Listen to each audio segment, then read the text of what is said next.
Well, good morning, good morning, good morning, everybody. How are you today on this lovely patch day? Did NA finally get the patch, or is EU actually getting it first? Alright, let me run the intro real quick.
Hello. I was just quickly cleaning my table. It's cleanish now. Let's just call it cleanish. Hello, everybody. What's up? Good morning, good morning. It actually came to us early? Oh, wait, you actually got the patch early? Like, no kidding. Actually early. Damn.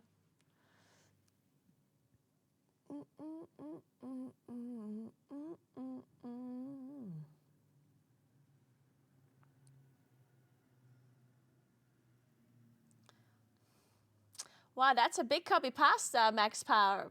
What's up? Hey, Max, good morning. You seem to be angry.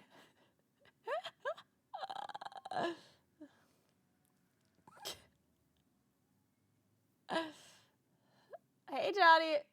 Blizzard's fire. Blizzard's fire from work. Moonkin designer. Moonkin was one of the worst DPS in raid. Have bad survival rate. This is all true because you don't want to stay in bear farm. This is true. And getting nerfed. Well, it's not. We're actually not getting a nerf. This is not a nerf. It's a rework. It's so stupid. Add +2 buttons which do nothing. Low plus off DPS. Another talent which was added to just trash. Dispersed. 1.4. What the fuck? Yeah, Moonkin's not supposed to be a burst class. If you want a burst class, you have to play something else. Why all classes have 1.5, 2 minutes? But for Boomy, this shit wants to do 1.15 and I have to go to 140. He seems to be upset. My friend. Hey, Lucas, moin. It's alright. Yeah, guys. So I heard there's a Moonkin rework and people are not happy about it. I would give it a little bit of time, though. We've had the patch for 2 hours, approximately, and maybe you should give it a little bit of a chance, you know? Just play it a little bit before we call for the Moonkin designer to be fired. Hey, Astika, what's up? Thanks for the prime. How are you doing? Why do people call it a rework anyway? Because, I mean, it is a rework.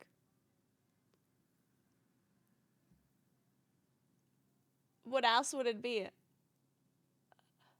They reworked a lot of our talents and repositioned them, which is a rework, right? A few talents? Yeah. No system changes? What system? If you rework talents, that is what reworking is, yeah? Good morning, Riffle. What's up? Thank you so much for the 4 years. What's up? Thank you so much. How are you doing today? Thank you. Yeah, Starfall is baseline and talents got reworked. So you're saying that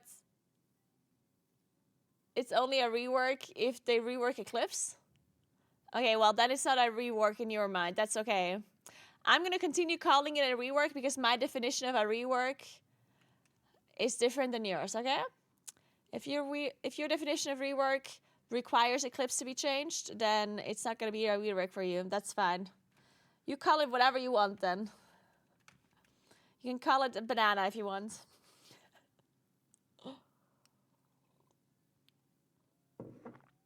So. Alright guys, so the plan for today, of course we're going to play the WoW patch. Of course. But first, we have to play our daily Wordles and Nerdles and Globals and Travels. And then we're going to log in. We're going to have a great time. And we can complain about WoW all day as soon as I drank my coffee. Before I drank my coffee, there's no complaining allowed. After the coffee, we can complain all we want. Those are the rules.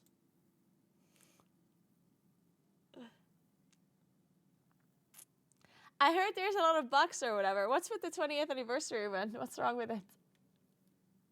Hey, Jennifer. Yeah, Johnny. That one is actually allowed. Tea's better than coffee.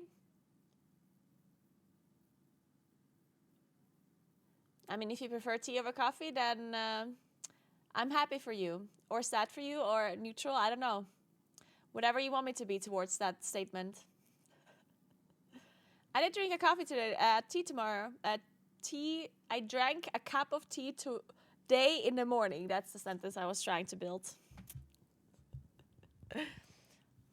And now I'm drinking coffee. Because you know you can drink both coffee and tea. That is allowed. It is in fact not illegal in Italy to drink both coffee and tea. In case you didn't know that. I'm here to educate you. Don't worry about it, guys. I got you covered.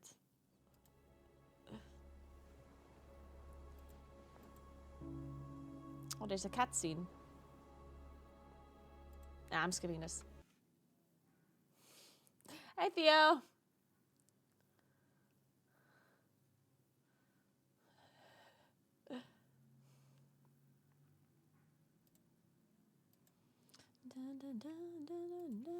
Okay, I guess I'm gonna update some add-ons.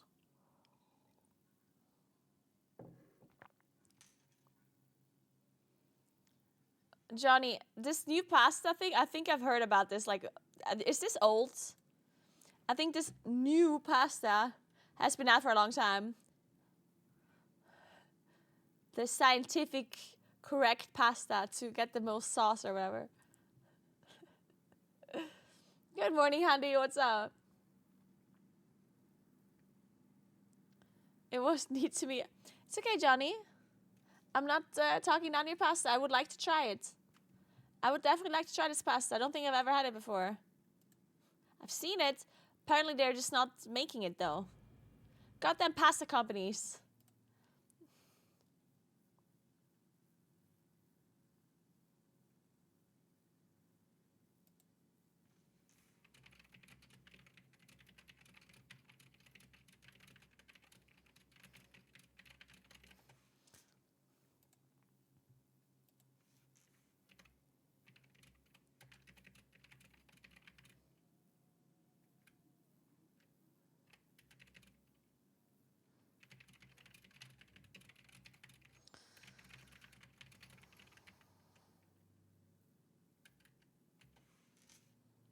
Ooh, Dratnos is joining for Friday, guys.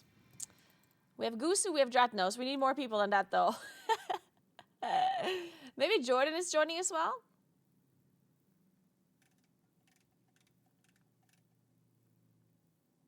I'm trying to ask Aker, but Aker is not accepting my friend request on Discord.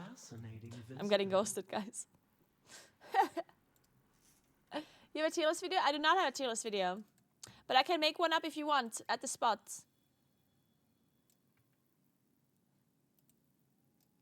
Number 1, DK. Number 2, DK. Number 3, Mage. Number 4, Aug Evoker. Number 5, everything else. You're welcome.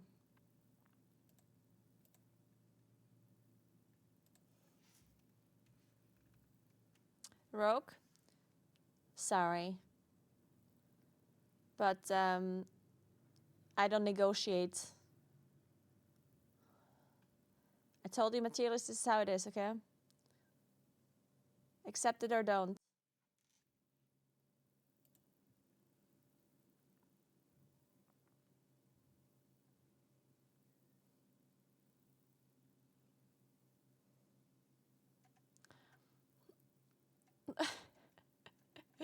The shared band thing is truly a gift.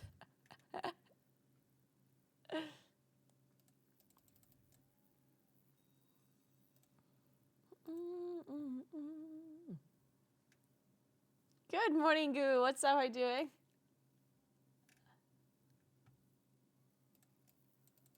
Okay, boss deleted all my chat's characters except DK and Og. Good. Very good.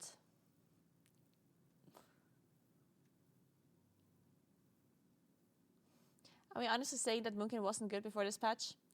If you think Moonkin was good in a raid, then you are on some shit.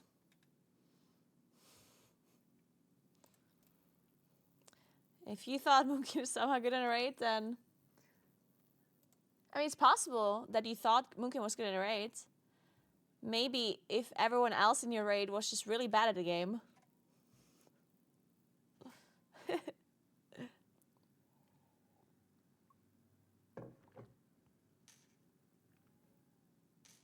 I heard keyboards aren't viable anymore and voice commands are the way to go. Can we try and confirm this?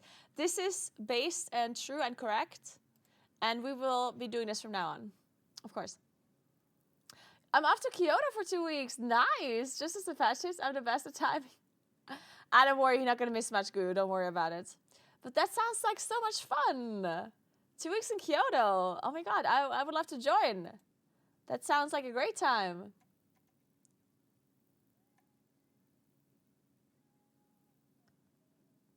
Good morning, Geneva. What's up? Any socket choosers like me? Oh, I haven't opened the vault yet. Hey, Raquin.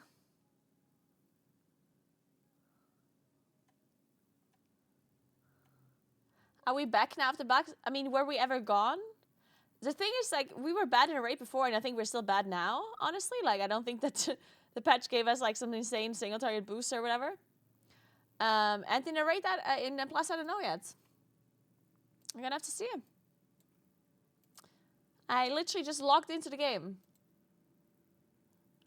Gym is better than running while gaming. You see, you can do both, Pac-Man. This is not... you don't wake up in the morning and make the decision of running while gaming or going to the gym. Nobody is holding a gun to your head, forcing you to make this decision.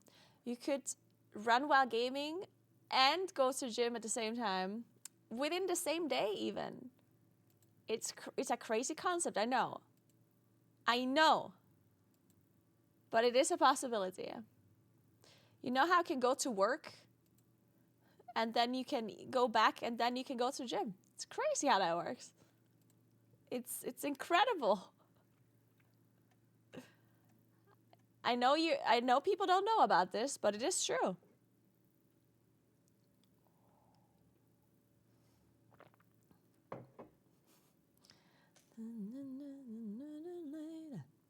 Yesterday I walked 30,000 steps and then I went to the gym afterwards and lifted weights. Can you imagine? This is incredible, I know. This is some some unbelievable reality. I'm sorry that I'm shattering your world right now. Your view of the world.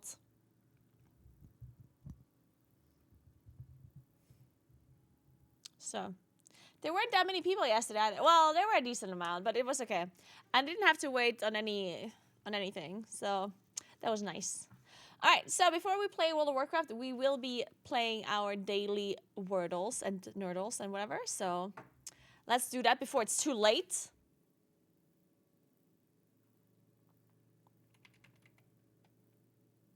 I love this. What? Wow. What the fuck? Okay.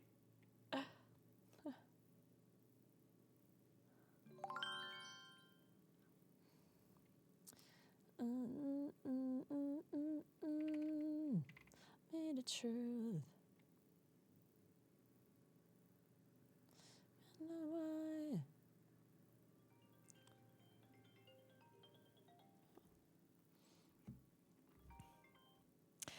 Ja, hallo.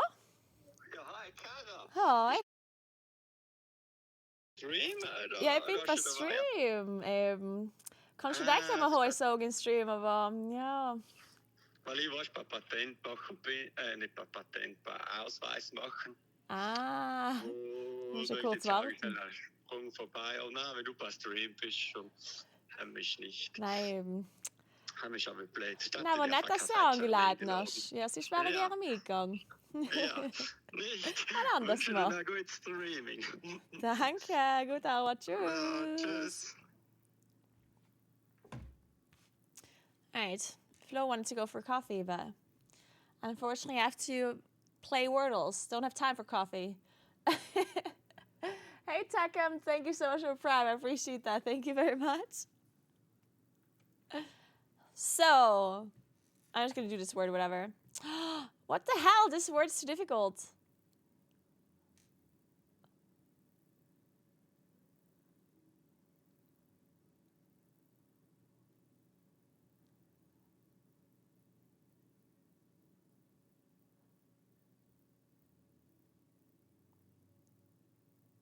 What is this word? Huh. This is difficult.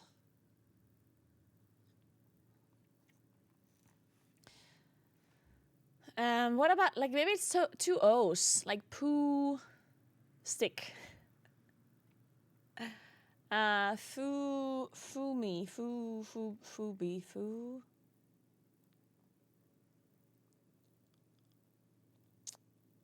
Quo,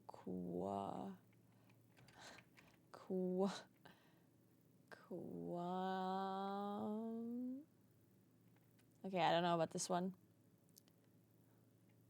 Sumi.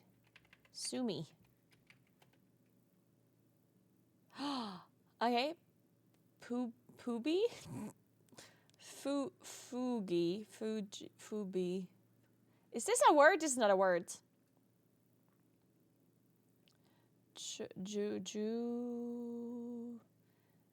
Goofy. Oh, Jesus Christ. Hey, Suhar, what's up? How are you doing? Hello. Booby. Boomy. Yeah, it could have been Boomy for sure. So, now we do the same thing but with equations. We're going to do some math. So we have to look for an equation. Apparently, this equation that we're looking for has an addition somewhere. It looks like it might just be a simple addition. So like 2 digits plus 2. So like 37 plus 40 something. Let's see, 77.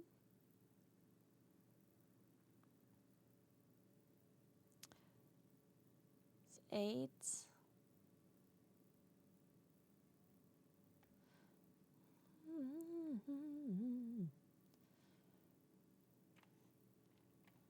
What is this? 86? Okay. So it is just a simple addition. We just have to find the correct numbers. Okay. Oh, it can't be this. What about this? 77? I mean, maybe. Okay. So it's 71.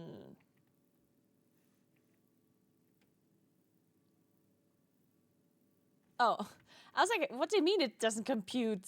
I was like, what the hell? How could it not calculate 30 plus 40, 41? Like, certainly that is 70. Okay. I think connections wordle might still be broken. Yes, it is. This is still broken. It's always like the rows that are correct. Did someone tell them that this is broken? Did someone contact them? Hello, New York Times. Jim, New York Times, please, your connection wordle is broken. Call your programmer. I don't fucking know. Fix it.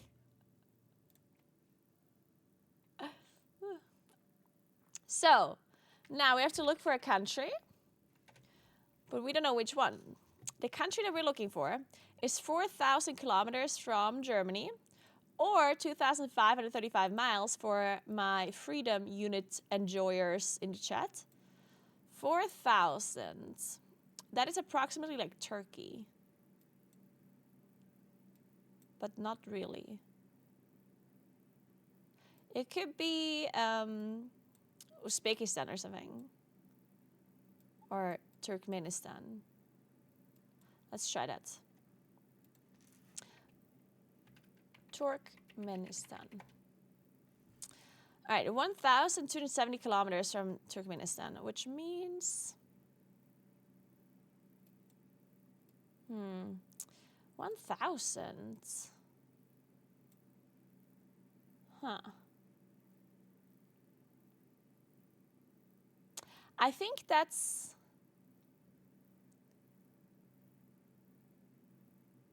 Qatar or Kuwait. I just don't know which one's up here. I keep mixing it up. How do I never remember?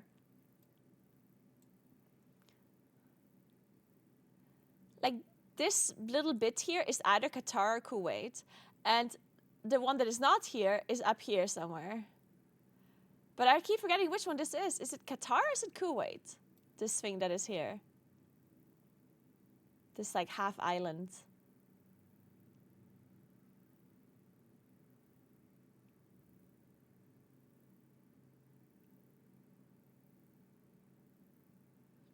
Oh, Kuwait, Iraq.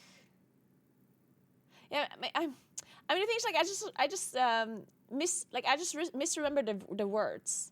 Like, Qatar and Kuwait, in my mind, are somewhat similar, because you both pronounce them with, like, K at the start, even though you write one with Q. And then, yeah, Kuwait is invaded by Iraq, but that's not helping me, because it's the name that I'm mixing up, right?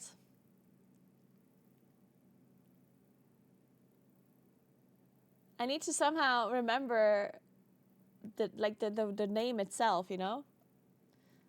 One of them next to Iraq. Yeah, but how do I remember which one if I mix up the names? That's the problem. Like, the problem is not that I'm mixing up the names is the problem in my head. So I need, like, a name, like something in the words, in the name, that I can have, like, a memory with, you know? Initially, I was thinking Kuwait starts with K, and Iraq also has a K in it, but only in German.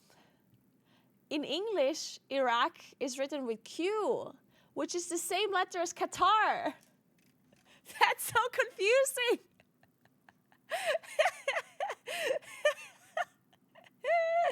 So it makes it even worse.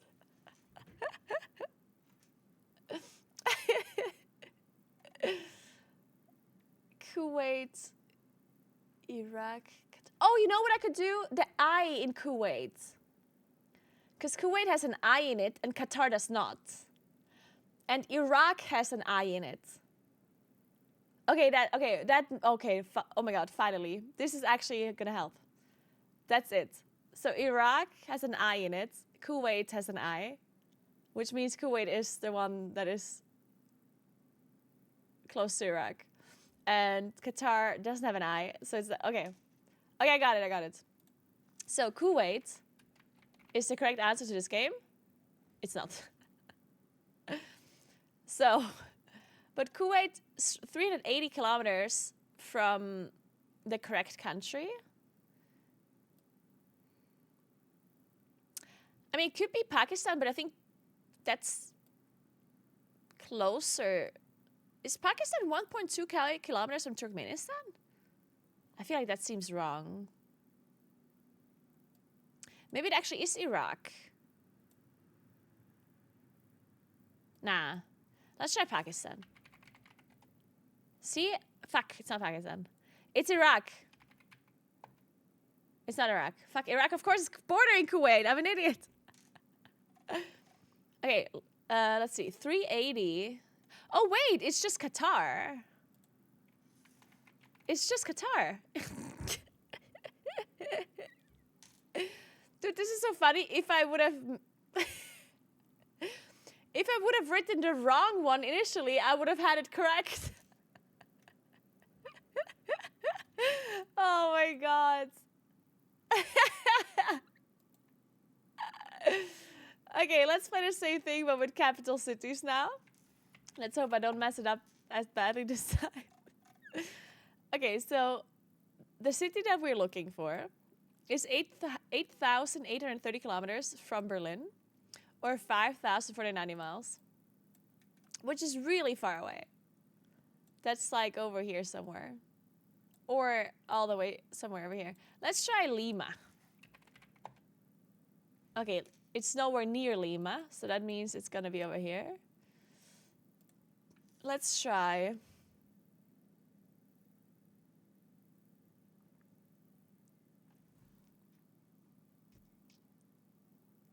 Let's try... Wait, what's the capital of Vietnam again? It's Hanoi. What the hell? It's not there either. So, where is it? I guess it has to be all the way at the bottom of Africa. Wait, or? I guess so. I guess it has to be... What about Windhoek? Okay. 1,180 kilometers from Windhoek. 1,180. So I guess it's the capital of Zimbabwe or Zambia or Botswana?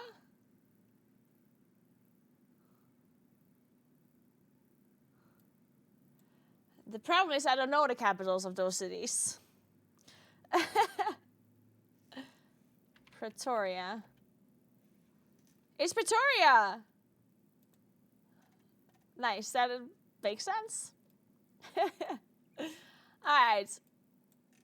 Good job, Twitch chat. Well done, well done. Okay, let's play some travel. So we have to go from one country to another country. Oh, this is Qatar, and this is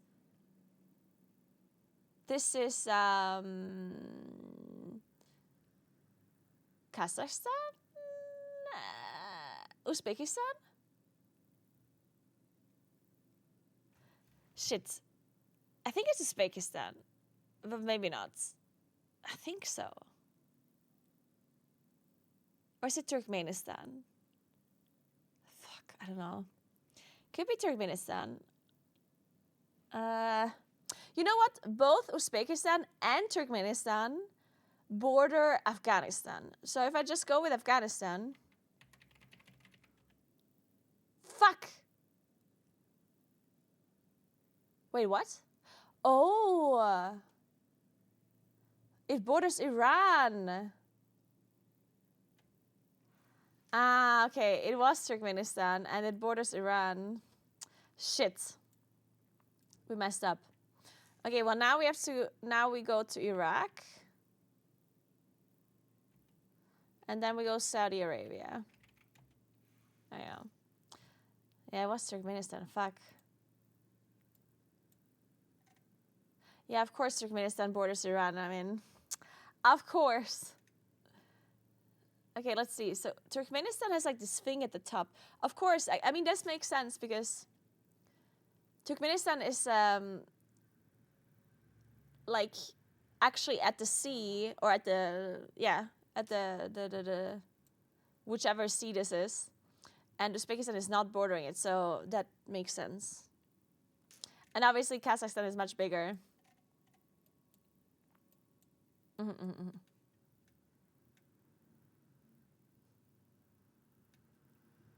Dun, dun, dun, dun. Okay, just one more.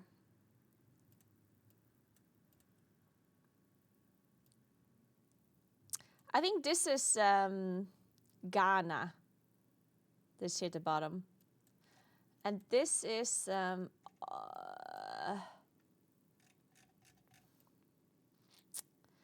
looks a little bit like Austria. But is it?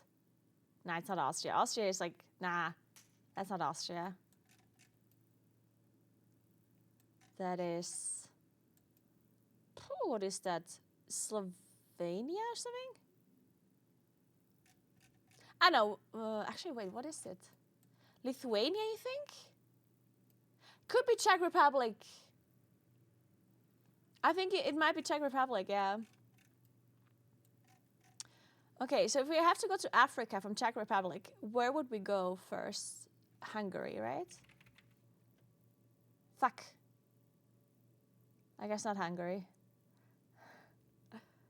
I guess we would have to... Slovakia. Okay, Slovakia, Hungary. Okay, fine, whatever. Slovakia, Hungary, then Serbia. Romania. No, actually Serbia, Bulgaria. Turkey. Then Syria.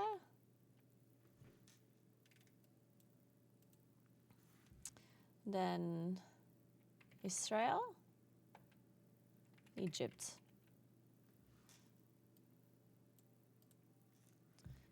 Then Libya.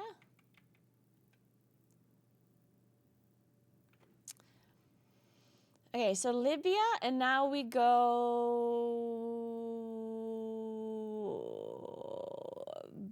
through, right? Now we probably go Niger.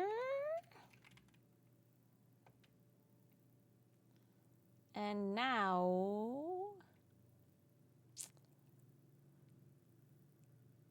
What is this? Guinea now?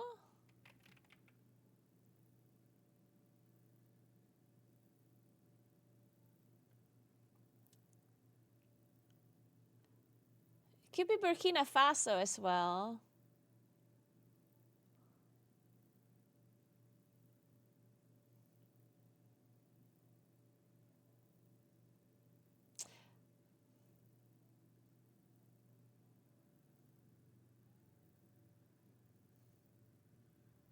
Yeah, I think it might be Burkina Faso. There you go. All right. Not too bad, not too bad.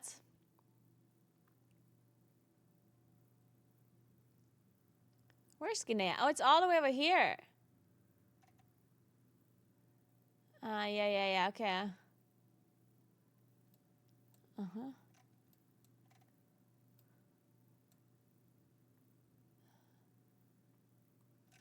All right, not too bad, not too bad.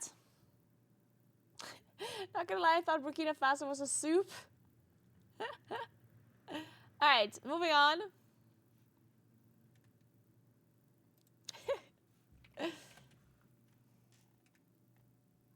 Okay, we're looking for a ranged with mana that is not a human or male. So female ranged with mana.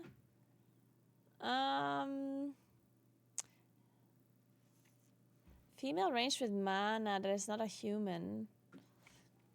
It could be Ari.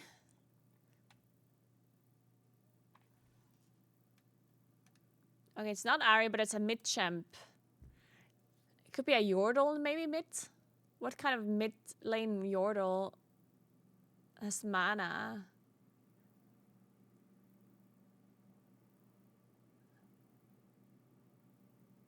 Orianna, maybe? Wait, is Orianna not considered human at all? She's considered a golem. All right, nice. Good job, good job. Yeah, she's a robot. Yeah, true. All right. So we're looking for a vanilla. Oh, we didn't play yesterday. Fuck. Oh no, we did. I don't remember. All right, so We're looking for a male character from vanilla that is not a human. Let's try Ragnaros. No, Ragnaros is actually not only vanilla. Let's try...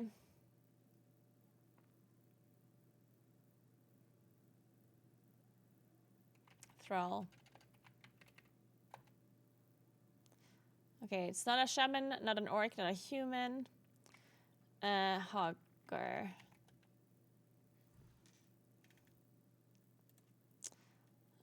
Okay, not a gnoll, not an orc, not a human.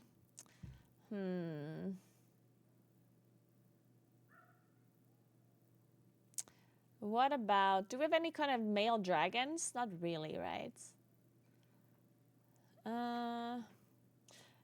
These... Yeah, they are very hard. Yeah, like a Tauren, I guess. I think Karen might be a warrior, though. Yeah. So it couldn't be him. But it's okay, now we know it's not a Tauren either. Any kind of dwarves, like, or hunters, or night elves. What's the druid called again? The male druid? Storm something? No. Fandral. Oh, he's not in the game, apparently. Rexar is a hunter. Oh, what about Rexar? Oh, no, he's an orc, right? Yeah. Cenarian. Malfurion? Okay, it's not a druid, not a night elf. Whew. That's difficult. Do we have any dwarfs, maybe? It could be Stitches. Patchwork. Patchwork, not Stitches. Oh? It's a undead with the class nil. Undead.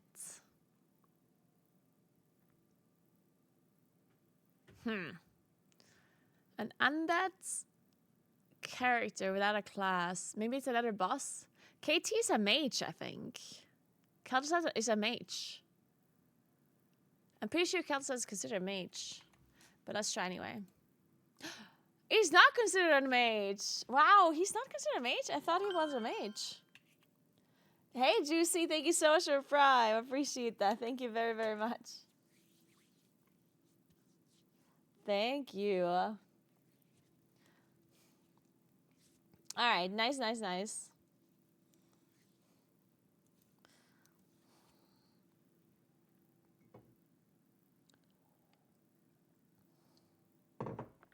Okay, we're done with our Wordles. Good job, everybody. We were speed running today's Wordles. It was great. Now, let's open our vault. And then we're going to be dooming over our changes.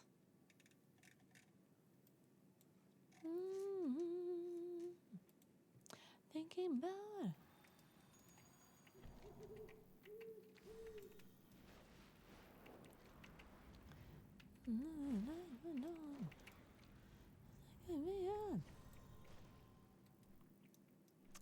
Wait, that was the wrong direction.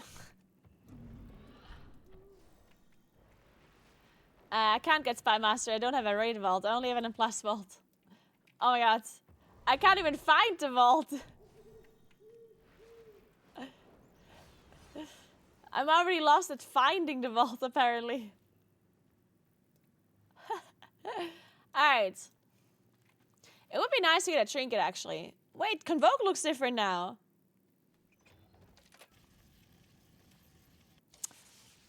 Unbound Changeling, I guess, kind of nice. Ooh, Avoidance. I already have Changeling. I mean, I guess I'll take it. I'll take it. Whatever the rest of this is, yeah.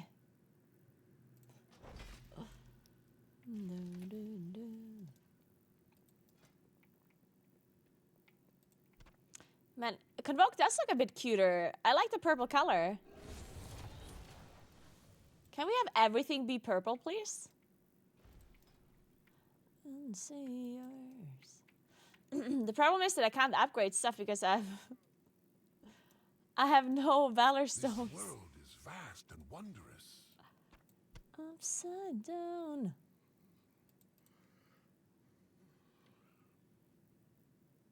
Matter trinket's still higher item level. May you find what you seek. Well, I guess we have a downgrade, guys. Divine Soul looks ugly now, really, Arisha? Oh no. Yeah, can we please start a petition to remove Valor Stones? Please. I beg you.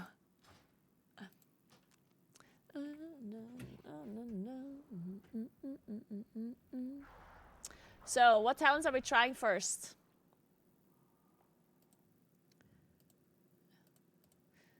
I think I want to just try Keeper still.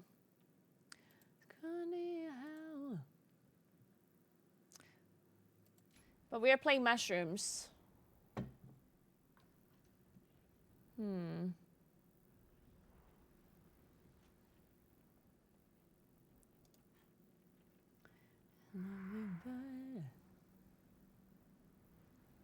We're playing Incarn. No Convoke, I like it. Convoke, honestly, most annoying spell to play in a plus.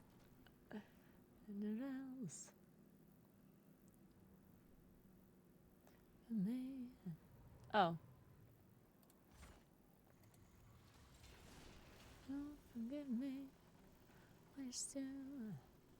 Let's try this. It's funny how...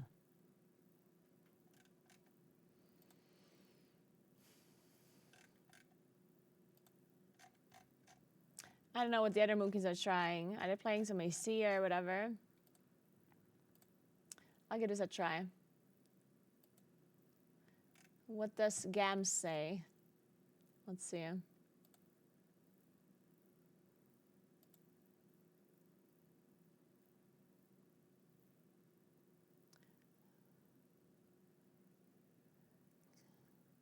Are these talents updated? They might be. He's not playing mushrooms.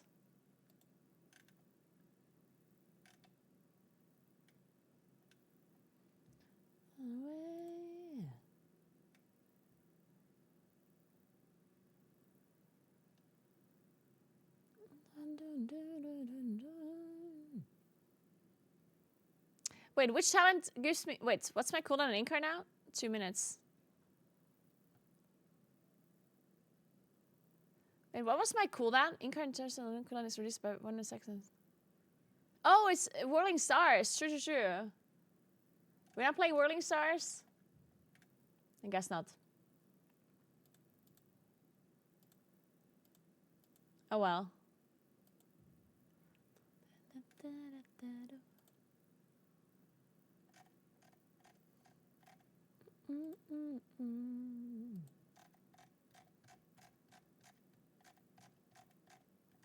Whatever, we just try this for now.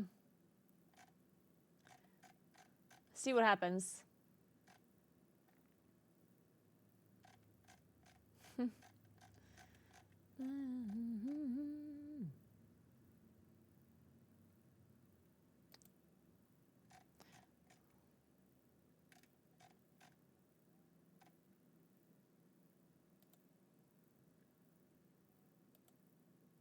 Cheated myself.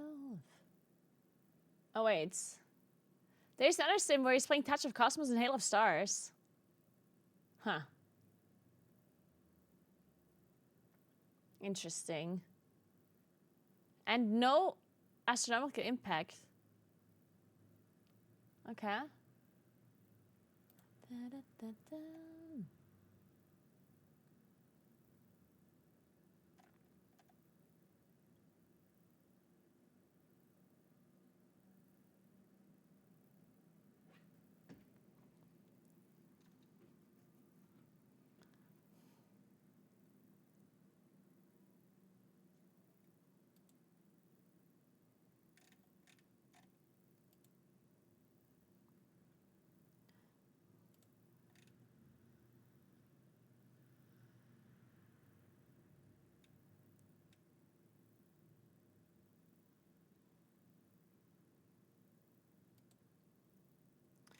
Okay, wait. Let me see. 4.86, 4.86, 67.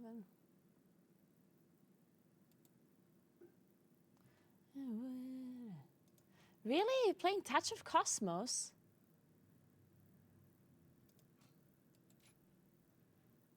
I don't want to play Touch of Cosmos.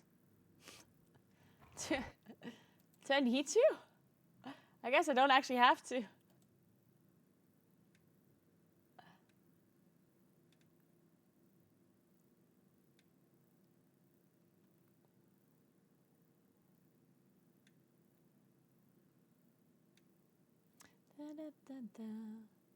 Oh wait, we're playing RNG shrooms. Oof.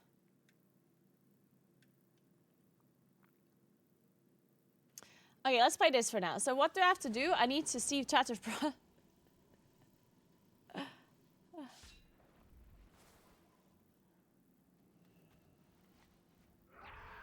Are you okay, Crier? Are you having a stroke? Are you having a stroke right now? And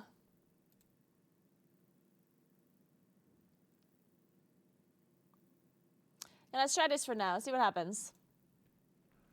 Okay, so how does Touch of Cosmos work? How do I see the procs? Is there like some really nice like animation, or do I need to make a weaker? Whatever, let's just queue up. We're doing the thing.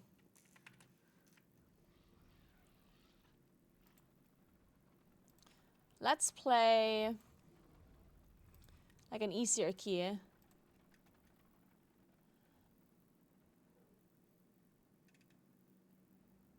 How many dawn breakers are there? What the hell? Every key is a dawn breaker key.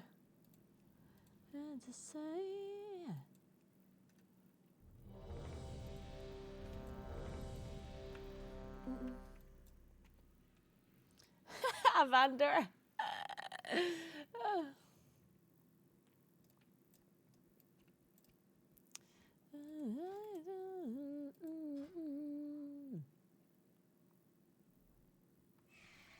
Wait, I forgot the talent.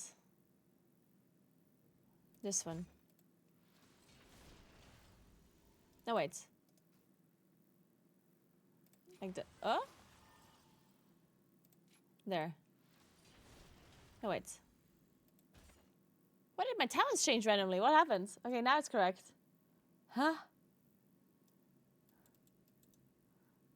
Okay, let's do this. So absolutely nothing changes my rotation except I have Touch of Cosmos now. And that's it. I guess.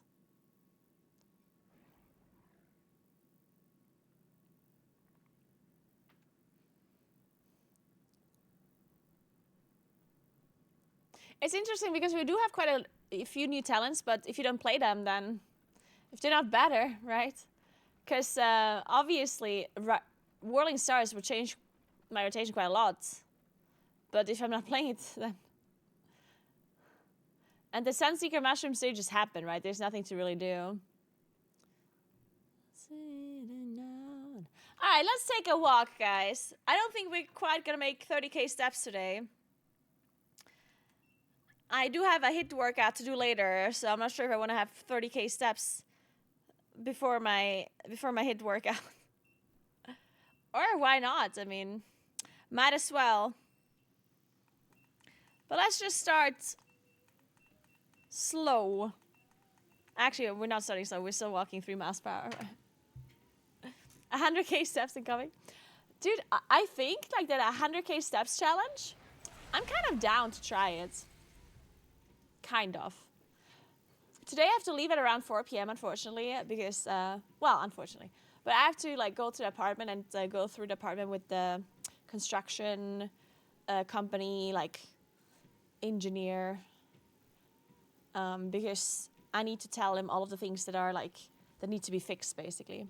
Because tomorrow the carpenter is gonna arrive and maybe mess it all up. I should start walking again. Yeah, you should. It's fun. And relaxing. And good for you. All of the things. I can't save mine either. I think it's bugged. I saved them and they reset. Oh, really? The talents? Oh, fuck.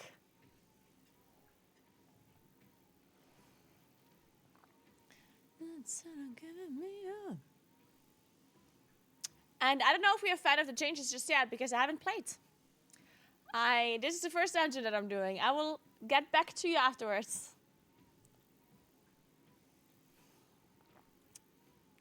I'm currently trying talents. There's no... I can't tell you what talents you should be playing because I'm just trying talents myself, you know? You just have to wait a little bit. Just play whatever you feel like and then... Or look at the Druid Compendium and see what they suggest. And see if you like it or not. And then in a couple of days, once we figured it out, then you can come back to me. Have you guys seen there's a... if you guys missed the sunset hike, we uploaded a video about it on my YouTube channel. Go check it out if you want. We might also be uploading a video about the other IRL streams that I did. And there's another IRL stream coming up on Monday. Where we go to the Stegener Most. It's like a fair. I'm excited for it. Let's think about tomorrow. So, wait, it does keep resetting my talents. Fuck. How do you save them? Do you have to, like, make the talents and then, like, reload? What happens if I reload now?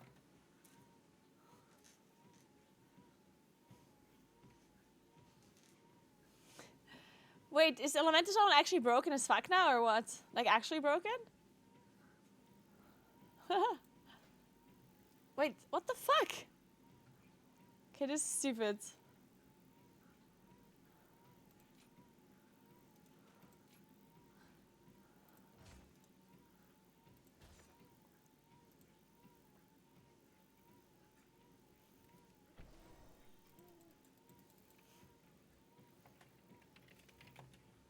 How do you save changes?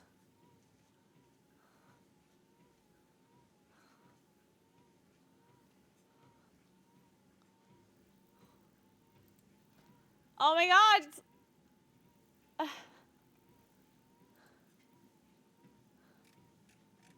What's going on? How do you...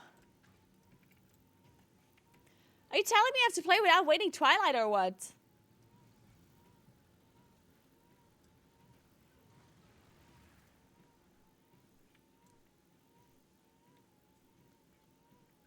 Delete loadout. Wait, I have to like delete this or what? New loadouts. Fuck.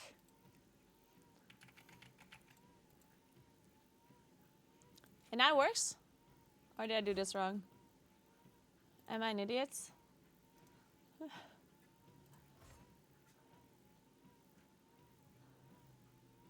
Does that work now? No. Fuck! Can I just... wait.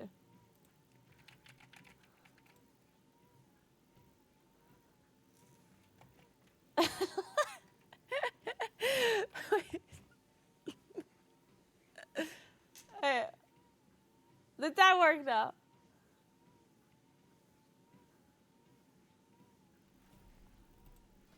It did! Somehow.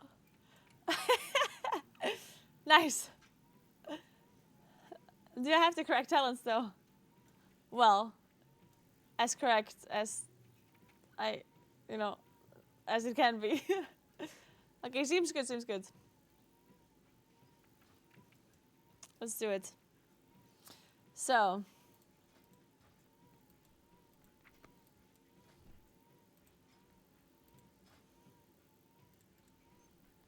Where are we going? Necrotic Wake, right?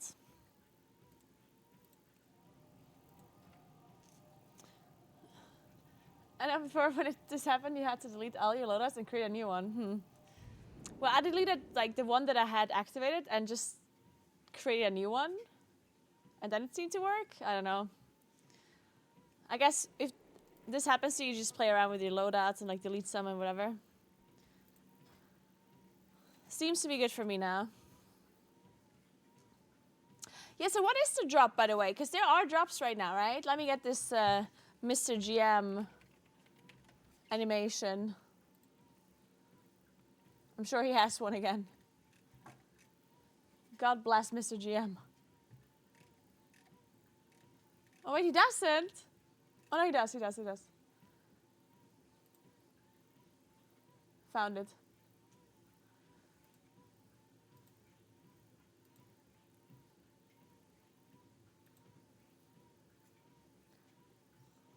Dun, dun. Okay, one sec.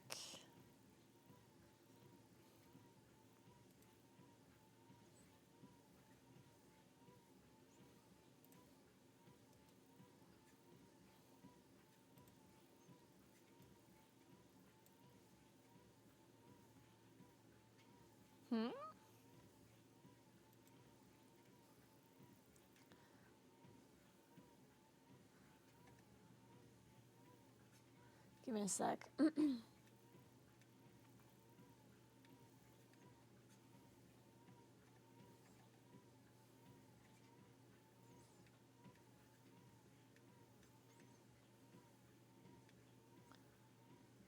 I'm gonna have to go through some of my scenes real quick. Sorry.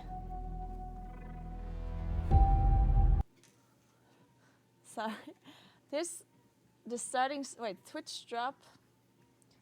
Where is it? Oh, Twitch drop animation. It's on my holiday last weekend, so.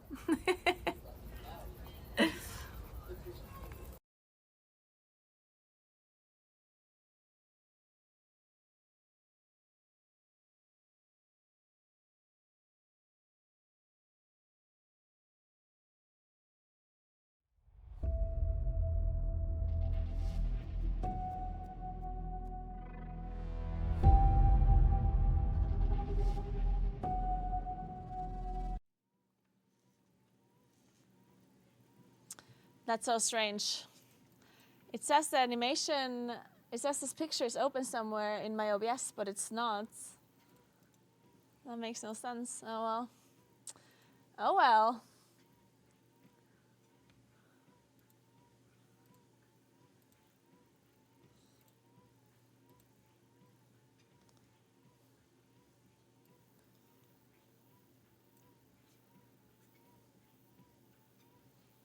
Also, what the hell is this drop? Who wants that? Is that a pet? Why would I want a creature like this? There's no shot anyone wants this.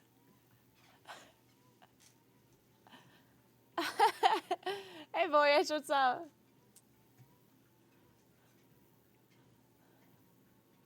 It's a cool pet. Okay, is it though?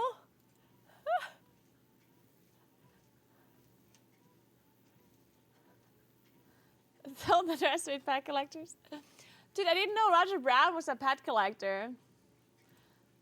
Did you hear that whole story about Roger Brown somehow ordering like a collector's edition of Diablo just to get the pet in WoW? And then he had to like send it, like he ordered it from like Canada on like Etsy or whatever, or eBay or whatnot. And he sent it to Jeeth. So, just so he could get the pet. I heard someone has your hiking glove on eBay now. Oh.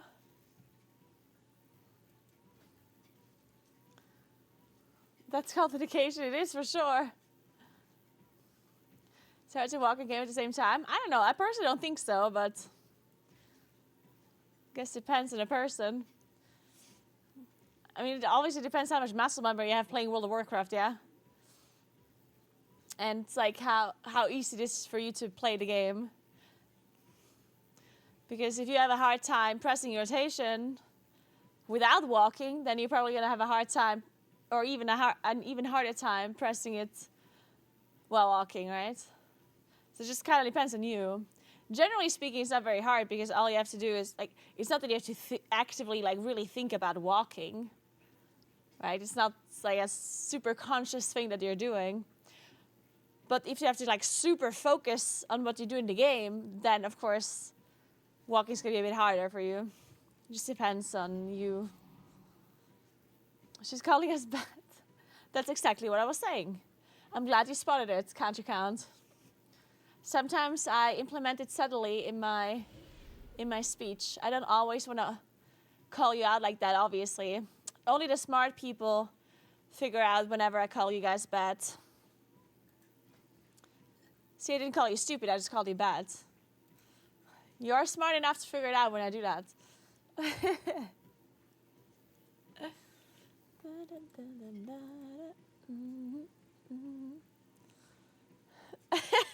Check. What? Introducing radar discover trends before they're trends. Stay ahead of the curve on any topic directly on X. Now available for select Premium Plus members. Oh my God. Social media is going to be the end of us, guys. It's going to be the end of us.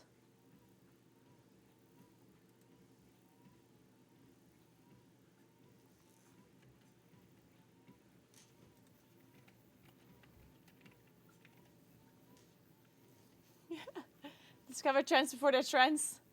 Yeah, that makes so... Like, even that sentence doesn't make any sense. Jesus. Did you know... Man, I really want to read this book. There's a book from this one doctor. Like, he's a psychologist. Fuck, what is it called? Unfortunately, it's not on... Like, it's not a... There is no audiobook version. At least not on Audible. It's called... Hope for Cynics. It's from Jamil Saki. And it's like all of this really cool research about cynicism. I talked about this yesterday, I think. And I continued listening to this podcast with this guy. It's very cool. I mean, to be fair, a lot of it is also obvious, but it's interesting to hear actual like experiments and stats about it. Did you know that apparently in America, obviously everyone thinks America is like super divided with like blue and red states and whatever, and like people think that Republicans and Democrats are a lot. Like people think that they're a lot more extreme in their views than they really are, most of them. Which, honestly, I didn't know that either. Apparently, a lot of Americans are not super extreme in their views. Like even though people do identify as like a Republican or a Democrat, right? And they obviously are voting one or the other. But they're not as extreme as like the most extreme people. Most people aren't, right? There was this experiment that they did in this lab that he's writing down in his book. Basically, people tend to avoid talking to somebody about politics if they if there's a Democrat and they know that the other person's voting it's like a oh my God, I can't think of the word. What's the word? Wait. Anyway, let's just say there's two people that have complete opposite like views and they're voting differently. Republican, there we go, oh my God. So Democrats try to avoid talking to Republicans about political matters, right? And this is generally true, apparently. Which kind of makes sense when you think about it, right? Like they don't want to have political discussions or like avoid discussions. So there's this experiment where they invited people to talk about political subjects, and they specifically invited people opposing political groups, right? So a Republican was supposed to talk about to a Democrat about a certain subject, right? For this study. And before they started the conversations, they had to fill out like a questionnaire, right? They're like, so do you think this is going to be a positive discussion? Do you think it's going to be bad? Do you think you're going to get angry? Do you think they're going to get angry? What do you think their views are going to be? Like, there's all of this questionnaire, right? And apparently, because of this study, they also had to, before they conducted the study, they had to go through all of these kind of checkpoints because of the safety of their participants. And they were thinking that these discussions are going to get so heated and so like aggressive that they were worried that, you know, people might be doxing each other or might be figuring out where they live. They had to protect their data and their names. And the security of these participants had to make sure that they're as safe as possible because they expected the worst. Thank you so much for 14 months, Affinity. Thank you so much. I'll come back. And it kind of makes sense, right? When opposing groups talk about a political subject, they could get, emotional and angry or whatever. But then they did the study, and they actually had these conversations, and after they talked about actual political subjects like about immigrants, about just like loads of stuff, right? Like all of these like very famous discussions, the very like prominent discussions. And then after they were done, they asked the participants to rate the conversation from a scale from 1 to 100, to say how good of a conversation or how bad of a conversation it was. And most people, I don't know the percentage, but the majority of people actually rated the conversation with 100. They had a really good time and were very surprised how good the conversations actually were with this other person. It's not that they changed their view necessarily about like these subjects, but they ended up, like they were so surprised that the person that they spoke to was not as extreme in their views as they were initially thinking. Which I guess like when you really think about it, it makes sense that not every like person that votes Republican also is like as extreme as like the most extreme Republicans, right? And it also makes sense that the most Democrat is not like on average the most left person ever, right? Like it kind of makes sense when you think about it. But I guess people didn't expect that. So whenever they had these discussions, most of them, it's not that they agreed on subjects. It's not that they both like fully agreed on stuff, but they were a lot closer in their beliefs and what they want politically than what people expected. And the outcome of the study was just that everyone was a lot, or very surprised, a lot, like they went on to say, you know what, from now on, I'm going to be more open-minded when it comes to somebody that is like on the opposing side of my political views, and I'm not going to like shy away from talking to them. Which I thought was really cool, because if you're avoiding 5, 4, talking to a person 3, that has an 2, opposing view of yours, 1. then you're never going to change your cynical view of them, right? Now you learn But if you have a positive interaction with somebody that in your mind has an extreme opposite view of yours, and then it turns out to not be like that, then you're going to learn, I guess, and maybe be less cynical about those people in the future. All right. Let's do this. Let's see you. Thank God the mage died. We can do more damage then.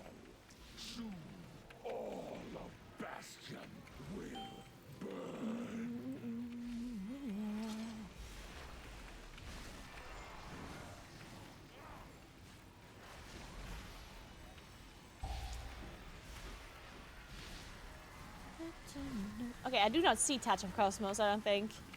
Pretty sure I had a one of those procs. Is it not like an animation that is obvious or something? I do have it skilled, right? Yeah, I do. Fuck. Okay, I guess you need a fucking weaker for it. I guess it's not obvious. Or am I just really blind?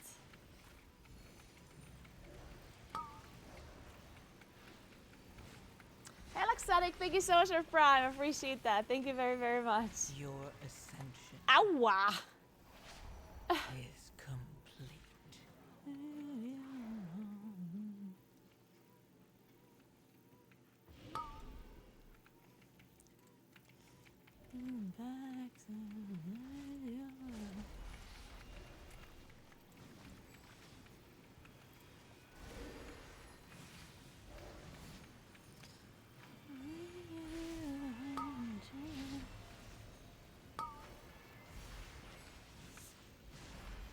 But yeah, the whole moral of the story is that people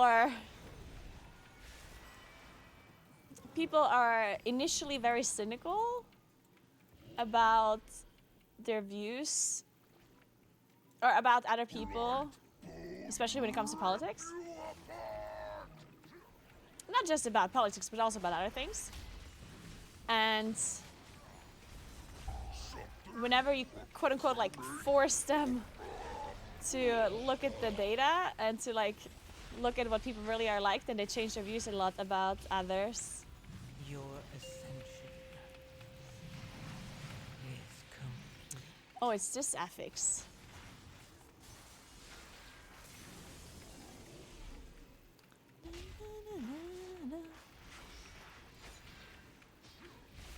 Man, there really is no indication of this touch of cosmos proc, right?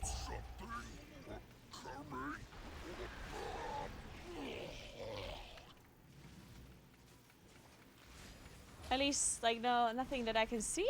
I'm just really blind.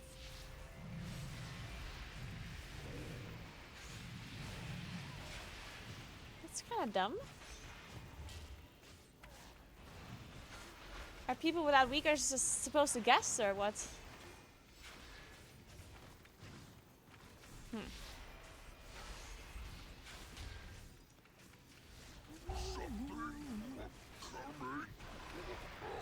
But yeah, obviously, like, political things are a little bit more extreme, but apparently this is also true for, like, less severe things, you know? For example, there was, like, a study that was being done at Stanford University where students were asked Your ascension if they would like to, like, is complete. interact with other students more, go out more, have more conversations with other students or whatever, like generally just, or if they would help out other students, if they ever like need any help or whatever. And most students answered very positively, and they said yes, they would be down to like interact more with others, and so they would want to have more conversations and just generally like do more and interact more within the community.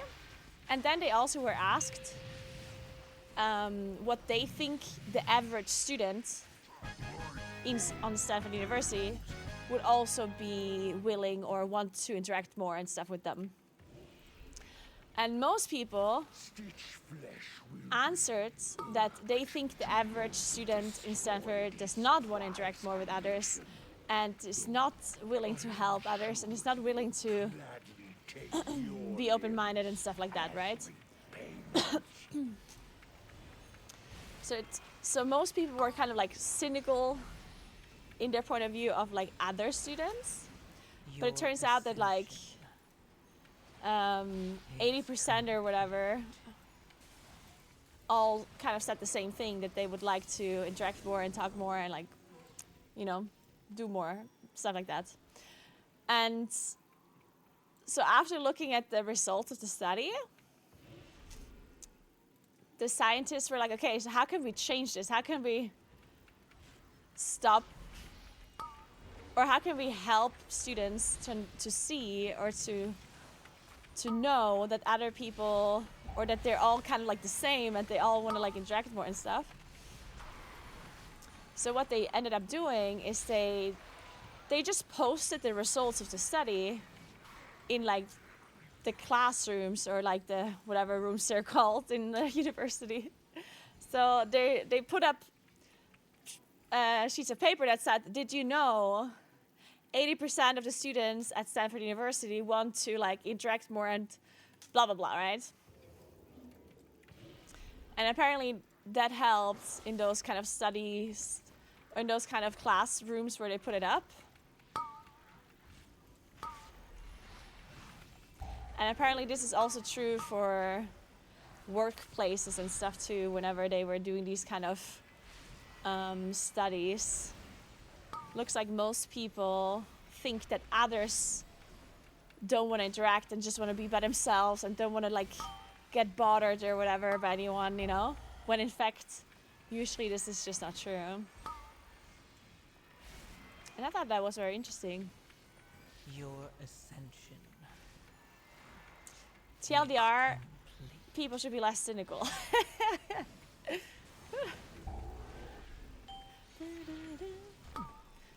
Alright, so I thought they nerfed DK, did they not? Did they just buff them, or? Just because one study found something doesn't make it true, just play devil's advocate?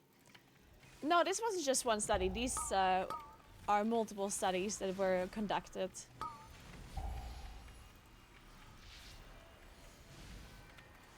This is not a singular study.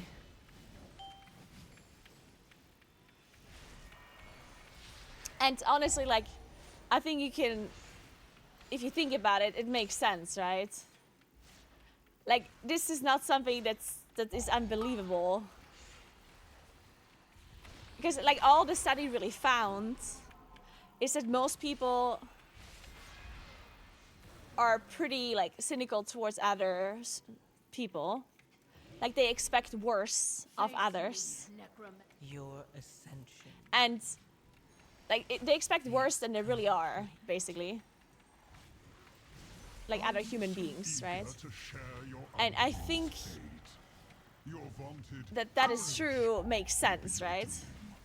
Like, it's not like the most insane result of the study that you would be like, wow, like, there's no way.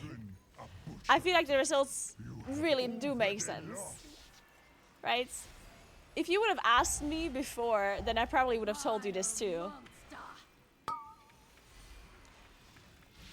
Like, if you would have asked me the question, Caroline, do you think that people usually expect worse from others compared to how they really are? I would have said yeah, right?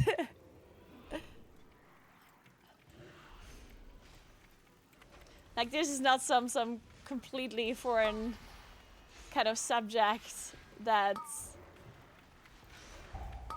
is like, you know, completely unbelievable or whatever. This seems very believable to me, at least. Hey, Xatrix. Good morning, good morning, good morning. Your ascension. But anyway, long story short, this guy, this professor that conducted these studies, has written a book about cynicism. Basically, the title is "There's Hope for Cynics." Hope for cynics. And basically, he said that he was very cynical himself, and that he started studying it because of that. Because he wanted to change his like view of the world and be less cynical. And then he did all of these studies, and that's, you know, that's why he wrote the book and everything, which is really cool.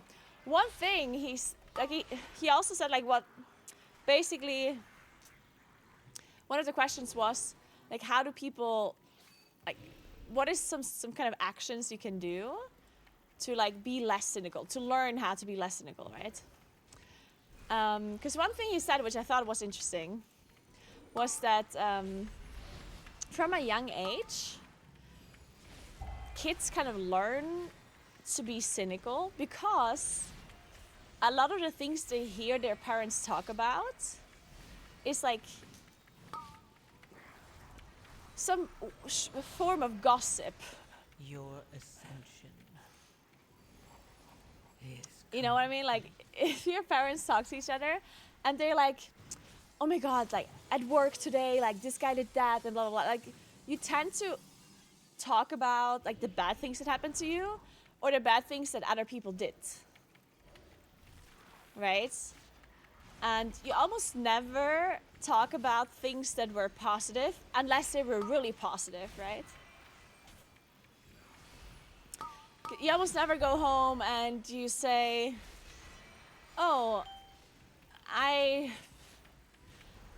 like my coworker gave me a cookie today because they had one left over in their lunch or whatever, you know? Like, people tend to not really speak about small acts of kindness, but they tend to speak about negative encounters more because they seem to be like more interesting, right? And he said, like the scientist said, that he tried to go out of his way to mention positive things that people did when his kids are around. To basically teach kids like a more positive view of the world. So instead of only like mentioning bad stuff, or let's say they're driving on a road and some driver does something shitty. Like let's say a driver cuts you off or whatever, and you're in the car and there's your kids in the car, then you might be like, what the fuck is this guy doing, you know? Or maybe don't say what the fuck, but you're like complaining about this driver. So your kids only hear you complain about one of the drivers, but they never hear you say anything positive about other drivers, right? You almost never say, oh, this guy let me in, how nice, you know? Or this guy, or this person did this or that, right? You almost always, when you talk about other drivers on the road, you talk about the negative things, right?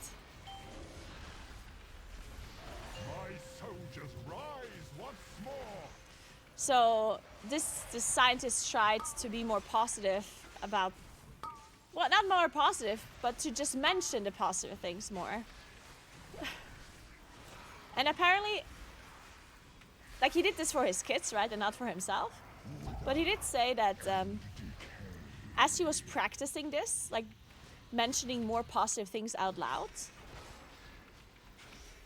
he also Your ascension like ended up having a more positive view of complete. the world and of other people, because he also like looked for positive behaviors as well, right? Because obviously by trying to mention more positive stuff, you're also going to look for more positive stuff. And so this whole thing, this whole practice helped him to be like happier and more positive about people, which I thought was really cool. I need to try to do this as well.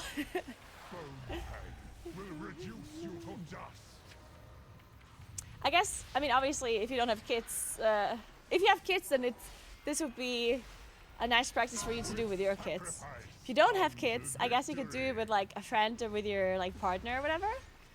So like when you go home and you tell your partner or your friend or whatever about your day, try to find like some minor like nice things that happen and talk to them about that, or just explain that, rather than only talking about like the more negative things that happen. And they don't have to be necessarily like super positive. It could just be like something slightly decent, you know, as long as it's not super negative. Is complete.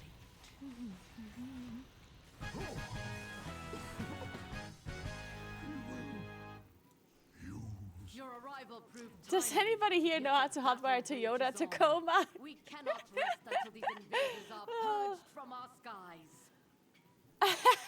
Jerry, I know, right? We have all the corpses we need, Stitch Flesh. Prepare to strike at the next temple. Just a moment longer. It seems that the parts for my new creation have arrived at last.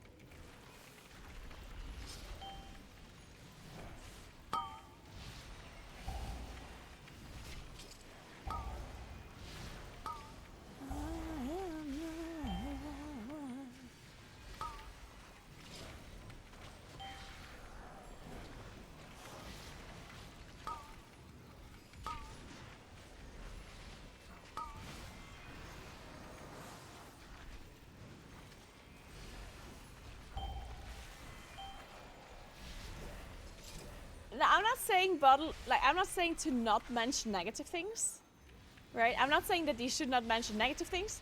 I'm just saying that you should also try to mention positive things. Because obviously negative things that happen to you, they happen, right? It's not that... I'm not trying to say that people in general are all like saints, right? But by only mentioning the negative things and not mentioning the positive things at all, you create Your kind of like ascension a more cynical environment, right? is complete.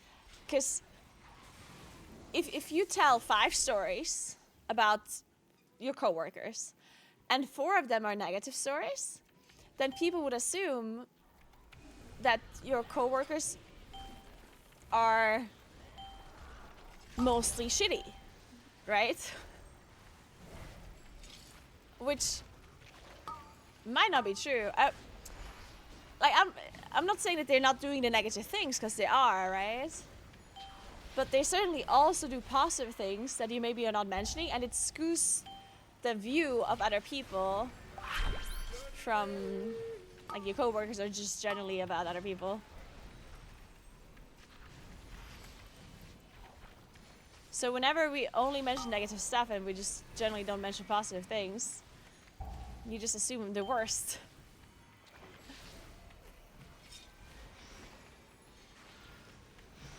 Thanks for 28 months, Orange Stuff. Appreciate that. Thank you very much.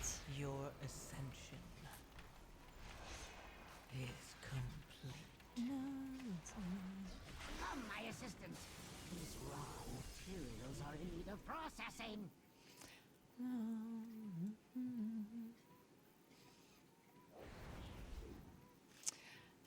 You can play Elune's Chosen or you can play Keeper of the Grove. They're both good.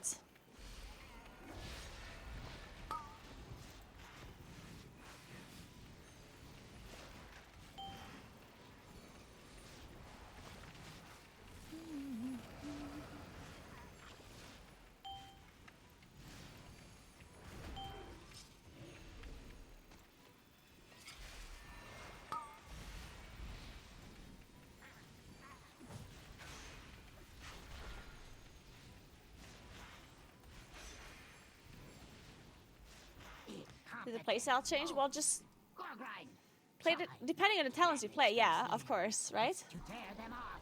Like, depending on which talents you pick, you're gonna have to play around those different talents. I don't know which talents you're ending up choosing. But when in doubt, just read the Moonkin Compendium.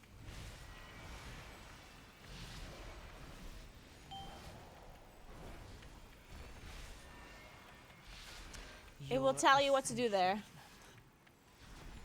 Is complete.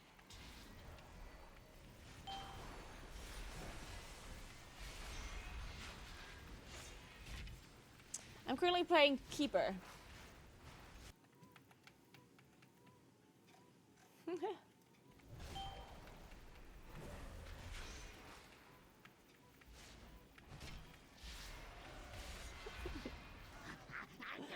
How vexing. Hey, McThorson, what's up? How you doing? Good morning, good morning. And don't fail Hey, me Xatrix, like good your morning. predecessor.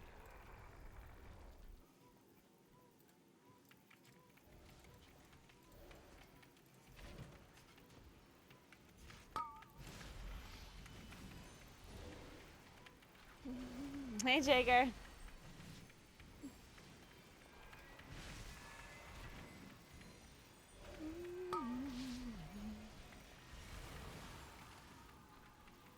So I'm not sure if I'm doing less or more damage. Honestly, it feels the same. I think I'm literally doing the same. Considering that I'm not playing around Touch of Cosmos at all, because I don't see it. I'm literally just ignoring my Touch of Cosmos procs. Is complete. My goal for season 1, I don't really have a goal. I'm playing in Plus if I feel like it. So the way I play Mythic Plus is No! Now I play it, we have to rebuild those two from scratch. It and I seems do I like must doing take high keys. Like, I'm matters into my own kind of trying hands. to get higher score. But only to such an extent. Like, I'm not gonna go super out of my way to do anything like crazy with my plus playing, unless I like maybe really, if I really enjoy the season or whatever, then I might like really try to get rank 1 title. And if I don't, then I just play the game and I'm just pugging, you know. And if I get rank 1 title, then I get rank 1 title. And if I don't, I don't, you know. Imbecile!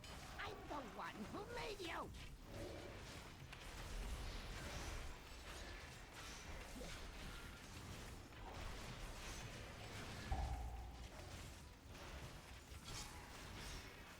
Because I'm just playing because I enjoy it. A golden green, yes, that will save some time. And if that means I'm getting title while I'm doing things that I enjoy, then great. And if I don't, then I don't. I don't necessarily care about the title that Your much. ascension It's not, like, the title is just this arbitrary kind of line Imbecile! of a certain score, right? I don't care about the title itself. Like, I'm never gonna look at my title and be like, whoa, I have this title, you know, like, I don't give a shit. Was yet I really just play for my own enjoyment and for my own, like, achievement, I guess. And if I reach a certain score that in my opinion is like a good score for me, and if I feel like I played well that season or whatnot, then that's good enough for me. Shall be laid. So my goal, I guess, is dependent on what I think of the season, how enjoyable the game is for me in that moment.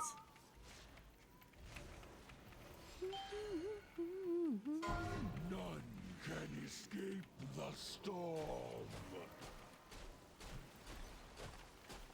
I have had it. Imagine playing games for fun. You weird. Did he just? There's just no way. This mage just invest the exile. How dare you? None can escape the storm. Mage players. Unbelievable, yeah.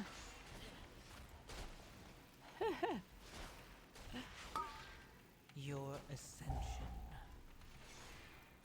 is complete. None can escape the Hey, storm. Fjoksvel, thank you so much for Prime. I appreciate that. Thank you very much. I have had enough of you.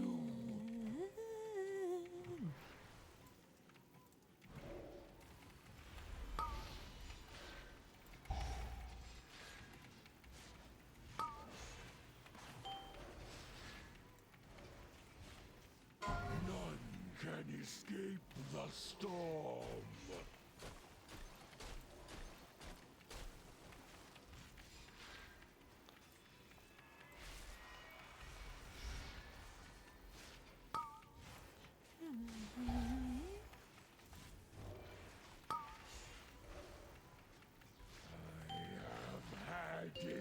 None can escape the storm.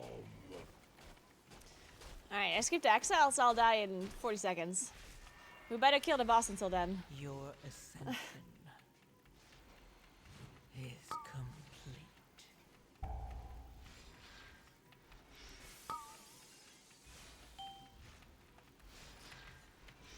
None can escape the storm.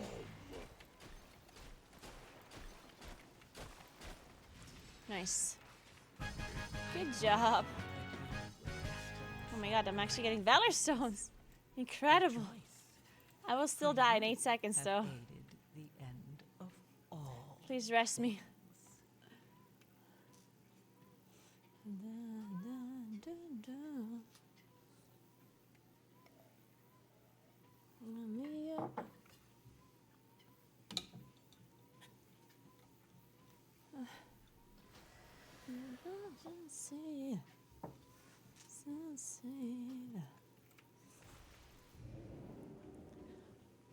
Hey Ace, what killed you? The exile.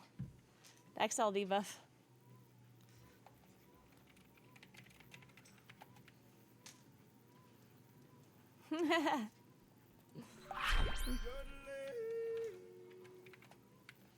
Hey Thunder, thank you so much for 4 months. What's up? How you doing? Yeah, so the way this last boss works, when the boss picks you for exile, he'll pick you up with the hand, right?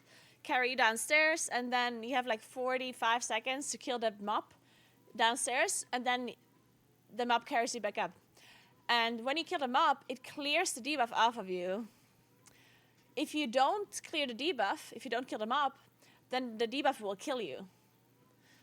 So since I skipped the exile, I basically, like, the debuff got applied to me, but I was not moved downstairs because I skipped the grip by wild charging in the correct moment.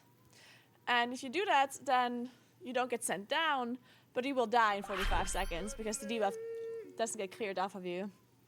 So sometimes you can do that. If you have a lot of battle rests left, you can skip the exile to just get more boss damage, and then you can use the battle rests to get the people back up. Or if it's like at the end of the boss fight and you know that the boss is gonna die faster than 45 seconds, then you can also skip the exile because at that point you're not gonna die until the boss dies, right? Hey Diamonds, thank you so much for Prime. What's up, what's up? Hey Meow, good morning. My talents are linked in the chat. Can Rogue cloak the debuff? I don't think so. Were they ever able to? I don't think they were ever. I don't think you could ever immune the debuff off, as far as I'm aware. Hey Pillar, thank you so much for Prime. I appreciate that. Thank you so much for triggering a hype train, guys. Thank you, thank you. That Cosmos is a bit bugged. I don't know, like, I don't have a weaker for it, so I don't see it at all. I don't know how it works. Maybe I just play without Touch of Cosmos, though, if it's bugged.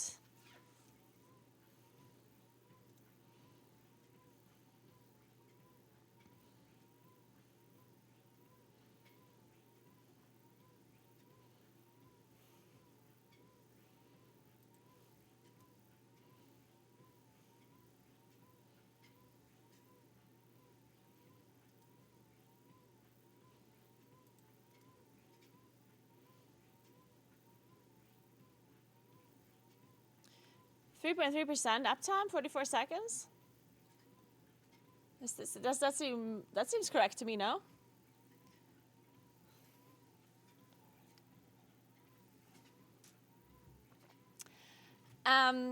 Technically, there are a lot of gameplay changes if you play the talents that change your gameplay. If you don't, then obviously you don't, right? Like, there's technically a lot of talents that change your gameplay a lot. Like, for example, obviously, if you play Whirling Stars, it would change your gameplay a lot. If you would play... I mean, if you play Touch of Cosmos, you want to play around it. If you play Mushrooms, you want to play around it. So there's like a decent amount of talents that do change your gameplay, but if you don't play them, then not really. Like, the talents that I'm playing right now, the only difference that I have is Touch of the Cosmos, which is not like an insane thing that you play around, right? But let me set it up. Let me set up a weaker for Touch of Cosmos, because right now I don't see it at all. Why would you not spec into Denizens of the Dream? I mean, why would I? Denizens of the Dream are just talent that you pick that does damage, just like all of the other talents, right? It's just a math question. There's no deep reason behind any of these decisions. It's just one is better than the other. Alright? Like, there's no... like... There's no real reason to play Fairy Dragons. Like, they don't have, like, some sort of, like, a major impact on your gameplay, right? All that Denizens does is that they spawn and they do damage. That's it, right? So there's no, like, super deep reason why you don't play them anymore. It's just math. Like, the others seem better. That's it. There's no, like, oh my god, yeah, you don't play them anymore because they did this and they interacted with that other talent and blah, blah, blah. Like, it's literally just math. It's simple as that. No real reason. Anyway, let's see what the Touch of Cosmos looks like. I don't even know what the buff looks like. I assume it looks like this.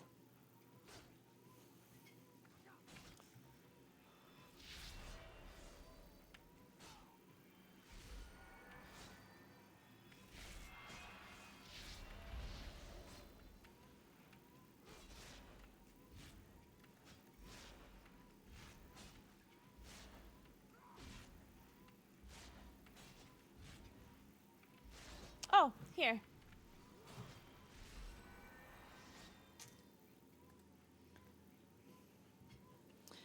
Four, 5, 0, 3, 6, 0.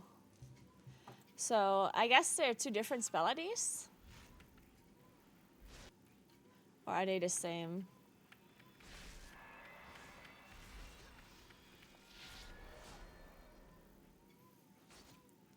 It's the same. No, it's not. 450. Oh, it is. It is 450 360. Okay.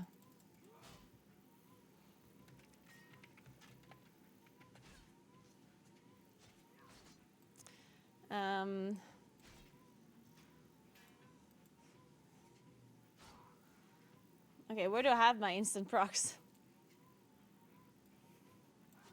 Sun goes down. Let me see. Oh, I guess I just put it where OI is? Unless I play both touch and OI. We used to have that before in season 1, right? Where did I put it in season 1? Was it here? Or here? Maybe I just played over Weaver. I just put it over Weaver. Like, we're not going to be playing Weaver anyway. I think.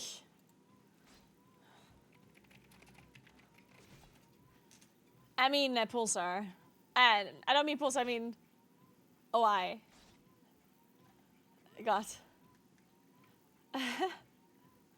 Wait, I copied the wrong thing though. Delete. There.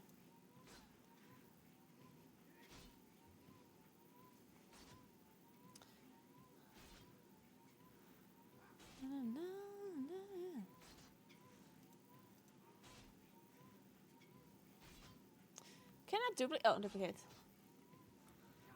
Touch of Cosmos. 4, 5.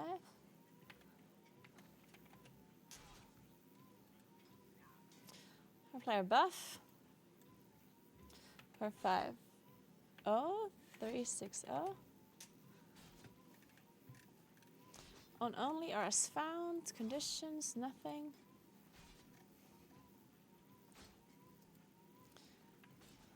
Okay, let's see if this works. I'm gonna get a sound now, I guess.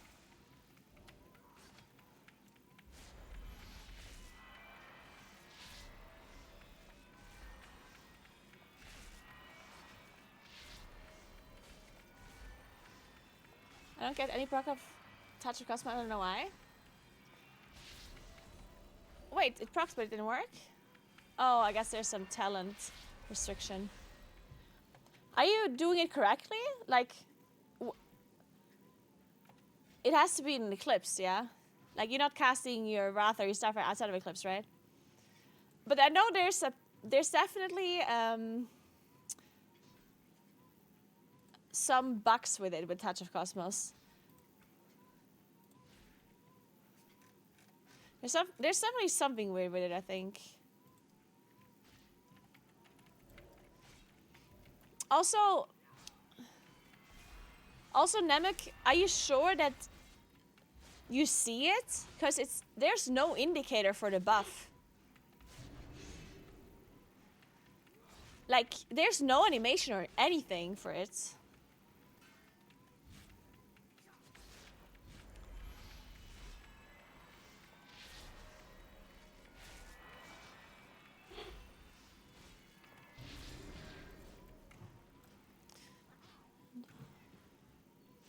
It doesn't mark anything. Maybe your talent got removed again. There's some weird bug with the talents where your talents don't save. It's very strange.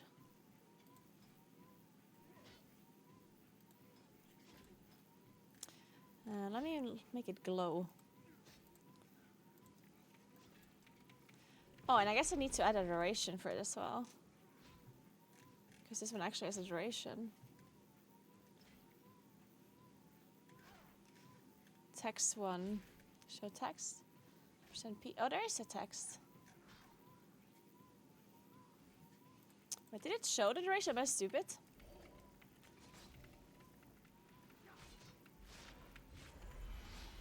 On 2 targets, you cast Starfire.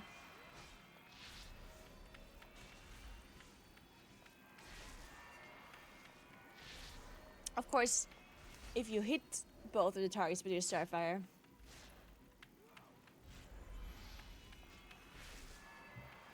so if they're next to each other.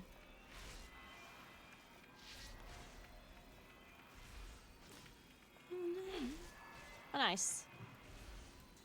Okay, this is good. Okay, be right back 1 second. And then we're gonna play some more dungeons. Maybe I play EC a little bit as well. 1 sec.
All right. So, man, I think I need to oil this walking pad again. It again smells like there's some. How do you oil these machines? Like any kind of oil? Like, am I using high quality olive oil to oil the walking pads? Or I'm gonna ask David what kind of oil he has laying around. Use a specific oil. It does. God damn it! This is complicated. 1 second.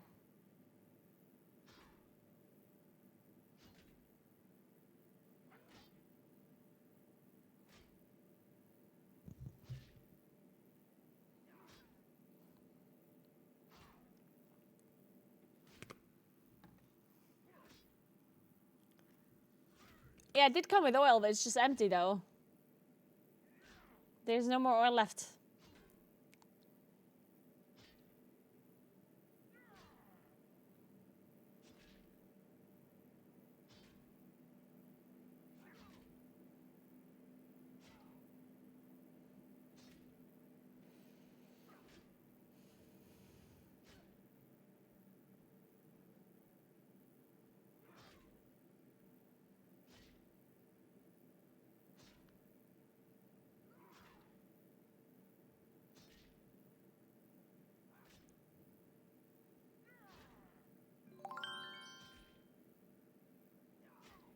One sec.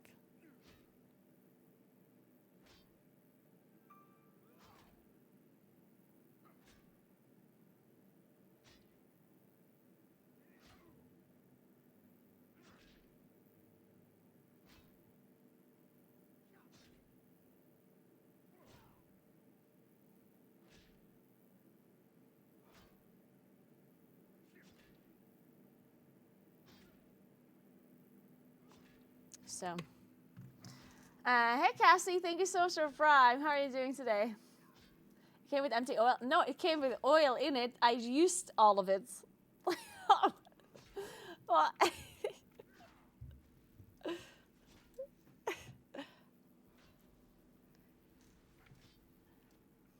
the only benefit of staying homesick is I can finally watch your stream, not being disrupted by customers. Hey Alma, oh, I'm so sorry that you're sick. I hope you feel better soon.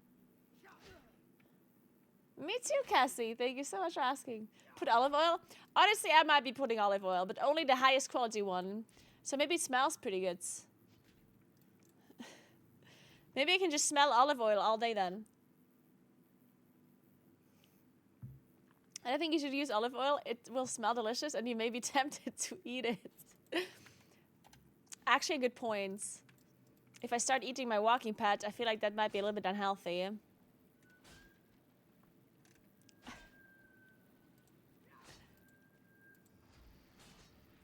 Alright, let's just continue walking until it burns up.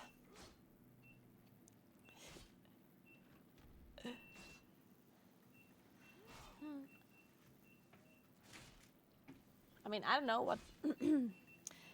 I'll see what oil it came with. Or I'll see if it says what oil it is. Wait, what? How is anyone supposed to read this? Poly-2-methyl-siloxane. That one.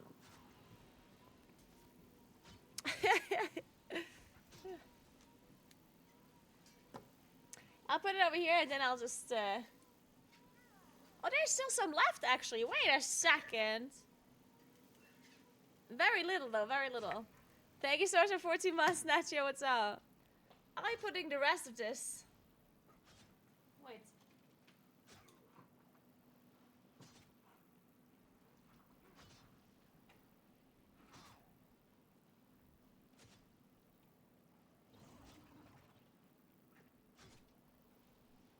How do I get out of... I got it. I got some of it. Okay.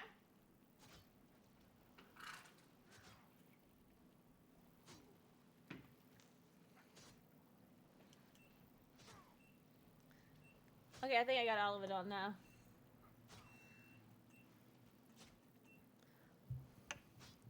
Saved. Anime. Shit, what key was this?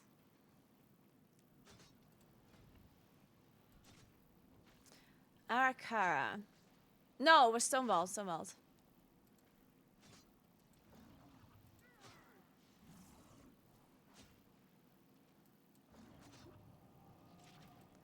There you go.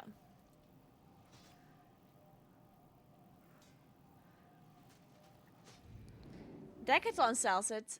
Do we actually need a special kind of oil? Fuck. Whatever, I'll figure it out. It says ingredient in it. Maybe David has some in his at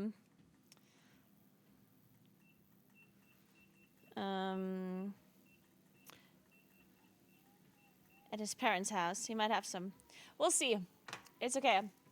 I'll figure it out. So, I'm not doing any 20th anniversary content. And, well, I mean, I'm playing the patch. But do you mean, like, the raid and stuff? Yeah, I'm not really feeling it. Use butter? Honestly, that might be a good idea.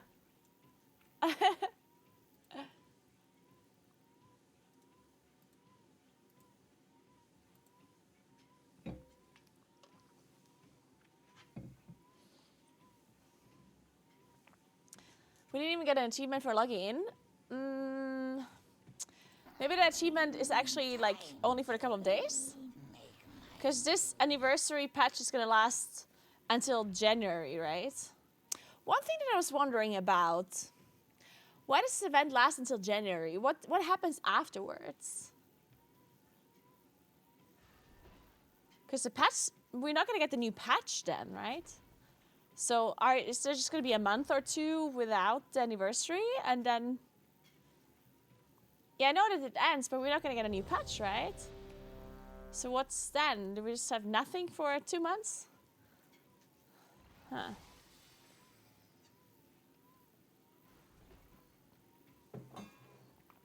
So here we are. High Speaker Eirich. Or is it just Eirich now?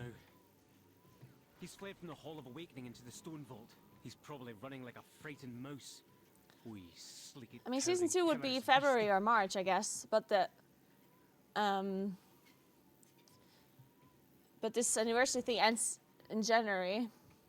Ooh, honestly, wait, we actually might get Plunderstorm. You're memeing, Kuros, but it might be true. 5, We might get a Plunderstorm season, honestly. 2. That wouldn't be completely out of the ordinary. Yeah, why not? And now you learn the true lesson of the void. So here we are. Zephyr.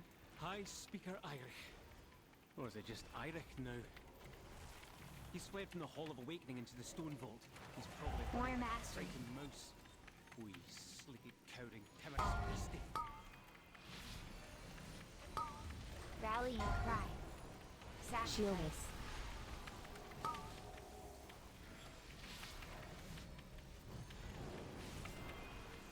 Sacrifice.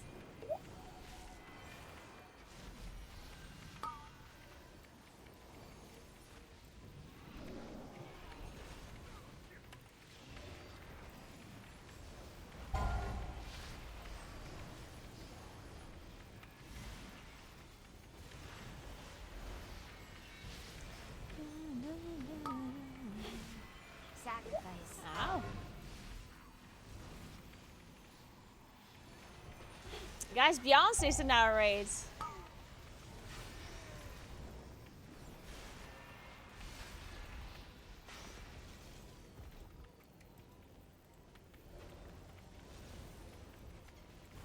I can't believe it. I'm finally meeting her. Your ascension is complete.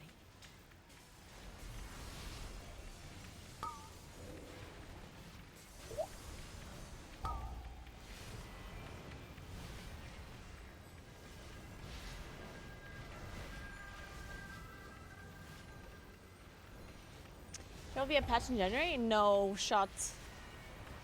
Not a major patch, at least.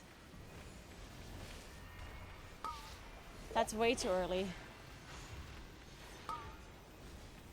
Sacrifice. What's this? Is that golem fused with something else? Titanic earthen technology enhanced with magical augments. Brilliant. Intruders approaching. Oh, Shielded. of course you could just play Edna while playing this pack. True.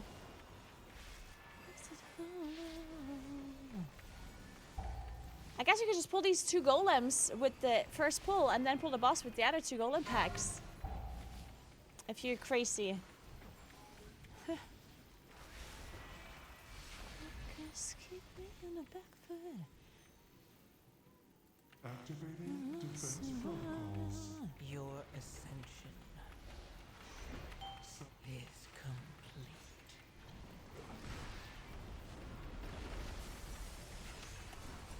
Offensive measures engaged. Dominant intruder identified. The thing with the patch in January is also that we still have... So we have MDI coming up, right? Activated. Next weekend already, there's MDI. And then there's still going to be a TGP season within this patch. Dominant intruder. And it's not going to be December, right? So that means TGP is going to be January. Earliest. Rallying cry.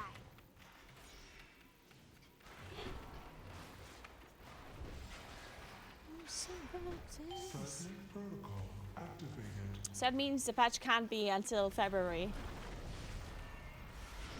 Earliest. Offensive measures engaged. Dominant intruder. And there are so many dungeon bugs, it's going to be crazy. Sacrifice. Are there actually that many dungeon bugs? I mean, I know there are dungeon bugs, but like more than usual? I haven't been playing like a lot of high keys to tell, like I'm generally asking. Ah! More master. Intruder identified. Shielded. Engaging offensive protocol.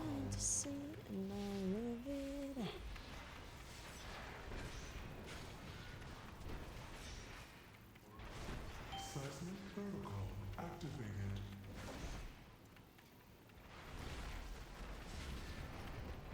Offensive measures engaged. Dominant 2 intruder. p.m. That is so early. Seismic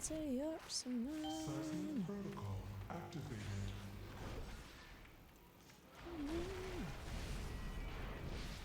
Offensive measures engaged. Dominant intruder. Your ascension Sacrifice. is complete. I'm trying a build that I think is good. I'm not playing random talents, I'm playing talents that I think are gonna be good. But I am not sure if they're good. Protocol activated.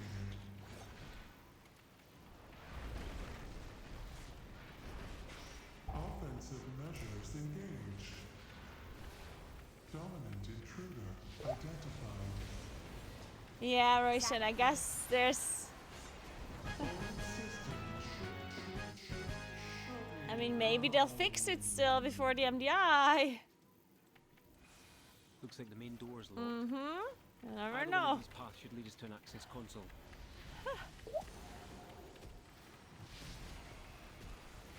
All you have to do is cope.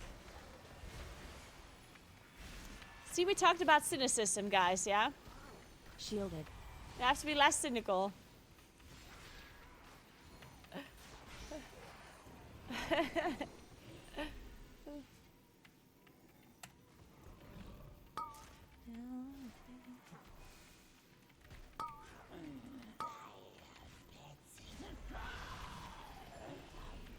Your ascension is complete.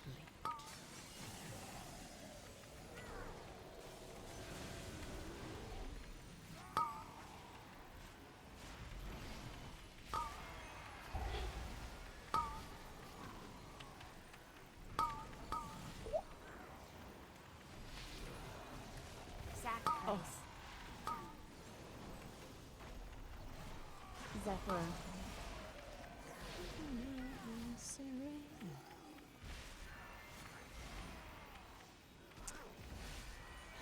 No, I'm not sharing what treadmill I have because I don't want to recommend it. You should do your own research and figure out what treadmill would work for you best. The treadmill that I have is nothing special, and I'm not honestly not even sure if it's gonna work for much longer. Sacrifice.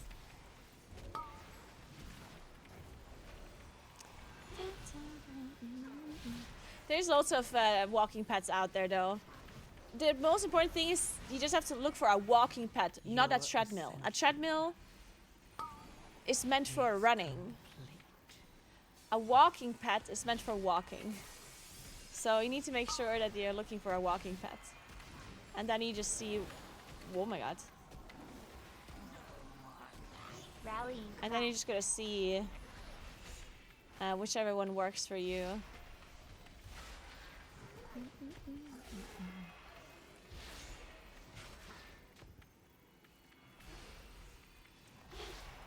Do you have a new DPS meta for M+? We don't know that yet. That's not something that we can establish Your after survival 5 hours of the wasn't patch. necessary. A meta doesn't get established until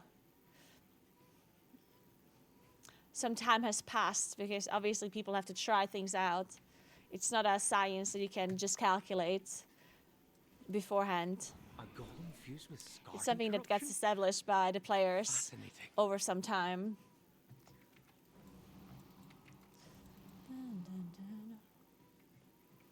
I can tell you my table because I really like it. But the tabletop is from like a local carpenter. Or a master. The adjustable base. So like the adjustable Your um, ascension. table base. That one I got from Desktronic. Is what the company's called. I like it a lot. It seems to be working really well for what it's supposed to do. But yeah, that tabletop itself is from my local carpenter. It's just a very sturdy, just like normal plate. Massive wooden base.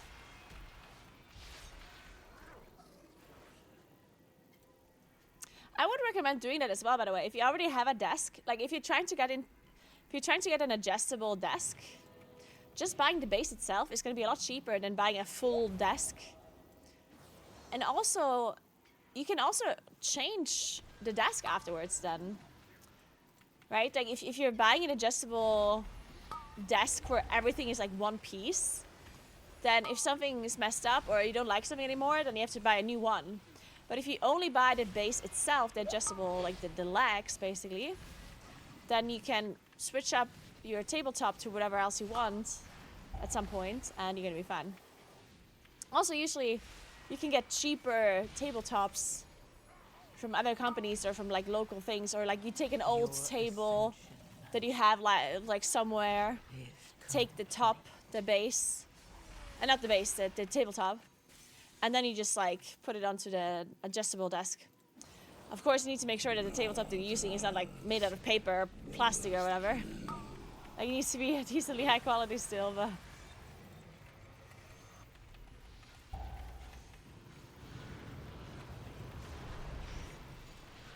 Shielded.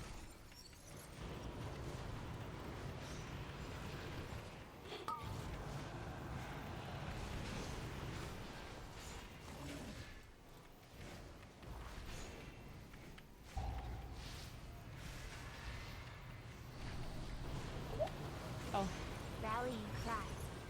how did that fire one die?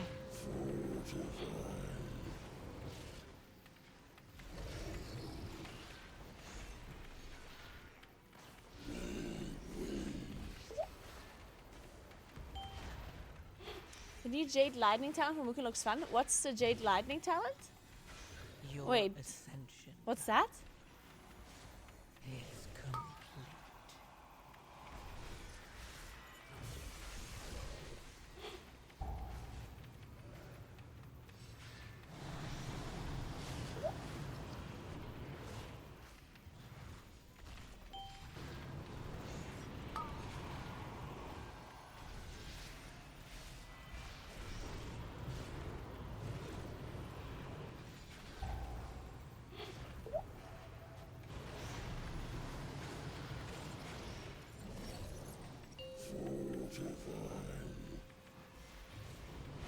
War Master.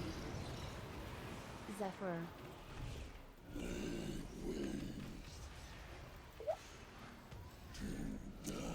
Like, I don't know. Like, I don't know. Are these dungeons just doing more damage, or... Like, I feel like I'm just dying.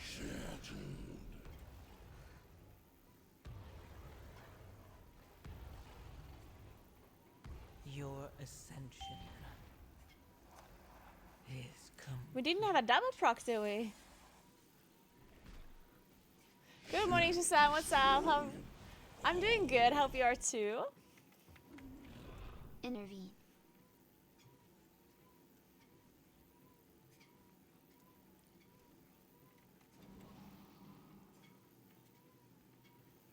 Can update the Naguura either, like I did directly in Vago. I mean, I have no idea how it worked before.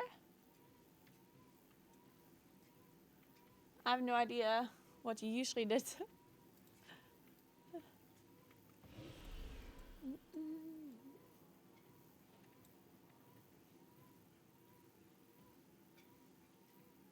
Intervene.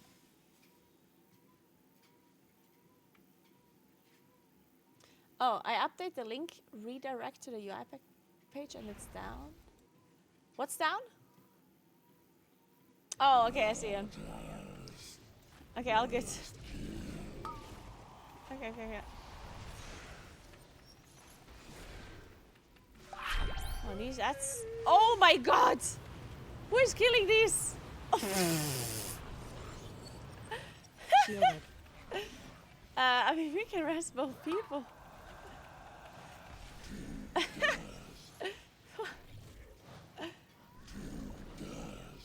Wait.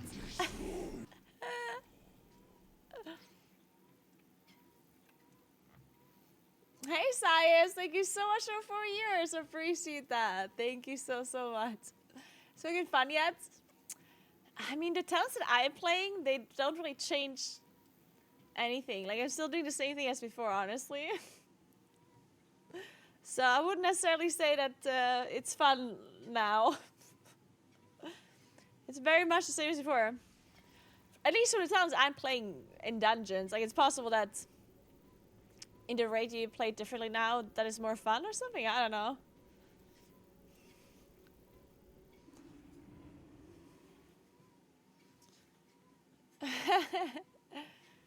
Yeah, sometimes.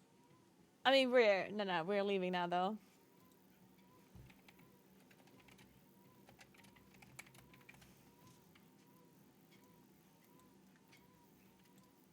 It's possible that I contributed to some damage on these crystals by using my Dream Burst, yeah.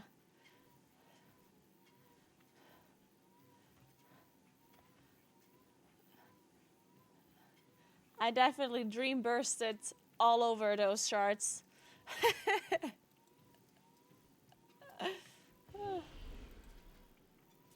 So. Telephone.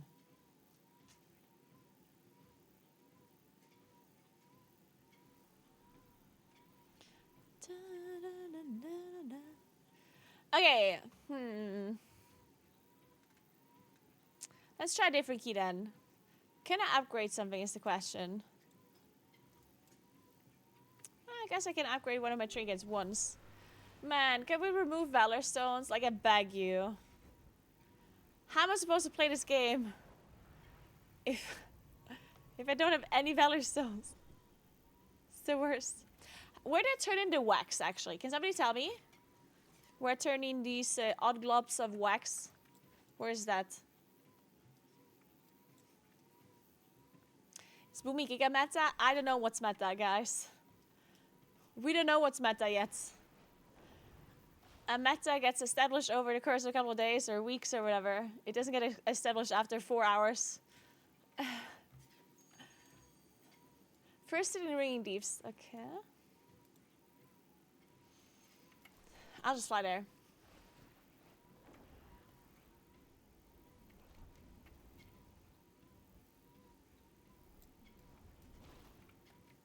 I see you see my wares.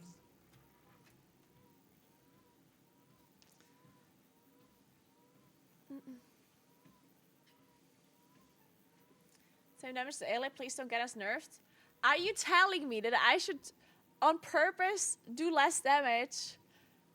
Because you think they might nerf us if I press my buttons in the correct order? I swear, you guys.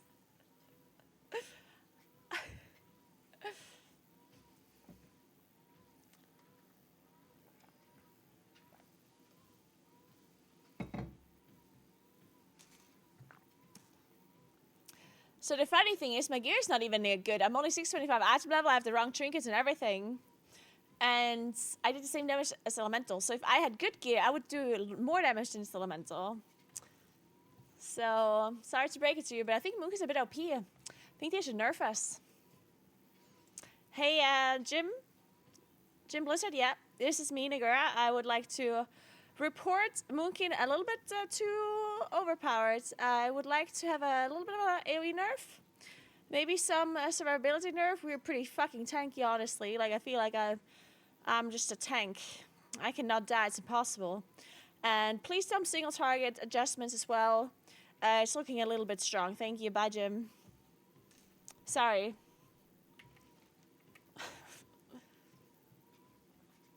Calling Jim Blizzard at 2:30 AM is so rude.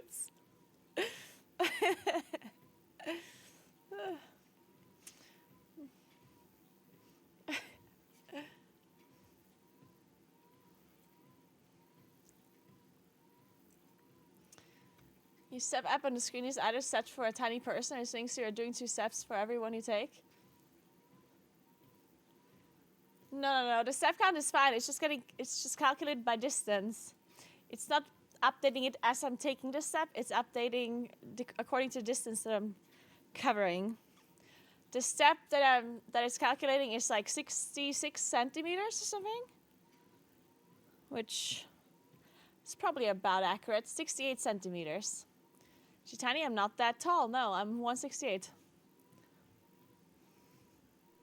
64. 164. Something like that.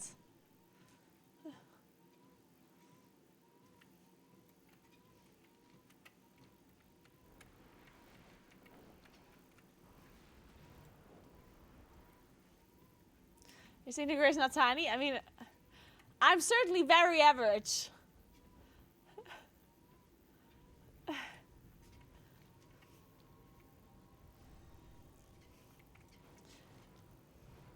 Certainly very average in my height. Sorry, what's the first city again that you said that I should be turning this wax in? Oh, literally that city? Okay. Let me find the wax goblin then.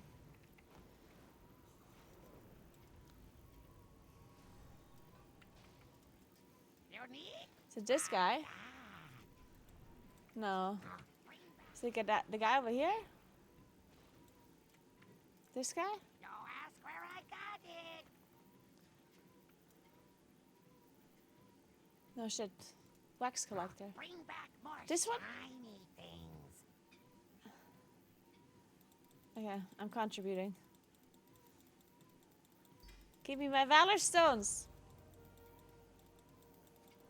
Okay.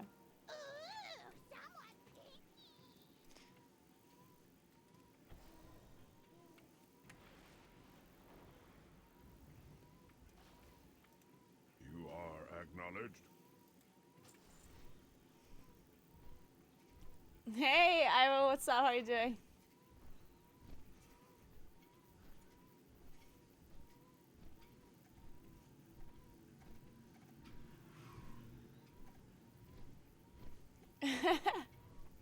Good morning, Pulverizer. I hate fighting moves in PvP. I can imagine. But yeah, the steps should be like somewhat accurate. They're obviously not. They're not accurate on the dot because they're being calculated off of the distance. They're not actually like tracking my steps. So the steps are just being calculated off of the step stride, like the stride of a person that has my height. If that's actually the stride that I'm taking or not, could vary, but it's not going to be super off, right?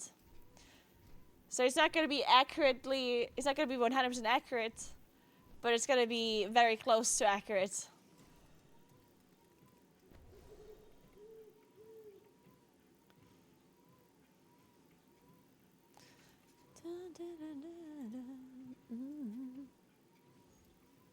So, ooh, is Boomy good now? It has been good before. And it's still good. In Placidus, it's horrible in raiding. You shouldn't play it. Just don't play it in raid and then it's all good. You've walked the distance to Mordor? Yes. I'm right there with him.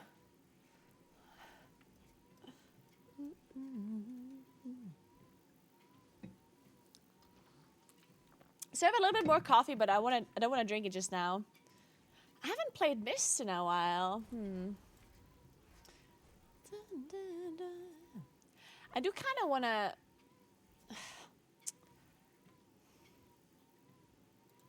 I do kind of want to play 12s rather than 11s.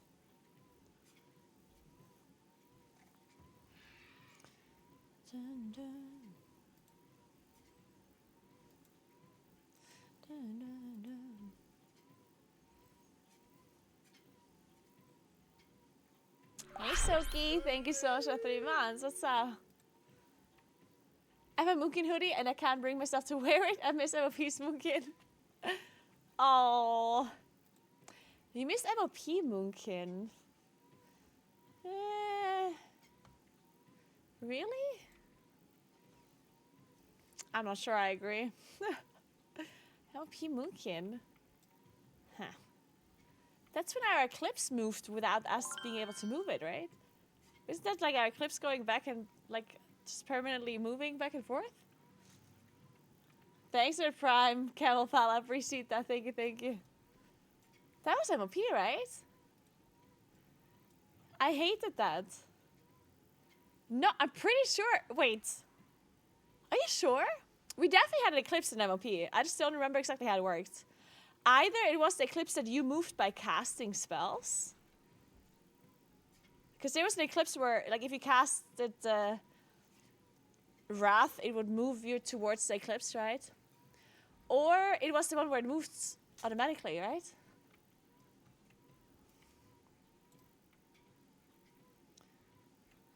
Snapshotting and machine gun. But how did it work then? So you moved, because there was an Eclipse, like I know that for sure. But, like you moved it by casting the spells, no? Oh, okay, yeah, there we go. So you casted a spell and it moved you. I mean, that was as shitty as this one is, though, the Eclipse. Honestly, I don't think there was ever a good version of Eclipse, yeah? I think Eclipse just sucks. No matter which version of Eclipse we had, it was just bad. I don't think we ever had a good version of it.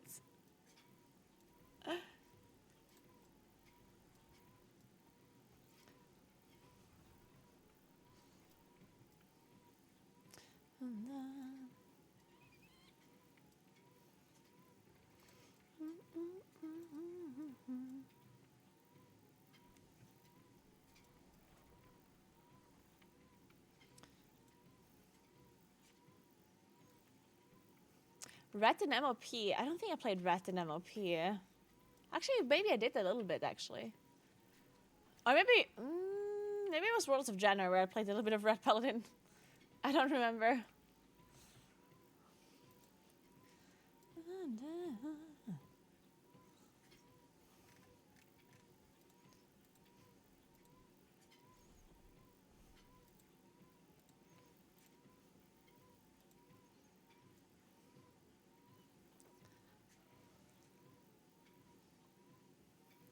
We kind of cool to create a pool with your viewers and which class they play. Oh. I mean, most of my viewers play Moonkin, right? But not that many. Well, it's not like that one-sided. Thanks for 8 months, Dingo. What's up? Thank you so much.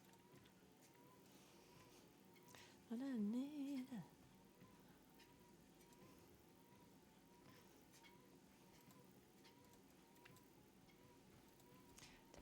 What I need. did play mainly Rasta Druid in MLP.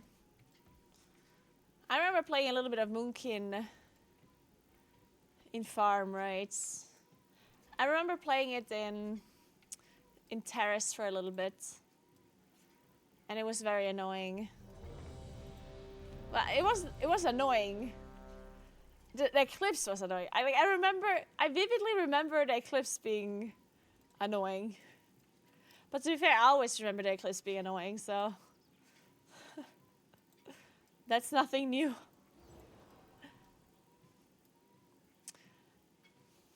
I still don't get these warbound currencies. Everything you can buy with currencies are warbound or account-wide. Why do then still need to transfer currencies? Why are they not making the account-wide?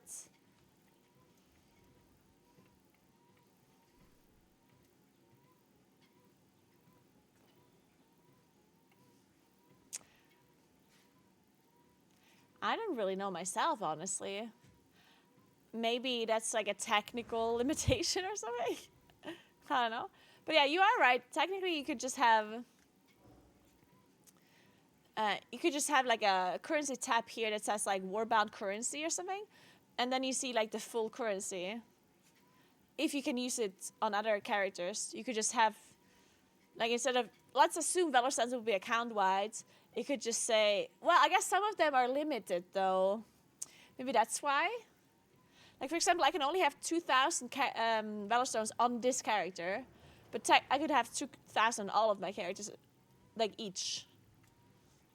Each character could have 2k. And maybe that's the same with other currencies as well that are warbound. So that they are limited on one character, but not on the others. Like, not overall.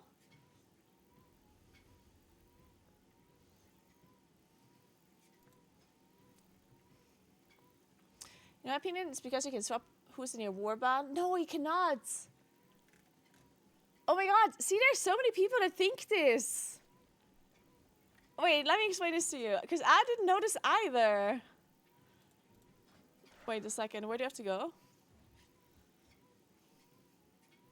Somewhat. Oh.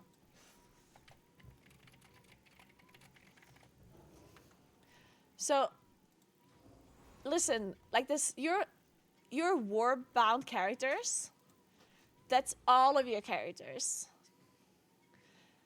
You can choose 4 characters to appear on your character screen as like to be your like war-bound characters. But it's just like a cosmetic thing. Like, it's literally just for your character screen. It's just for your login screen. Who do you want to see displayed there? But all of your characters that you haven't selected to be seen on the login screen, they're still part of your warband. Like, you can still use all of your currencies and all of your characters together. It's very confusing, right? Because I thought the same thing. I thought the exact same thing as you. I thought that only those 4 characters can like share the currencies and share everything. I didn't know that either.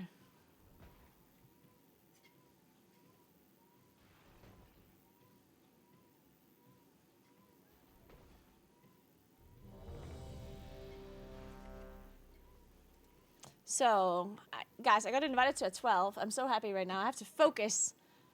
I'm focusing up, guys. I'm focusing up. I'm not going to make a single mistake this dungeon. That's a lie. I will certainly make a mistake.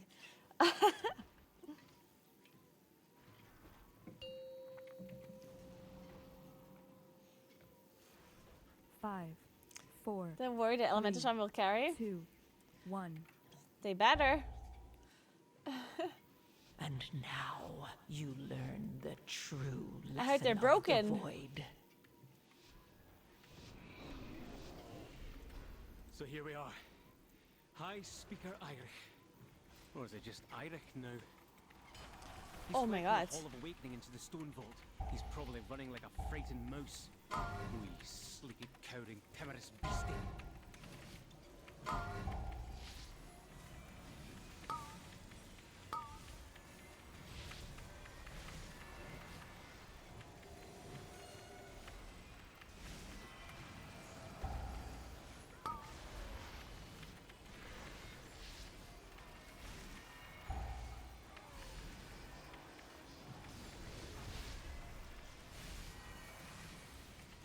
Sorry, I didn't intend on getting aggro, but my dots, if I don't apply them while you're gathering, my damage is so much lower. Sorry.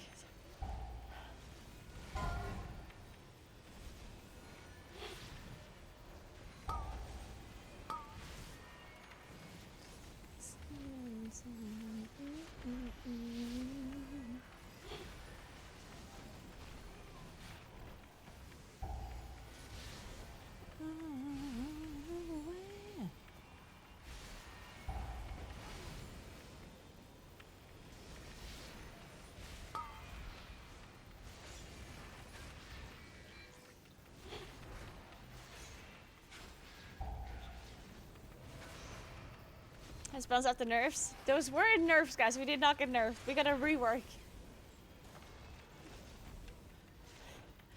Man, this WoW head thing with like the TLDR nerf kind of thing. Oh, so misleading. Sometimes WoW head is not helping.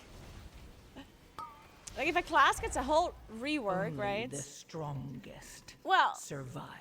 if a class gets major like talent changes and like changes to their like everything, then I feel like it's definitely very misleading to list it as a buff or a nerf, especially because we don't know that, right? Like there's just no shot the theory crafters and everyone has figured out the perfect spec for implasters yet and stuff, you know?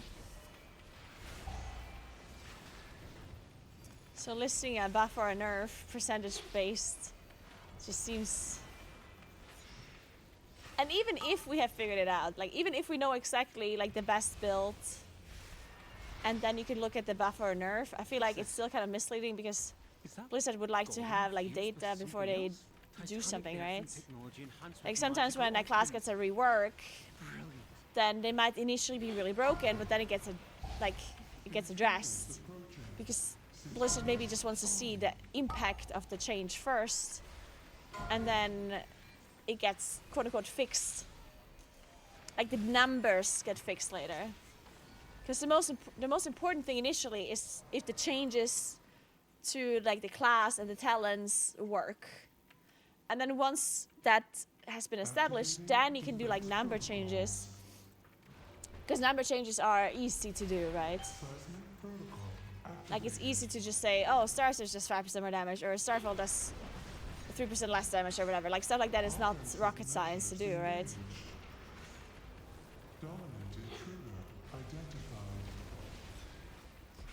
But then at the same time, you also need them to do it, right? And that's not a given. It is possible that sometimes Blizzard just does a rework and then they don't actually adjust the numbers afterwards.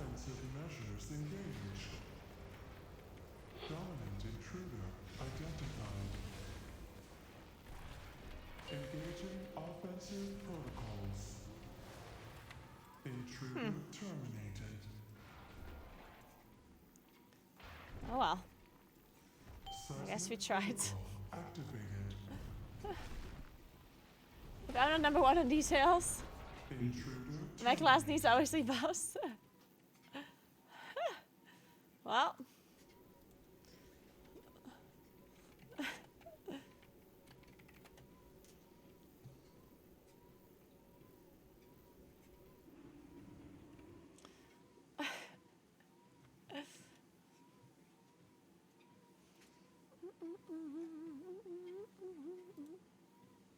It's okay, guys. We tried.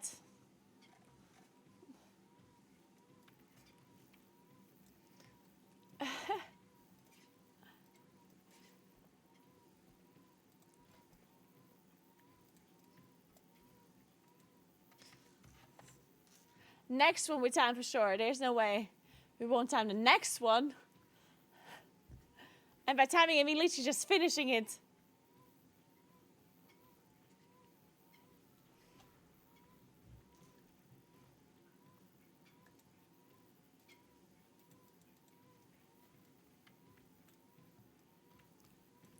I'm currently not running Convoke, no. but I'm just trying out stuff. You can try whatever you want, or whatever Compendium says, or you switch things around a little, whatever. Whatever you feel like. If you want to try my talents that I'm trying, then go ahead. But I'm not saying that they're better, I'm just trying them.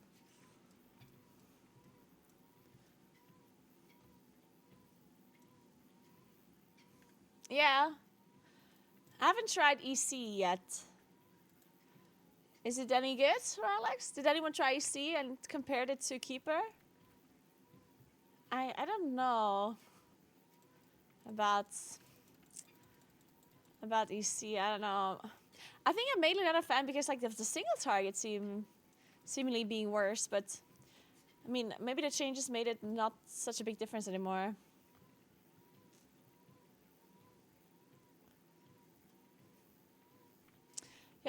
Do you ever wonder why do people leave? Not good enough? What is the real reason? I mean, most people leave because they think the key can't be timed anymore. So they'd rather do something else. That would be the #1 reason why people leave, right?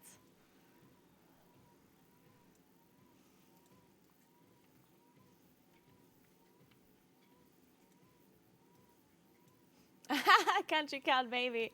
That's probably it.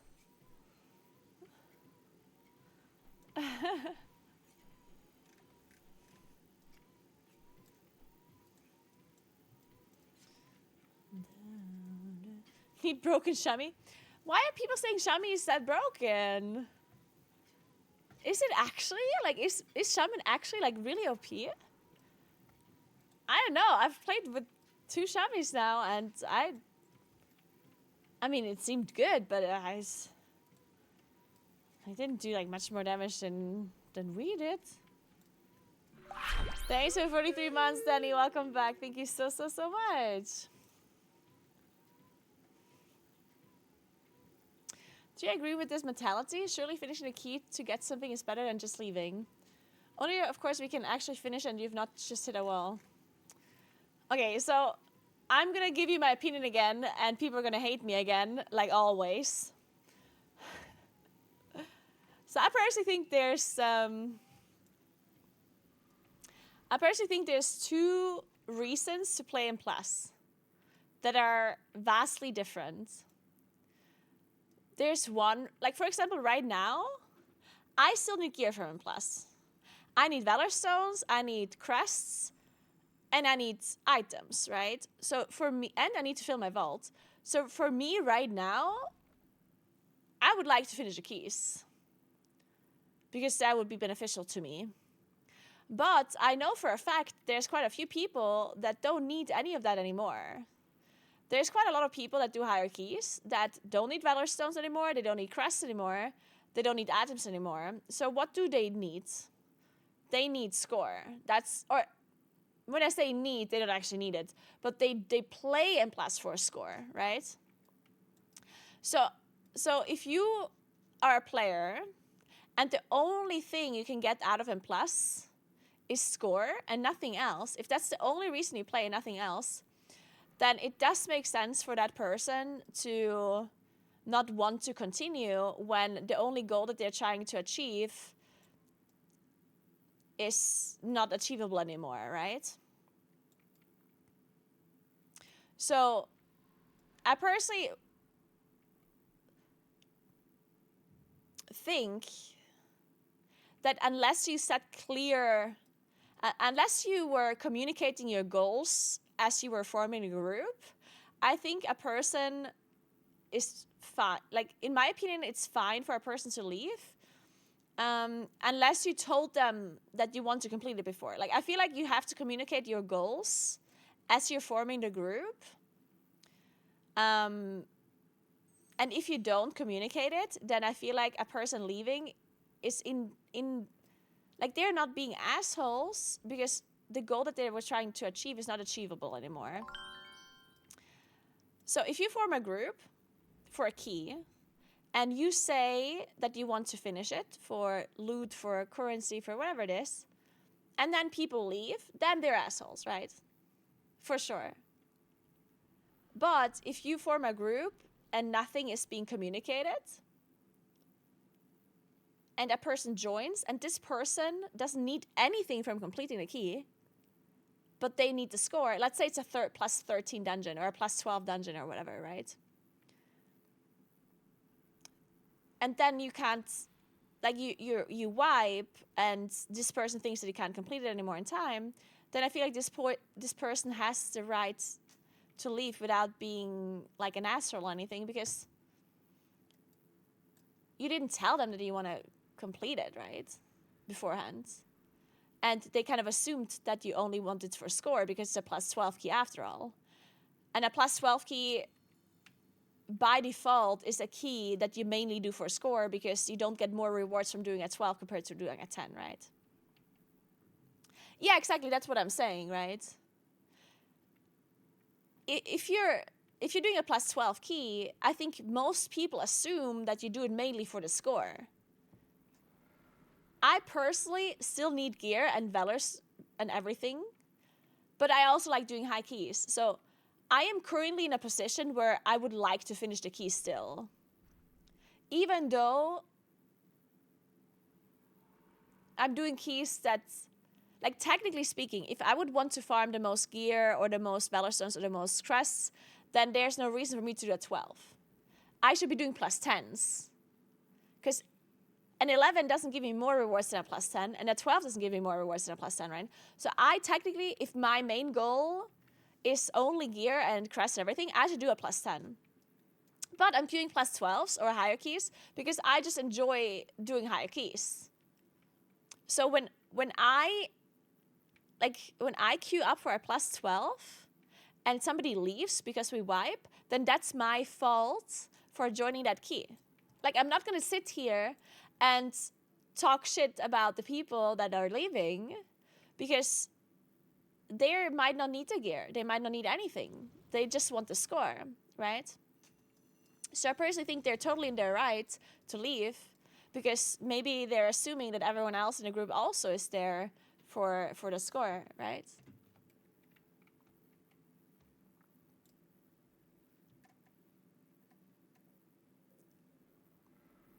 Wouldn't players that want the score also want the practice? I mean,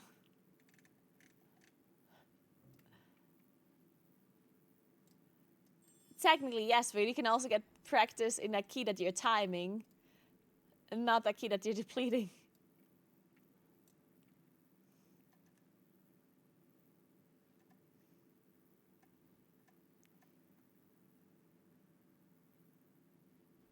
I will leave at 10 if it's not going to be timed. If they specify that it's for completion, then I'll stick around and complete it for sure. Thank you so much for the prime, by the way. Varcult RPG, thank you so much. I appreciate it a lot. Welcome. But yeah, so my opinion is just, like, I'm not saying that leavers are, like, good people or, like, nice people or whatever. But I do think that people need to be more transparent with communicating their goals when they do M+, because not everyone wants the same thing out of an M+ dungeon. I think people just have this assumption that everyone, like, needs valor stones, needs gear, needs crests or whatever. But it's just not true. Some people really just want to complete the key in time. And if that's their main goal, and you're not telling them otherwise, then I feel like they're not in the wrong and you're not in the right by, like, blaming them for it, you know what I mean? If you didn't communicate what you're in the group for or what your goal is. Everything. Because I feel like a lot of people are assuming that it's obvious that everyone gets a benefit from completing it, right? Like, I think a lot of people think, oh, it's super obvious that we all get a benefit from completing it. Therefore, if you're leaving, you knowingly stop us from getting a benefit. But I think that's, like, a wrong assumption. Like, why would everyone that joins the key assume that you're gaining something from the completion if you're not telling them? Because maybe they don't get a benefit from completing it, so why would they assume that everyone else in the group is getting a benefit? maybe they assume that everyone only wants to time it, right?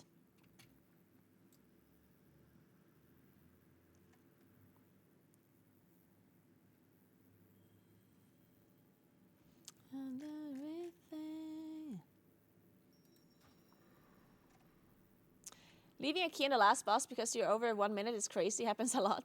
It wastes everyone's time for no reason. What do you gain from leaving in that instance? So I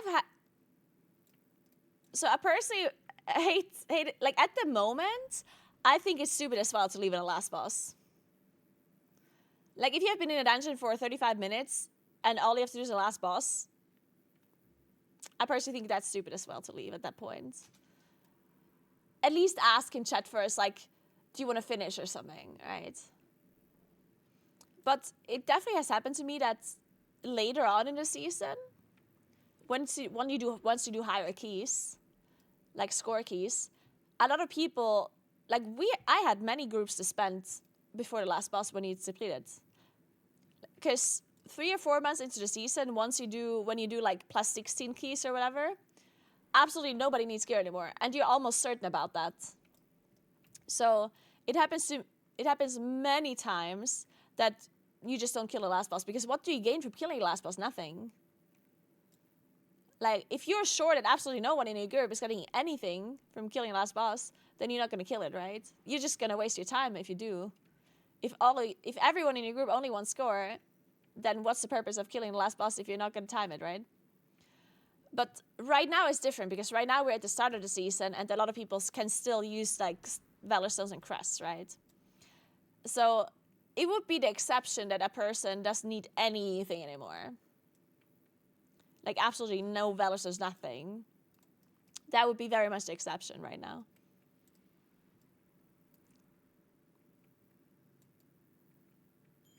The solution is very simple. Blizzard should make leavers lose rating when they leave. Absolutely not. No, absolutely not. See, again, you're assuming that everyone gains something from completion. But that's not how Mythic Plus works.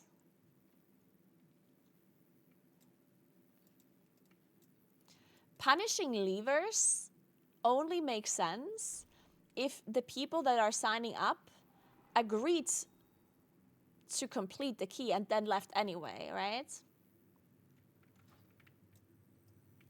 Then I do agree if that was actually something that you're signing up for, but you're not.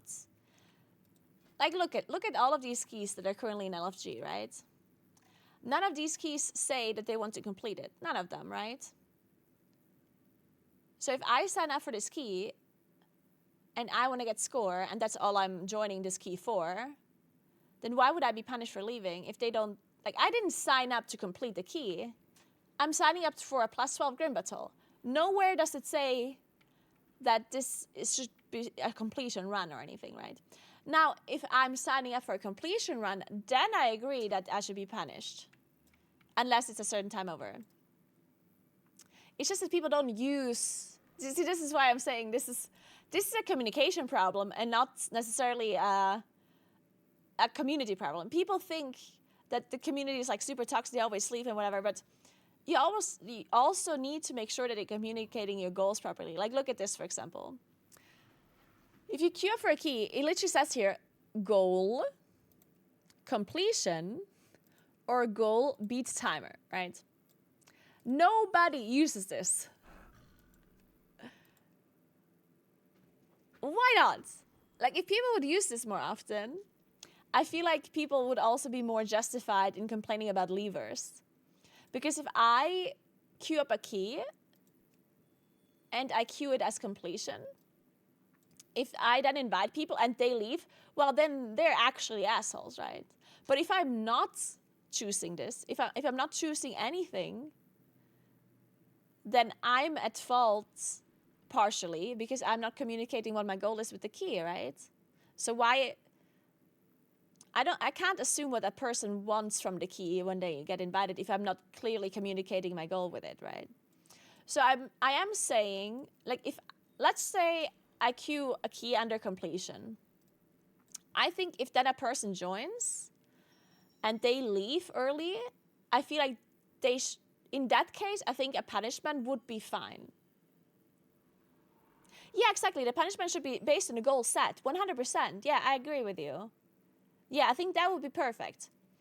Because if you as a group set a goal beforehand, and then somebody just leaves before the goal has been met, or is not even trying to achieve the goal, well, then the punishment would make sense.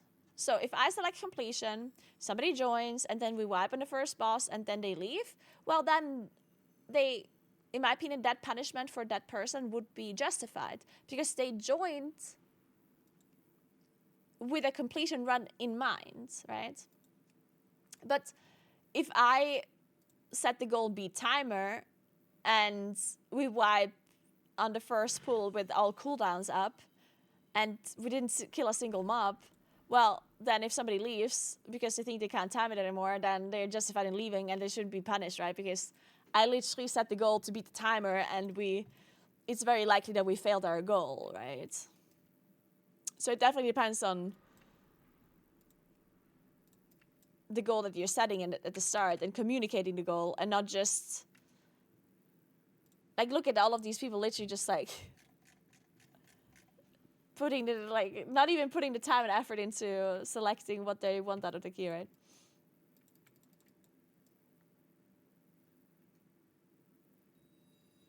What are we thinking about these talent changes so far? I don't really know. The thing is like the talents that I've been playing like don't change really anything from what I've done before. I mean, these mushrooms, they just proc. I'm not doing anything different. Touch of Cosmos is the only real change, and even that doesn't really affect me that much. Like I just, I gotta proc, I press the button, and that's it. I guess I'm not playing Convoke currently, but that doesn't really change anything really. In fact, I mean, obviously Convoke had more of a gameplay impact than Incarn has. So right now, I'm just... At least the talents that I am playing have very little impact. Damage-wise, it seems very similar than it was before. I honestly don't notice any major differences. I don't know if other people notice more of a difference. I personally pretty much feel like it's the same thing.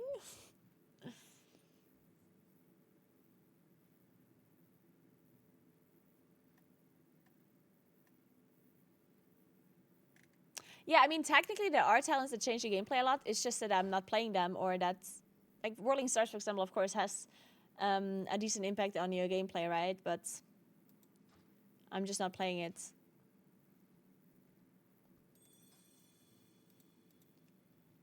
Technically, also EC could be good now, right? But I don't want to try it. I don't want to try it. I just want to play this. I want to play these talents and then...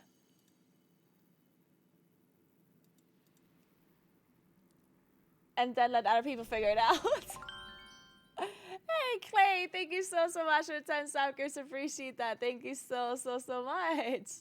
That is so nice of you. Thank you. Welcome to Diano, Sway, Flames, Deluxe, Captain, Mad Heifer, It's King, QB, Mimlin, and Base Bro. Thank you so much, Clay. Welcome, everybody. Make sure you say thank you to Clay for getting a sub gifted. Thank you so much. Yeah, so far I've only tried this build. Nice, Full Ricer. Happy belated birthday.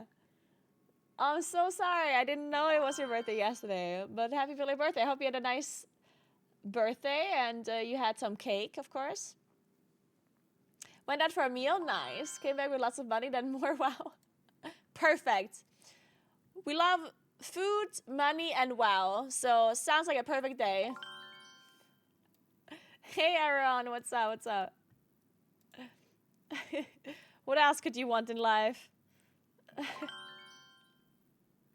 And cake.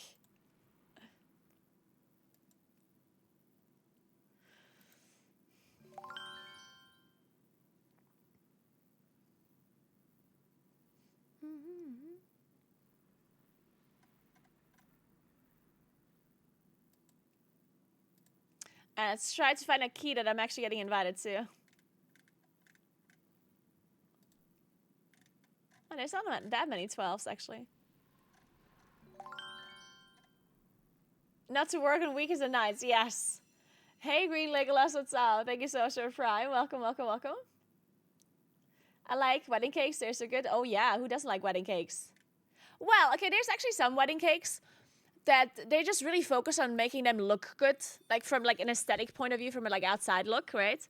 And then they're not actually tasting good. That's like the biggest waste. I actually hate when a cake looks really good and then it isn't. This happens so much when you're in a hotel that has like buffets.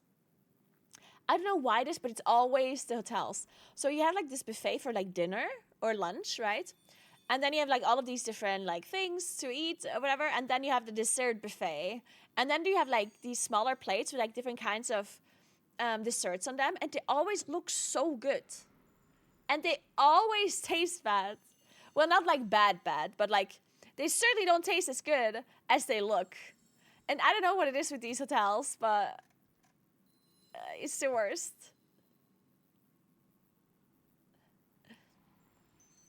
I personally, I'm not a fondant hater. I am a fondant hater if you're like overdoing it. Like sometimes people use fondant and they use like a centimeter thick layer of fondant and then they like form like shapes and stuff of fondant or whatever, and I'm just like, that makes no sense. But I do think that fondant is not, like you can use fondant and you can use it in a good way, right? You just have to make sure that you have a very thin layer of it, right? Then it's fine. Then it honestly is not that bad thing at all. I mean, it just tastes like sugar, right?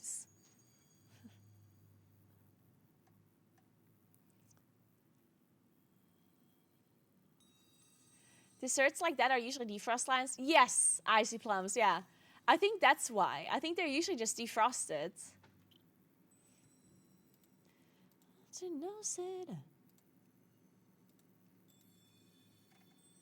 And lots of ice cream. Ooh, do love ice cream. I actually had a little bit of ice cream because some days ago, because there's a little bit of ice cream left, a little bit of vanilla ice cream. Very little though. And then, so what I did is like, I microwaved some frozen berries, mixed it with a little bit of yogurt because there was very little vanilla ice cream left. So with the little ice cream, it would have been like no dessert at all. So I mixed it a little bit with yogurt, then I put the vanilla ice cream in it.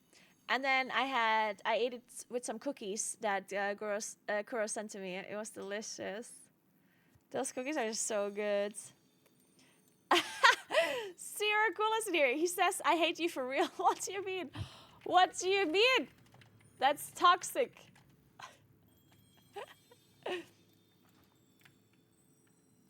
Sierra Cool is toxic again.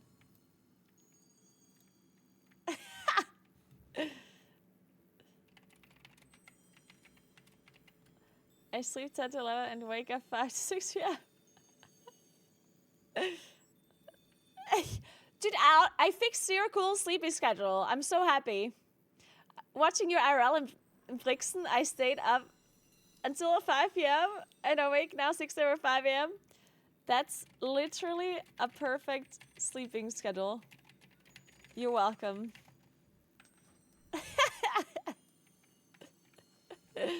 You can wake up in the morning, go for a nice little walk, pick up some pastries at the bakery, then come back and play in Plus.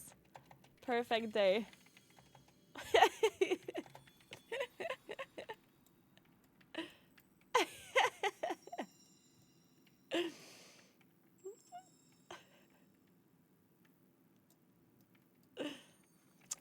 Wrong.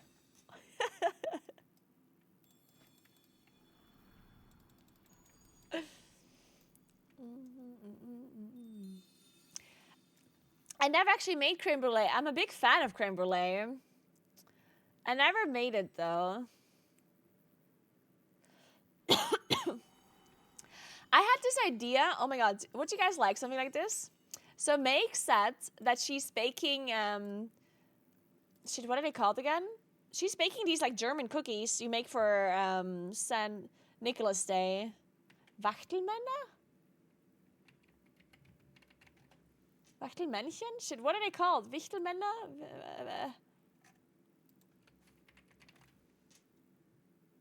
Shit, what are they called? I forgot.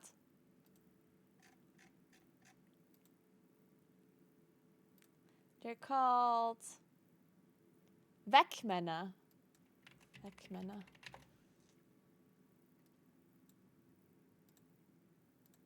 This is what they look like. They look a little bit cursed, honestly. And apparently Makes is making them this this week someday.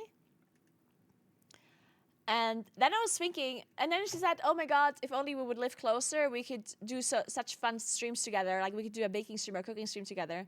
And I was like, wait a second. Technically, Makes and I, we could do a cooking stream like together, where we don't meet in real life, but we like call each other. So we like we're talking to each other while cooking something in our kitchen separately. And then I had the idea, what if we cook two things?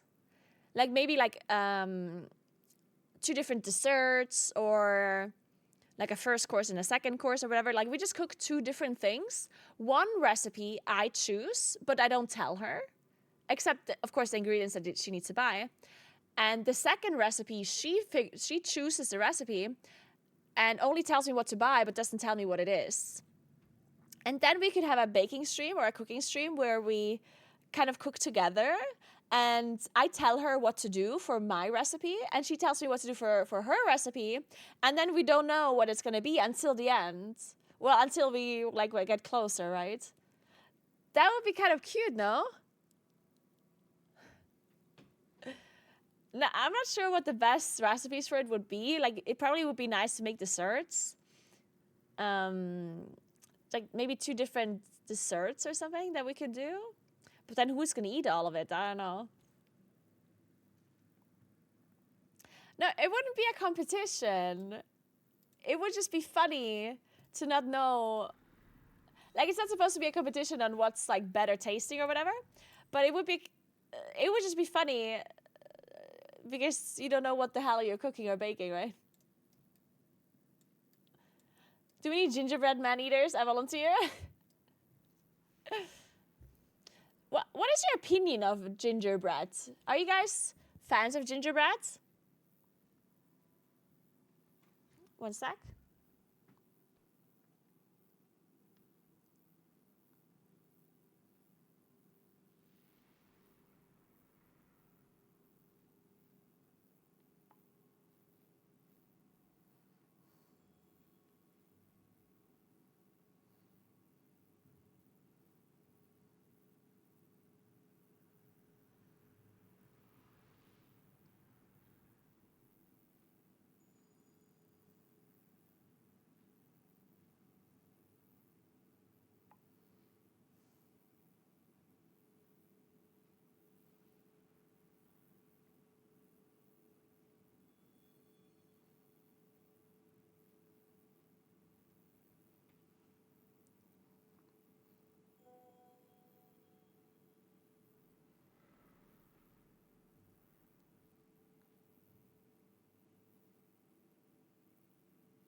So, okay, Francis said that maybe tomorrow I have to be at the apartment at 2 p.m. already. That'd be so early. I'll ask her if she can do a little bit later, and if she doesn't, then I guess it's just gonna be 2 p.m. I guess we have to just do an even shorter stream tomorrow then. I heard gingerbread from the other room and came running. That is how much I love it. Okay, so here's the thing. I personally always thought that I don't like gingerbread. I grew up thinking that I don't like it because I probably had some bad gingerbread. Because if you get like really dry gingerbread, you know, it can be super dry, and then it's kind of like meh. But if you get really like high quality, like really like fresh and like moist, like good gingerbread, that one is good and delicious, right? So I think I do like gingerbread. I just like for a long time thought I don't like it because I had shitty ones. Yeah, it really depends if it's baked well.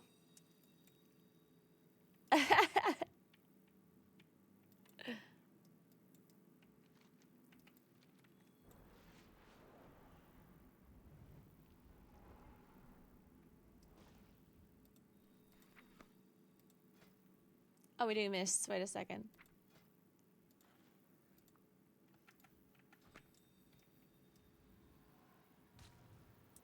Ooh, a large speculatius. Very delicious. So good. Like these Italian cookies though, what are they called? What are the ones called you sent to me, Kuros? Shit, I keep forgetting their name.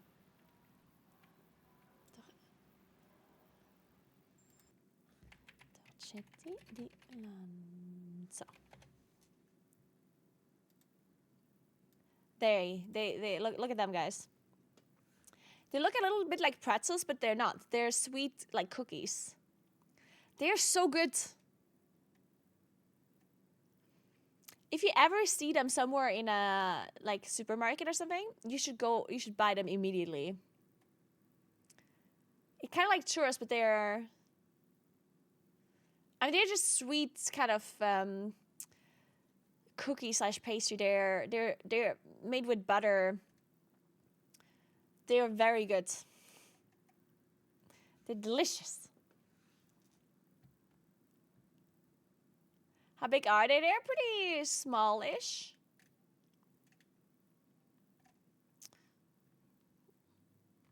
Maybe like this.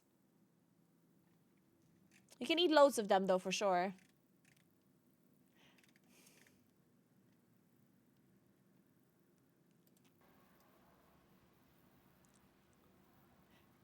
Can I eat them by the tray? Of course you can. Getting us hungry again? I'm sorry. I'm hungry as well. After this key, I'm gonna have to go get my lunch. I'm certainly hungry now. Hey Clock, what's up? How are you?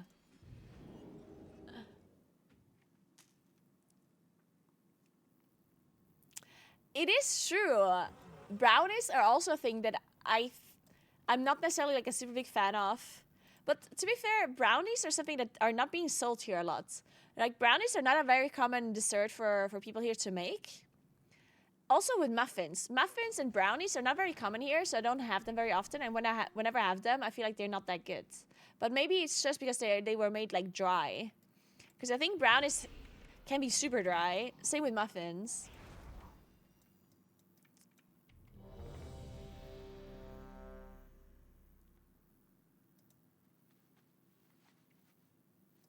Also, I don't think I ever had a good cupcake before in my life, which is so unfortunate because they look delicious.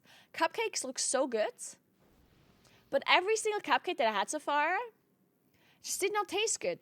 Like the sugar glaze on top was always just like too much, like too sweet or too like and the dough underneath, like the actual like muffin or whatever it is that you put the glaze on, was always dry. I never had good cupcakes before, which sucks because I'm sure there are some that are delicious.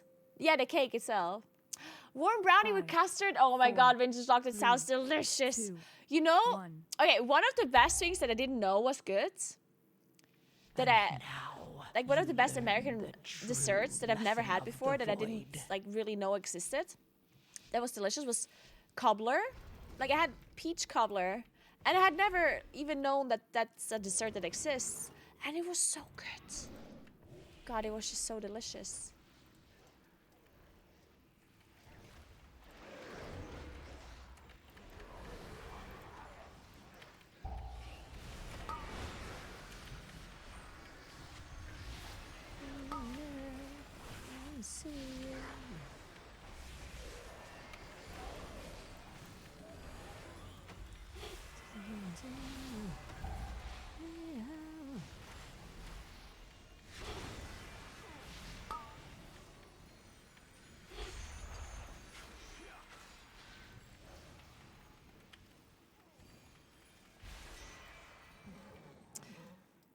Right, alright. Turns out Rogue is broken, guys. Pack it up. Cobbler, hardly know her.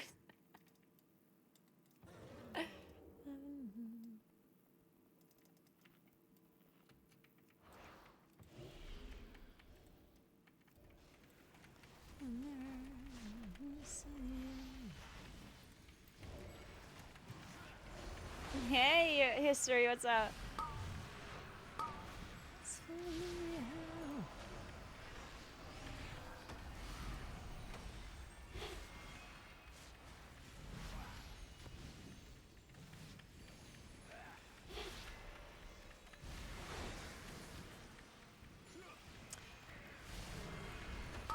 Shouldn't cupcakes be dry? Oh, are they actually supposed to be dry?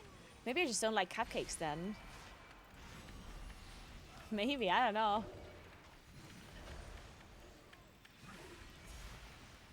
One thing that I really have to make once though is like tres leches or whatever it's called. Because people keep saying how good it is, and I've never had it before in my life. So I feel like I really have to try that.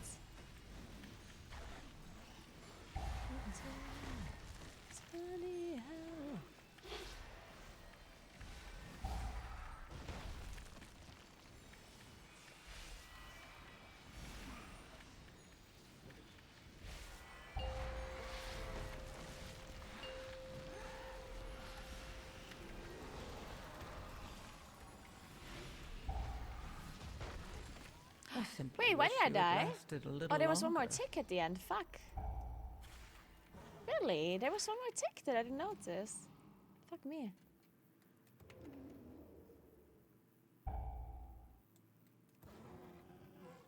Dun, dun, dun, dun.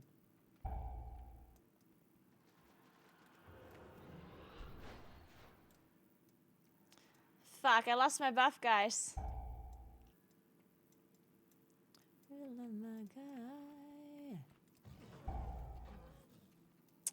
Maybe the stamina buff is better for me after all. Maybe it's good. Maybe I should just be playing stamina. No.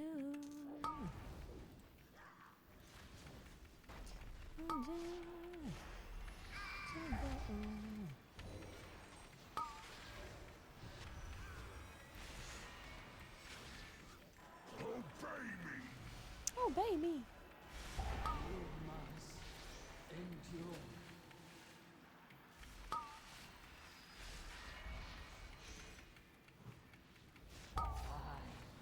Tremor toad. Control it.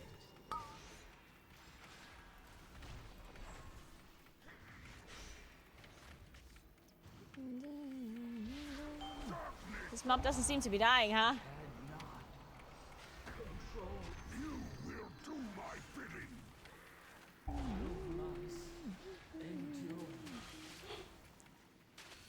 Be gone from my sight.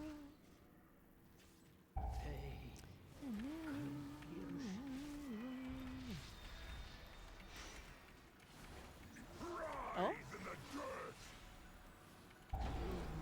Oh no! Oh no!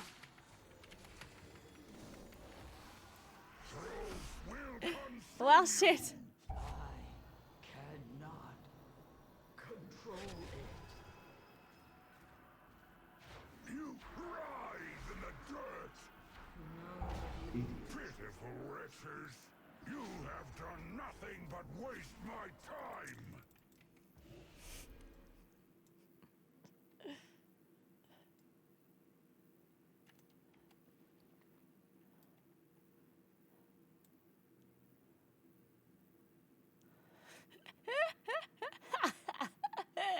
They're having a great discussion in chat right now. You should see it.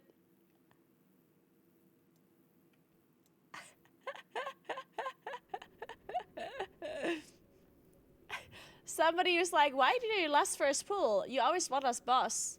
And the shaman goes, of course, XD, maybe on your silver moon.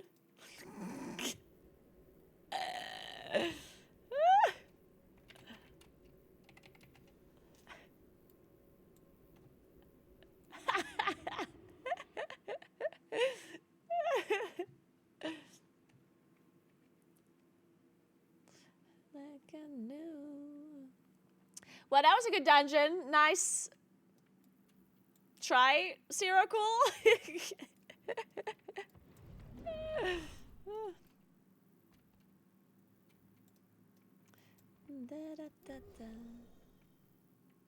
Yeah, I know that Ascendance is bugged, actually. I know, I heard about that. Yeah, I heard that Ascendance is bugged. So if you guys are a rest shaman, maybe don't play Ascendance for now. It doesn't do anything. It doesn't duplicate your spells, apparently. Alright, guys. I'm gonna be back 1 second to get my lunch. Maybe we check out a video while I'm getting my lunch. What is it you guys want to watch?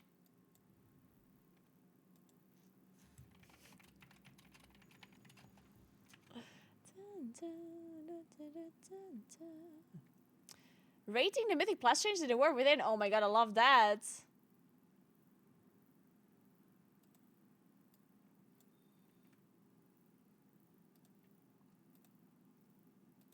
Hello, everybody. My name is Dratnos. The Well, servers hello, are down. I Dratnos. figured this would be a good opportunity to make You're a back, video guys, one about sec. Mythic Plus changes in War Within. Have they been good? Have they been bad? Which ones have been good and which ones have been bad? Because there have been a lot of Mythic Plus changes coming into this expansion. And recently there's been some, I would say, discontent about Mythic Plus. There was even a protest movement at LFG that's been building a bit over the past couple of days. Now, I think a lot of that is due to the fact that the incoming patch that the servers are currently down for is going to be buffing some overperforming specs in M+, and nerfing some mid and underperforming ones, which is a pretty valid concern and thing to protest. But I think there's also people that are just kind of unhappy with M+ writ large this season. So let's take a look using my favorite format, the tier list. Oh, I can see my face is kind of in the way here. Okay, yeah, the bottom tiers are bad and really bad. Let's see if I can move this and keep it in frame. Perfect. Just what we wanted to see. Okay, so we have a bunch of different things that have changed about M+ this season. I'm going to start with something that's really good, I think, and then we can talk more about some of the changes that have been less than really good. So the first change I want to talk about is the new affixes, Zalatat's Bargain. This set of affixes, I think there are a few cases where they've been annoying. There are a few bosses where they do weird stuff. There's a few, situations where they felt bad. And on launch, a few of them, like the emissaries, felt pretty bad as well.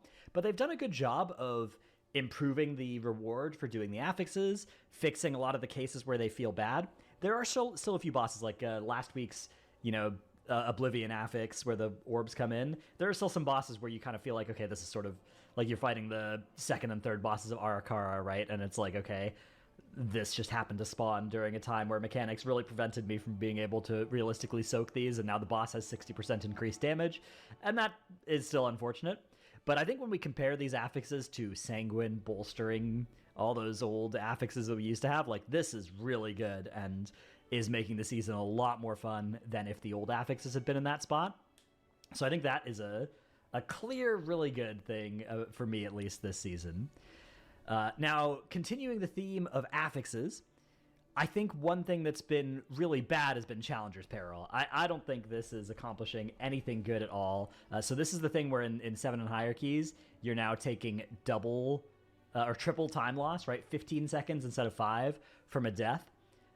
Really unfortunate, I think, addition to the game. I think they felt like they needed to add more affixes at more levels and more difficulty and stuff, but I really think that M+, where one wipe equals a key depleted, is the least fun way to play M+, and Challenger's Peril moves that level down lower. It moves it into those pug keys that you can be doing, and I think that's just a tragic removal of fun from what otherwise could be a pretty fun season. So I think this is actually a lot of problems in pugs and stuff come from the fact that the success rate is lower this season, and a lot of the success rate being lower this season comes from Challenger's Peril existing, and a lot of unfun M+ keys that you do time are because you just have to play them so safely and so conservatively because Challenger's Peril exists. So I think this is really a contagion in the M+ affix list. I think that if this expansion they had taken away the 5-second death penalty instead and didn't add Challenger's Peril, I think that would probably make keys like That probably fixes like 50% of the total bad feeling around keys this season, although there are some other changes and stuff that we should get to. But first, our video sponsor for today is once again Pure Kick Energy. So this is it's an energy drink mix thing. So you get water, and then you get these mixed packets. You put it in the water. The best one is grape. The grape is the best one, the Concord grape. I have had all of them that they sent me. Those are all gone now, so that's unfortunate. May have to get some more. But they also are currently doing a promo with Warcraft Rumble. So if you are playing Warcraft Rumble, you can get some free stuff when you order things up until the end of the year, it looks like. So if you're a Warcraft Rumbler, and even if I've got some extra codes that they sent me too. So if you want to try and yoink these, if you're one of the first people watching this video, there's one, and there's another, and yeah, this is the 1080p tax. If you're not on 1080p, you're gonna have a hard time getting these codes. There's another, and there's the last one. There's some Rumble codes, so enjoy those. Thank you, Pure.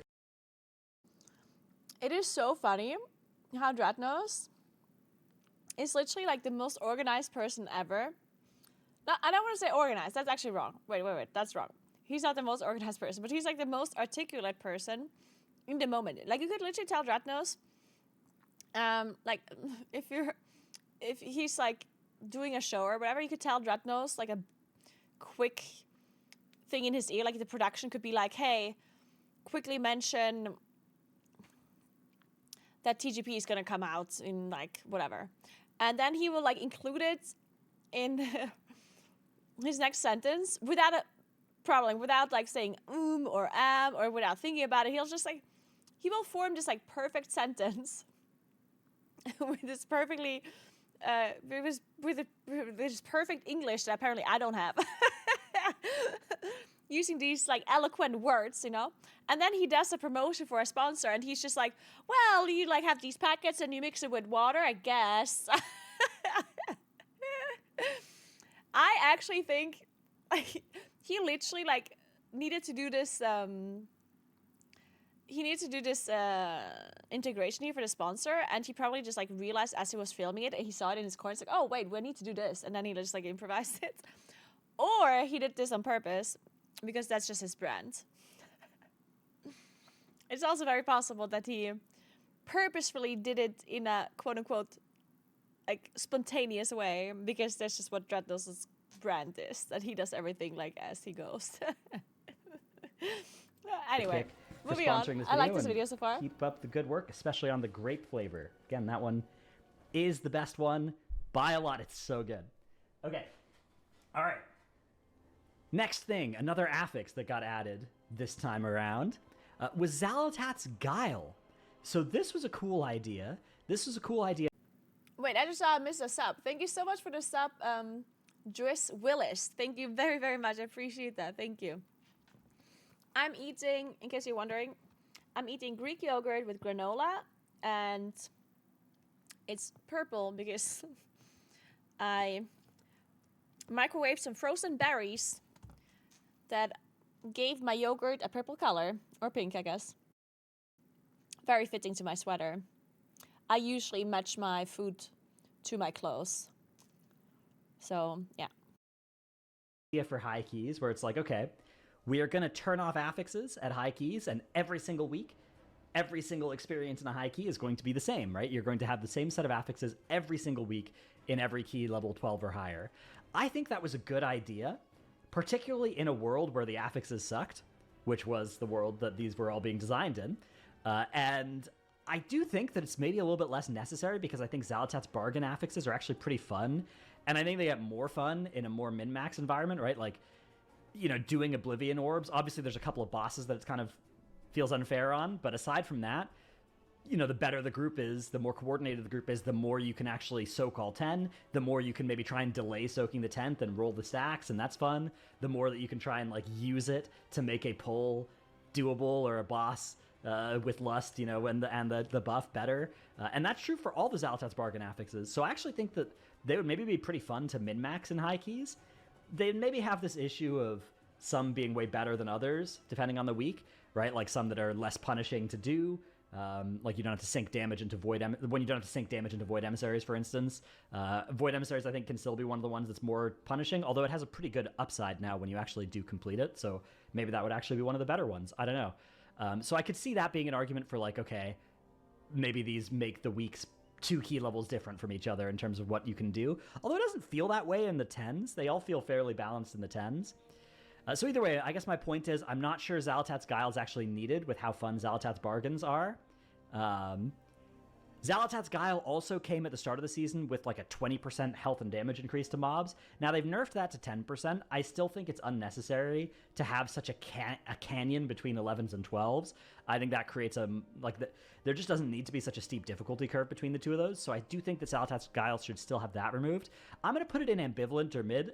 Not mid, but ambivalent. Like I'm not sure. This is doing some things I like and some things I don't like, and I also haven't done enough high keys this season to have a really good opinion on if Xalatat's Guile is something that I'd want to see more often or see continued. I think I'd like to see them experiment next season without it and just see what it's like to have the bargains in the high keys, and then we could kind of see which was better. That I think would be what I'd like to see tried. But again, this is one of those things where it's like, unlike Challenger's Peril, I don't think this is like clearly bad. I think there's definitely pros and cons to the Xalatat's Guile. Okay, another thing that changed about M+ sort of last season in Dragonflight, but then in this season sort of for real for the first time, was the key level squish. The increase in difficulty to M0, the increase in difficulty of M+ by, they say about 10 key levels. I think it's probably more like 7 or 8, but either way, it's, keys, what used to be a 12 is now 2, right? Or what used to be a 10, I think, is now 2. So I don't know, the keys got harder basically, right? And it's like now to do the highest level keys for rewards, you're doing 10s instead of 20s. And all of those keys from 2 to 10 or whatever basically got lobbed off the ecosystem.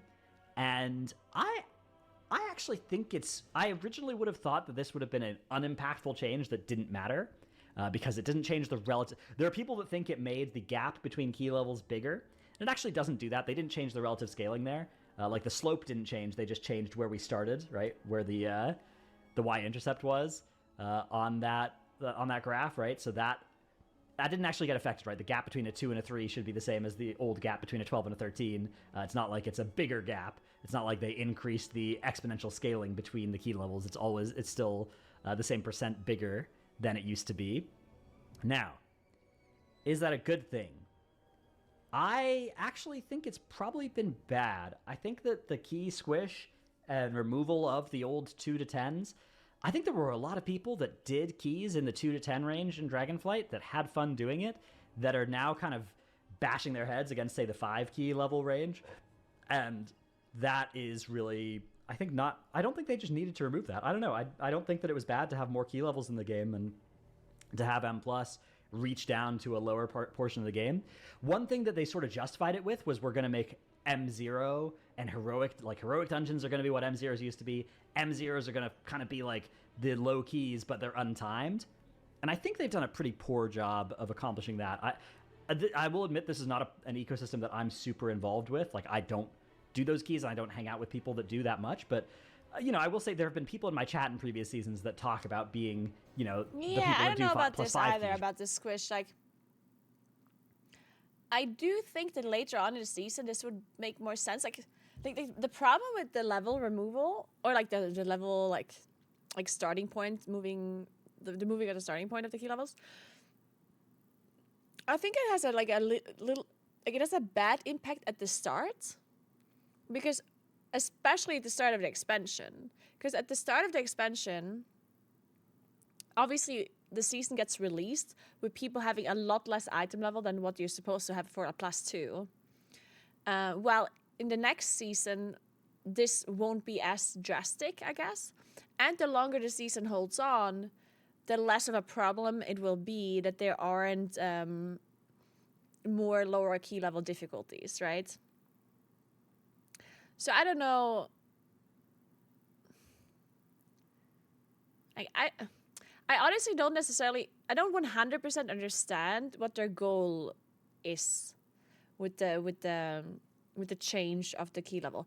Is it maybe just the fact that, because the good thing that I can think of is that people don't, like, it doesn't seem just like this unattainable key level number. Maybe that's it. Like, because if you just start out playing in plus and you're like doing a +2, and then you see, oh my god, the highest keys that have been done are +30, right? So maybe that in your mind creates this kind of like demotivation. Like maybe you're just not motivated enough to play more. And maybe that's why they removed it, thinking that that level would be too high for people to like strive towards. Like it maybe demotivates people to see such a high number. Because that would be the only, like one of the more positive things that I can see. Because now if the highest key that you know that people can do is like a 16, that wouldn't feel so far away from a +2 compared to what it did previously. So maybe that's kind of like part of the reason why they did this. Other than that, I can't really see any super major, like, well, I guess it also cleared up the key level range a little bit, right? Because I guess another problem was that there were so many different key levels that the LFG tool was like kind of like spread out too much, like across all of those key levels, right? So you would have people that do between 2 and 5, people who do between 5 and 10, and 10 and 15, and it would like spread out the people a lot. And maybe that was part of the issue as well. Now we're gonna have more people and more condensed, or like with Mythic Zero and Heroic, like you condense them more into that. Like, because a Mythic Zero now technically combines +2 and +10 from before. So instead of people doing a +3 key and a +5 key and a +7 key, they all do Mythic Zero in theory. But then Mythic Zero didn't, as Dreadnoughts mentioned, didn't really have the impact that they maybe think it would have. I don't know.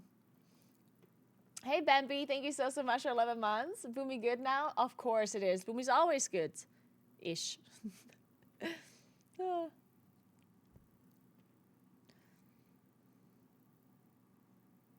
So yes, the one thing that is in particular bad in combination with the key squish is the fact that it feels like everything up until 11 is like in a doable. Well, actually, no, this is wrong. I think the fact that we have Challenger's Peril and Xelotav's Guile makes people look at the key squish in a worse light, I think. Because without Challenger's Peril and without Xelotav's Guile, I think this key squish wouldn't be looked at badly because it doesn't impact you as much as maybe people think it is. But because we have the key squish and the Challenger's Peril and all of this stuff like combined, it feels like it's the key squish that maybe is causing some of the issues. Maybe? I don't know. It's hard to tell. Also, I agree with Dreadnoughts with Xelotav's Guile. Maybe not. It's not that I understand the purpose of Xelotav's Guile, right? It's there to make sure that that level 12 key isn't easier than level 11 key, right? Because it would be really stupid if it's easier to do 12 than 11. But I do think with Xelotav's Bargain being 30 seconds now, I do think that that is not necessarily an issue. I think that you can remove Xelotav's Guile and maybe still have a 12 be harder than 11 without having the bonus effects from Xelotav's Bargain. I don't know.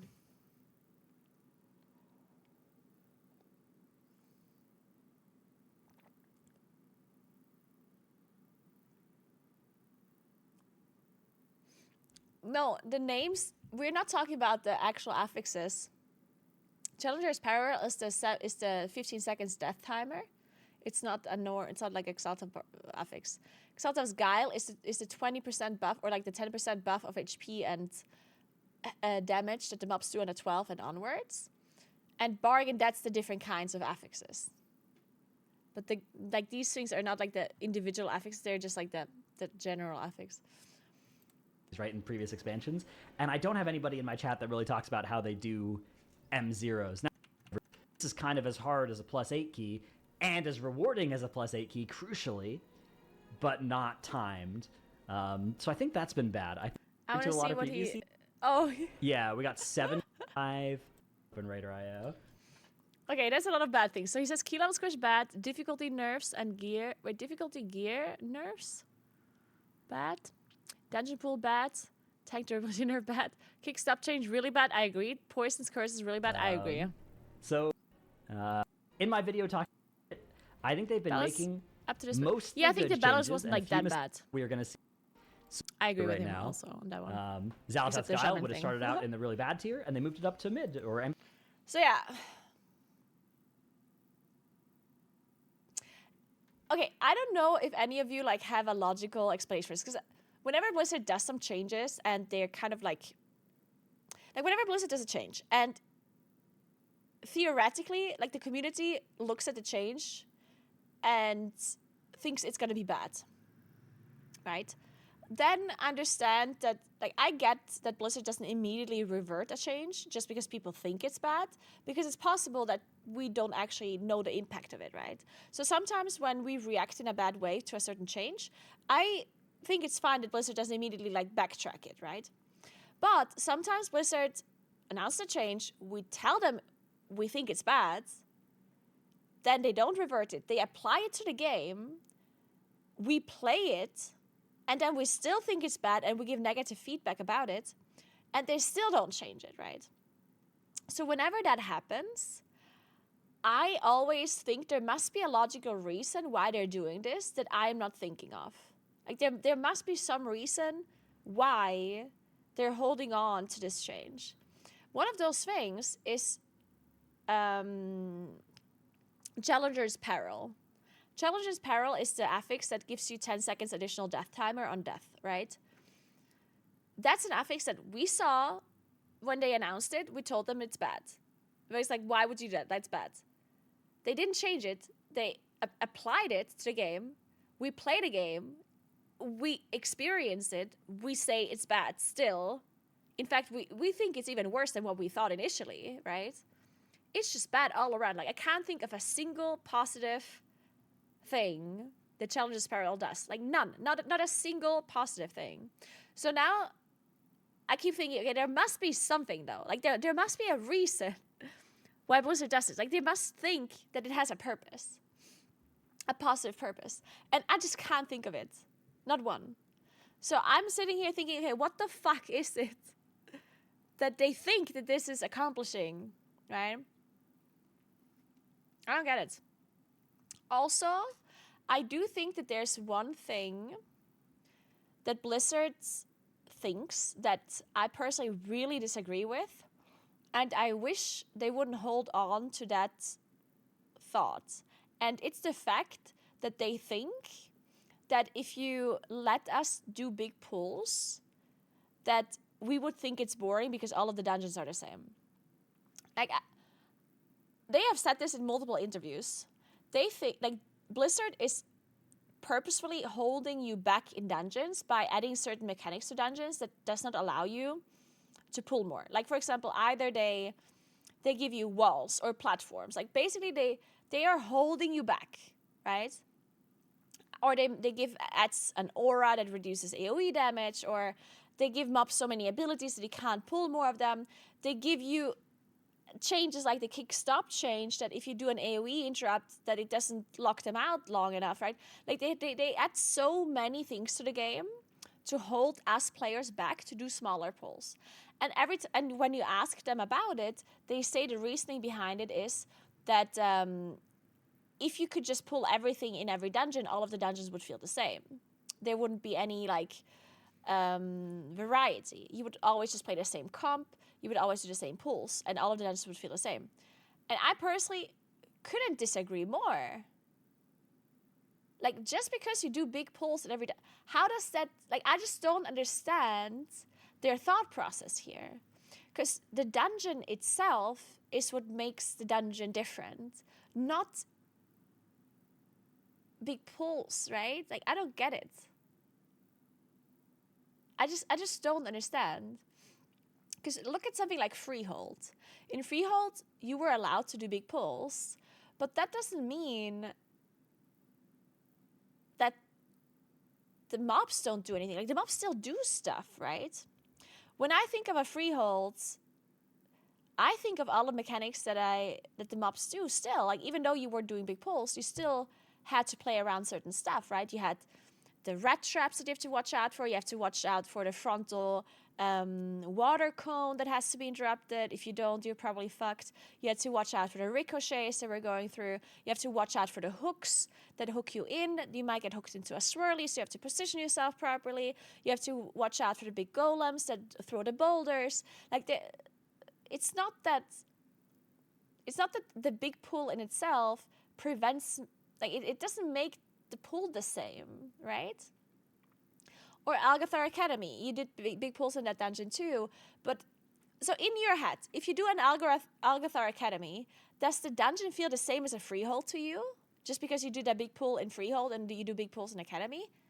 No, right? Like, a freehold is a completely different dungeon than Algathar Academy. Like, they are completely different. Even though in both of these dungeons, we were able to do big pools, right? So I do not understand why Blizzard thinks that if they would allow you to do big pools in most of the dungeons, that they would all feel the same.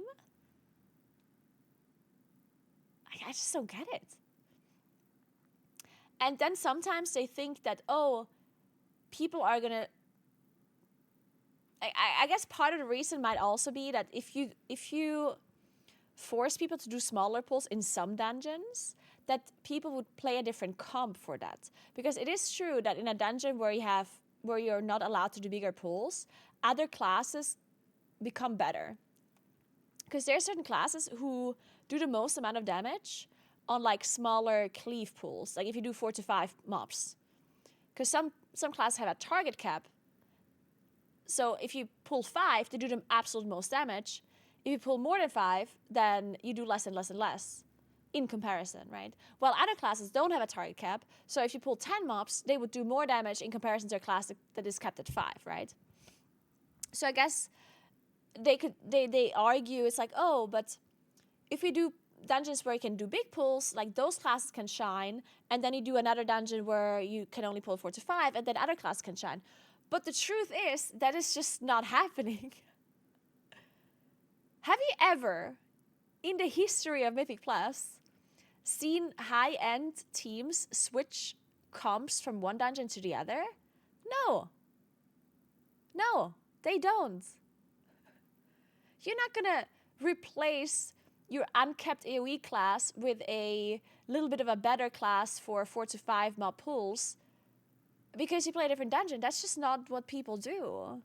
People are not gonna replace one of their damage dealers with another one just because this dungeon has more smaller pools compared to the other one having more bigger pools. That's too complicated. People don't do that. You would have to change your whole comp around because all of a sudden you removed your bloodlust, so you have to find bloodlust somewhere else. So yeah, you might have invited a warrior that is better for the smaller pools, but you got rid of your, I don't know, your Dasher Warlock, so now you're missing this other stuff, and now you need to replace your healer because you need a battle rest. Like, people don't do that, right? People don't adjust their comp according to the pool size or according to the dungeon. They just don't. The absolute only thing that people do is if you need a poison dispel for a certain dungeon, they will have to invite somebody that can do poison dispel, right? That's the only thing that people will adjust, like an actual crucial utility that you need. And in my opinion, that is a negative thing and not a positive thing. Thanks for 7 months, Arcrash. Appreciate that. Thank you so much. Because in my opinion, I think Blizzard thinks that they're doing something positive by forcing players to invite certain utility classes. But I think almost all of the time it's a negative thing. Isn't it like a bad thing if I have to specifically look for a certain class that has this one utility that I need? Isn't that doesn't that, I feel like it's a downside most of the time. Yes, of course it encourages you to invite certain classes that might not be invited otherwise. But what if I play with a group of friends and we don't have a curse spell? Now what, we're gonna have to kick one of our friends to find somebody with a curse spell? What the hell? I feel like this is just dumb. Thanks for 74 months, Lundar. What's up?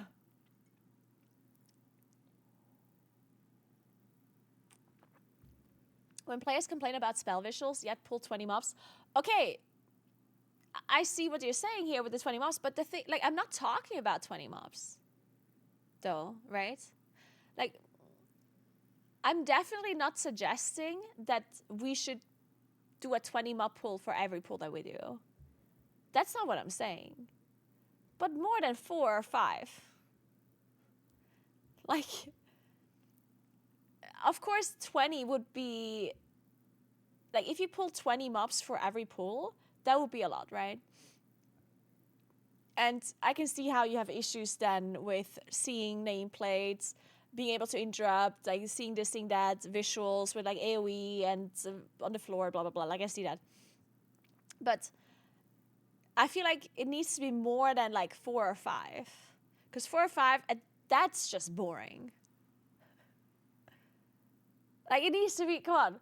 People love bigger pulls. And yeah, the visuals might be overlapping once in a while, but not every single mob in a pack needs to do something crazy, right? There can be filler mobs that don't do much.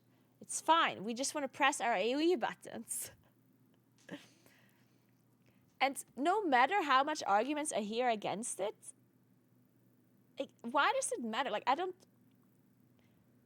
there's just no shot that people play in Plus that do not like big pulls. Like, everyone likes big pulls. Everyone. So why are we depriving the player base of these big pulls? And if you have issues with your visuals or your PC slagging, well, that's your fault. Get a better fucking PC or stop complaining about it. Like, you know what I mean? Also, what the fuck? You can't say that Blizzard on purpose is not allowing us to have big pulls to not have visual clutter when the boss fights exist the way they are. Have you seen a boss fight that they put in the raid? Where, by the way, there's 20 people. Or sometimes even 30. Have you looked at any of the boss fights we had lately? They fill them with random ads, right? They fill them with small little spiders everywhere, and there's webs and whatever, and then there's like 30 nameplates. And then they force us to do smaller pulls and then plus because of visual clarity and because of possible like PC lag or whatever. You can't tell me that, right? Like, you can't tell me that's the reason when they create bosses like... I mean, there were so many bosses that had... Like Ulgrux. Fucking first boss of the raid spawns tiny little ads everywhere. Okay, Bloodbound Horror, maybe not. Secret also doesn't. Rashanan randomly has an ability that spawns 1 million ads. Why? No one knows. Just to lag people, I guess. Brute Twister Overneck, fucking spiders everywhere for whatever fucking reason. It's like, oh, just have 1 million ads spawn on a boss fight. That seems like a good idea. Silicon Court. Also a boss where you could just like not have these ads spawned as fixate players, but apparently they do. Queen Ansarak. Everyone gets fucking wept randomly. So we have 30 nameplates on the screen for, I don't know which reason. You know what I mean? So if the main reason for Blizzard is to prevent us from doing big pulls for like visual clarity and whatever, then why would they design boss fights like that? Like, it just makes no sense. Hey, About, thank you so much for 10 months. Thank you. Not to mention that in an Plus dungeon, it's a lot less of an issue to have more nameplates. Or, I don't want to say it's not an issue, because it's still an issue, but in a Plus, there's only 5 players. So the amount of animations and spells that are being thrown out is obviously a lot less, right? Compared to a raid. So I do think that you can do big pulls and you're still able to see what's going on if you have your interface set up cleanly enough. Of course, it depends. If you pull 20 mobs, then at that point you might have some issues seeing what's going on as well. But yeah.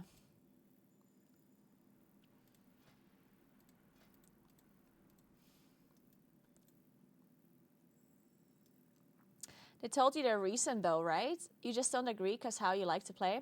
No, it's not that I don't agree. Like, I think their reasoning is literally wrong. I'm not saying that I have a different opinion, which I probably do as well. But I'm saying that their reasoning, like the thing that they think is gonna happen is untrue, is what I'm saying. Hey, Cedric, thank you so much for Prime. What's up? Thank you. Because, again, like what they said is that if you do big pulls in all of the dungeons, then they would all feel the same. And I just don't see how that is true when we have dungeons where you can do big pulls, and if you compare them against each other, they don't feel the same, right? Because we literally have comparisons that we've done, right? If you take every single dungeon that we ever played that allow you to do big pulls and you compare them against each other, then they don't feel the same, which means that we literally have proof that they don't feel the same, right? Now, I guess you could argue that that's because there's only a small number of them. You could argue, okay, it's only like 5 dungeons where we were allowed to do big pulls, so they don't feel the same. But if it would be 20, then they would feel the same. You could argue that, I guess, right? But I think that at least giving it a try would be worth it. When so many people enjoy it and have been asking for this, right? Yeah, not to mention the fact that these dungeons where you were allowed to do big pulls in are all dungeons that people actually really enjoyed doing, that they remember very positively in their memory, right? And they're, in particular, trying to take away those experiences, those dungeons, which to me is just it's such a mismatch in, like, basic goals of what people play in +4. And that's honestly bothering me quite a lot. I would want them to at least try a season, or to at least try to create dungeons where they're not somehow trying to hold us back, and see what happens, you know? Like, see if people enjoy Plus more. I think we will. Obviously, this is not something I know for a fact, but I think that we would like it more if we generally wouldn't be held back by Blizzard changes so much.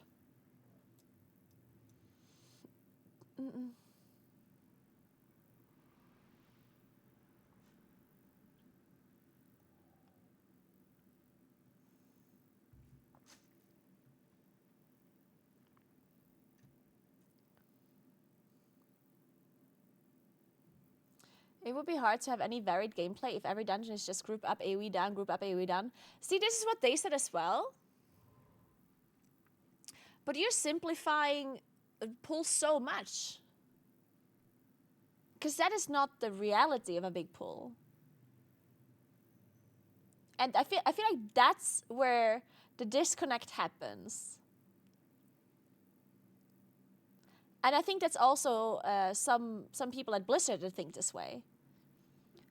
I literally think that their thought process is, oh, that's going to be so boring if you just do big pull AoE down, big pull AoE down, big pull AoE down. But that is not how a big pull works. Like, what do you mean big pull and AoE down? Like that's just not how all of the big pulls are executed, right? It's like you're simplifying it so much. You could apply that logic to every type of pull. You could say, oh, it's so boring. Pull 3 mobs, AoE down. Oh, pull 4 mobs, AoE down. Pull 6 mobs, AoE down. Pull 8 mobs, AoE down. Oh, it feels the same. Right? Like, that simplification works for any number of pulls. If you're gonna not go into detail about any of it, then it would be the same thing to say, oh, raiding is so boring. All you do is pull boss, kill it. Pull second boss, kill it. Pull third boss, kill it. Like, Yeah, that is how it works, but it doesn't mean it's the same, right? Like, it's depending on what mobs you're pulling, right?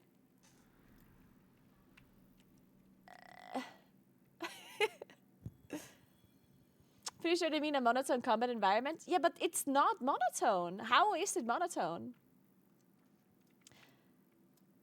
Like, it just doesn't make like just because there's more mobs doesn't mean it's monotone. Like, I don't understand this correlation that people are drawing in their minds. If you think that people would be pressing different rotation depending on how many mobs they're pulling, then most of the time even that is wrong, right? Like, how many classes are actually using a different rotation depending on number of mobs if it's more than 4? Like, who presses a different rotation on 4 mobs versus 10? Or 3 mobs versus 10? We don't have such nuanced like rotations anymore nowadays, right? People press the same thing on 3 or on 10. Most of them. Of course, there's some smaller differences, but generally, most classes have like their AoE rotation and their single target rotation. Now, sometimes people do a different thing if they have 2 mobs, like, or if they're spread out or whatever, right? But the amount of people that press different buttons on 4 mobs versus 8 is like almost nobody, right?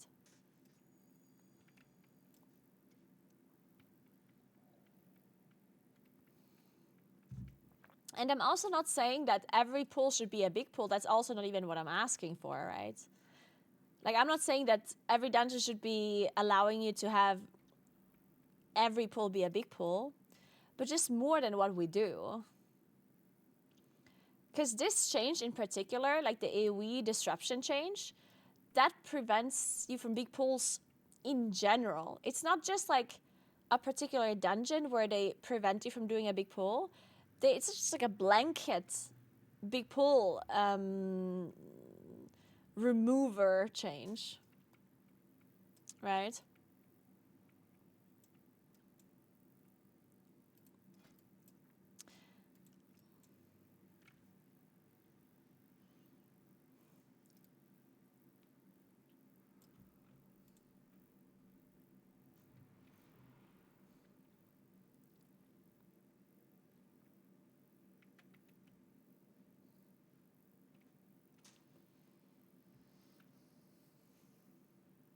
They should just do a combination of type of dungeons. Some should be smaller pulls, some bigger pulls, some big crazy circle pulls.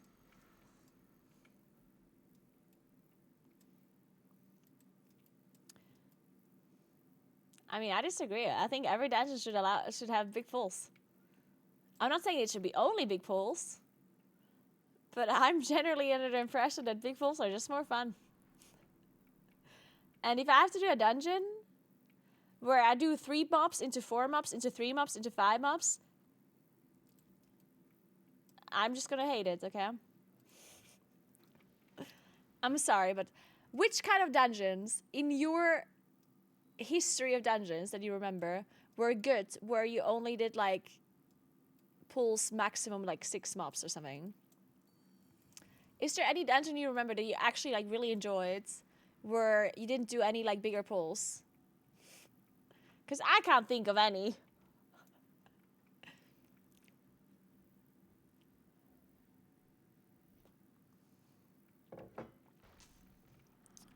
Well, I mean, Court had big pulls for sure, yeah? In Court of Stars, you did some big pulls. Not many, that's true.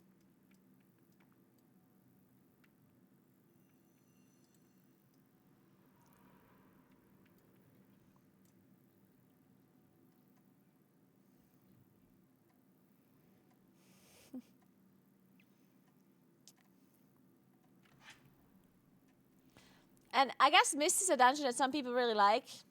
I don't hate Mists. The one biggest problem I have with Mist is the small pulls. Because it's not that I hate the dungeon overall. I think it is a fun dungeon. And it's not even necessarily the small pulls that I hate, but the mace,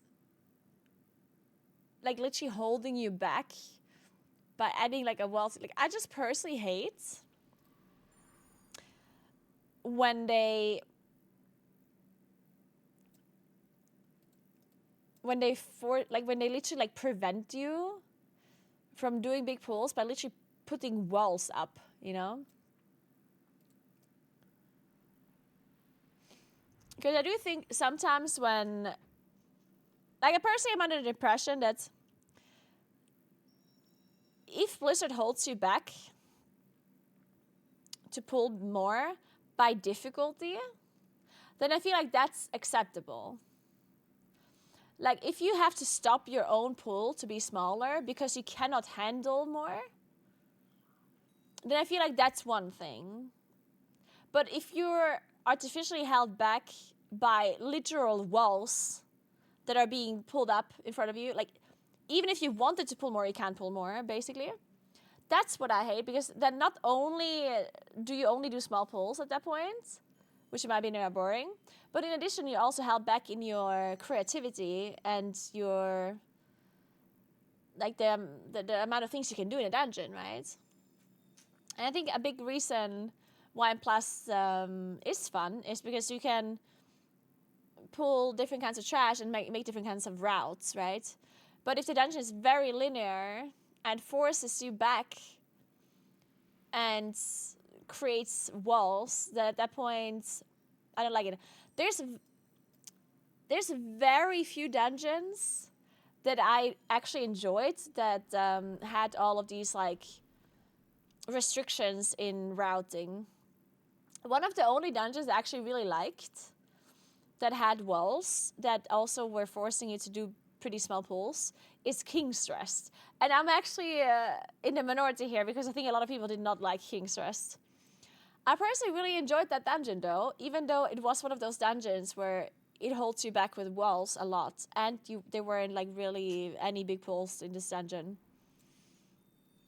And that's like one of the only dungeons I actually for some reason enjoyed. I don't really know exactly why. I think mainly it was like the bosses being interesting. I think I enjoyed the boss fights.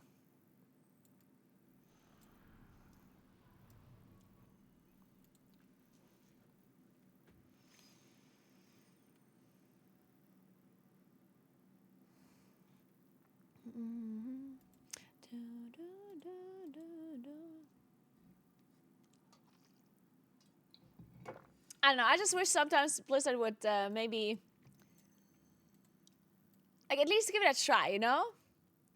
Because what would be the harm if they create a dungeon where it just allows you to do a bunch of big pulls? Like, I'm not saying make the mobs do nothing, right? I hope you understand what I mean. Like, when I say allow us to do big pulls, I don't mean that all of the mobs in there should be just target dummies. I mean dungeons like Freehold or Agatha Academy, like stuff like that, where you can do big pulls, but the mobs still do something, you know? Like, I feel like whenever they create a dungeon like this, then people will love it, right? So why not trying to create more dungeons like that? And if it actually becomes an issue that they all feel the same, well, then do it differently the next time. Right? Like, that's what I don't understand. I feel like they're holding on to that idea so much. They're so worried that dungeons feel the same. And I just don't get it. Like, why be so worried about it if it actually does happen that they feel the same? Well, then just do it different next time. It's going to be one season then. Like, why be so afraid of trying something that everyone seems to be wanting? Because it's just like dungeon-based. It's not like a major change you do forever. Something like the affix change is a lot more of a drastic change that they did, right? Like the key squish and the dungeon affix changes, those are very drastic, permanent changes that are going to be very hard to revert. They can't just come back next season and say, oh, actually, guys, we're just going to give you all of the affixes back that we had previously. Here you have Sanguine and Bolstering back. They can't do that, right? Like, that's... So that change that they did with the affixes, those are drastic changes, permanent changes, that are going to be super difficult to take back. But if they just create 4 dungeons that are like mainly AoE dungeons, where they don't try to artificially hold you back by adding random walls and random mobs to prevent your AoE. If that ends up being bad and people don't like it because it feels too samey, well, then you just don't do it again next time, right? It's not like a permanent change you made forever. It's literally just for that season. So just do it. I don't understand. Just give it a try, man. We just want to AoE.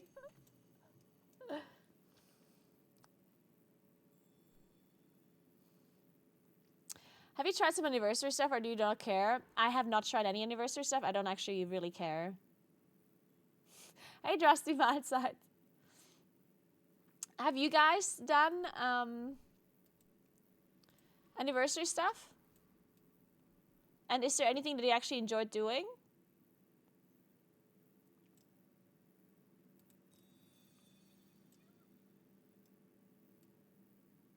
Oh, for the mock? Yeah, I just don't really care about the mock.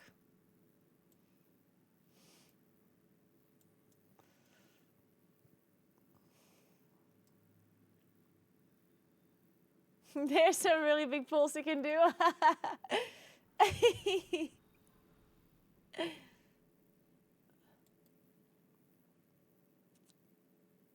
You're just doing it for transmog? Okay, so y'all just doing it for the transmog, okay. That makes sense, I guess. I mean, the druid transmog is just not really pretty. I mean, I don't like it. I did the raid, it was fun, really? Okay. Maybe I do check out the raids. Not now, but like at some point, maybe, possibly in the future.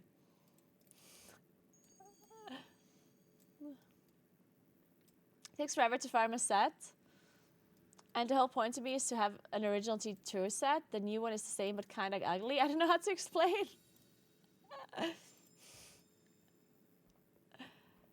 Hey, Jose, where are you from? I'm from Italy.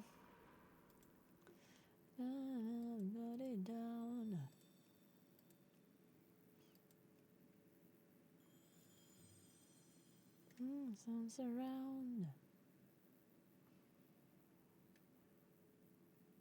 Maybe I go back to doing 11. These 12s, they're all just depletes and no one's inviting me. I think 11 is my key range, guys. 11 or 11. Those are the only dungeons I'm actually allowed to do, it looks like.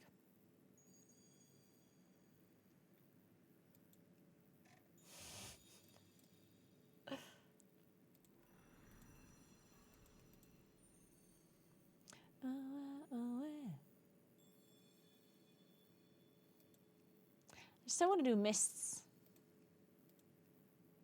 What is this key? What is this cup? Double demon hunter, double shaman.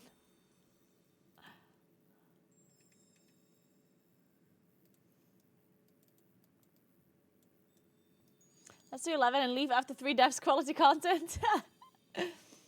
Yep.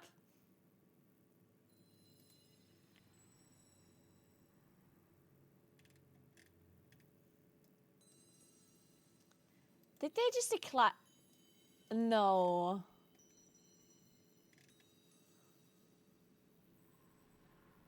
Oh, it's an Og Evoker. Okay. Elemental, Asarogue, or Frosty. They have 2 DKs and they want another DK. They do know that I would give them Market of Wild, yeah? Like, there's just no shots.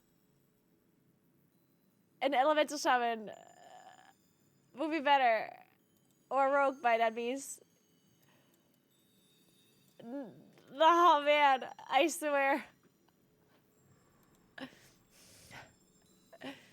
Have you heard about our Lord and Savior, Market of Wild, guys?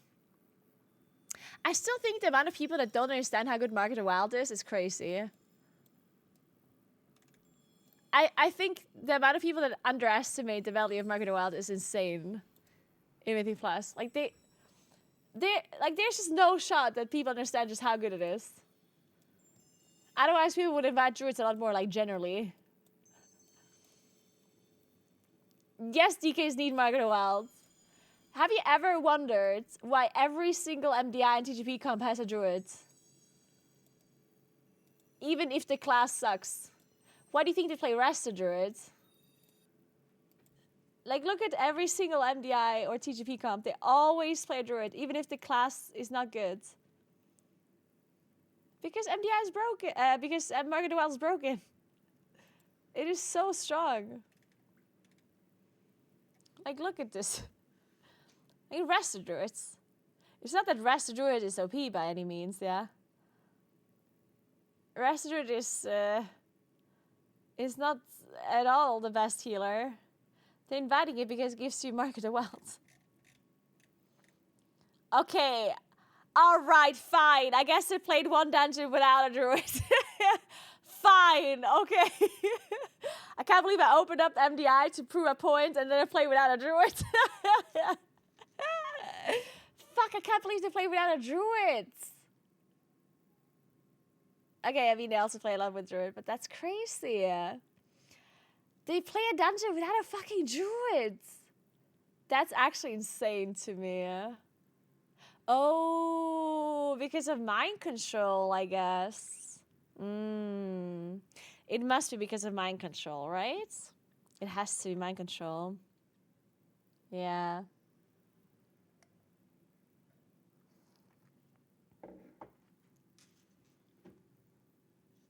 It has to be mind control. But I guess they could still play Guardian Druid in theory, right? Instead of the... Yeah, but then you're just trading one buff for the other.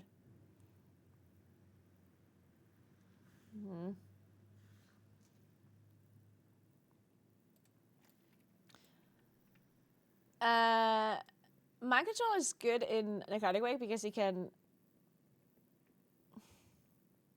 Well, in the past it was better. Like, they nerfed it quite a bit. But, like, the cleavers... So, basically, there's mobs. In Necrotic Wake, you can mind control to carry along a certain mob. Let me explain this. Let me show you. Alright, so in the Necropolis, like, upstairs... There's these mobs called Flash Crafters, and they throw cleavers. You know the thing where a person's targeted, and like the arrow falls around and it throws a cleaver? Those cleavers, they do friendly fire damage to mobs. And usually, like in the past, they did a lot of damage. But the problem in the Necropolis is that this is a gated event, and you can only spawn the next pack once you've finish the previous pack, right? Like, you have to pull 15, 17, and 18, and 16 before the next pack spawns. Once you kill that, then pull 19 spawns, and once you kill that, pull 20 spawns. Once you finish that, pull 21 spawns. Now, that means that you have to kill the Flash Crafter for the next pack to spawn, which means that you cannot abuse the damage of the Throw Cleaver anymore. But if you have a priest, you can mind control the Flash Crafter if it's the last mob alive, and then the dungeon thinks that you have cleared the pack because the Flash Crafter is not an enemy anymore, and then the next pack spawns. So the event continues even though the Flash Crafter is actually still alive. So you mind control it, wait for the next pack to spawn, and then you let the Flash Crafter go again, and then you can still use the cleaver from the Flash Crafter. So you just let it go. Once the next pack spawns, you use the cleavers to kill the Gore Grind. Then once pack 20 is dead, you mind control the Flash Crafter again. And then the next pack spawns. Then you use the cleavers again to kill the Rot Spew. Then once the pack is dead, you mind control again, and the next pack spawns. And then you can keep using the Flash Crafter even to kill the boss. You can carry the Flash Crafter through the whole dungeon. And then you can keep using the cleavers to kill Stitch Flash. You can even snap it up to the last boss too. So you can use the Flash Crafter for the last boss.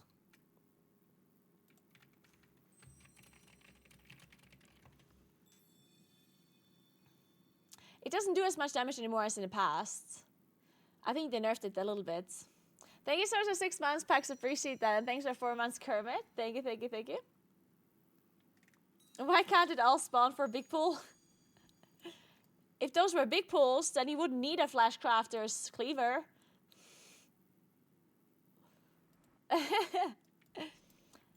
Dude, I actually do have wine here. Maybe if I don't get invited in the next 10 minutes, I start drinking wine. I have some wine right here, guys.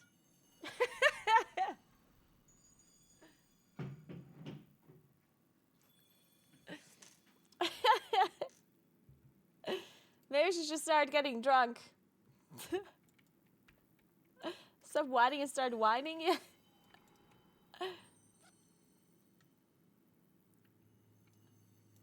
Just enough to make it through raid, I see. Barely, barely. Alright, I guess we're walking for a little bit. Tiny little walk.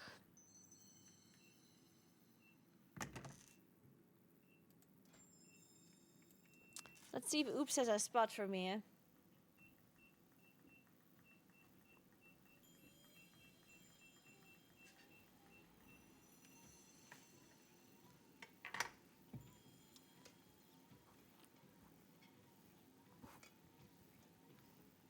If I don't get invited, I'll have more wine. Is that a threat? It is.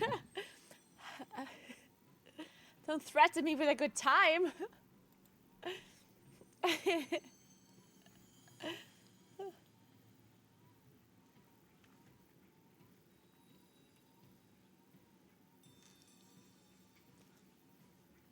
Good point. If I had an issue with wine, the bottles would be empty.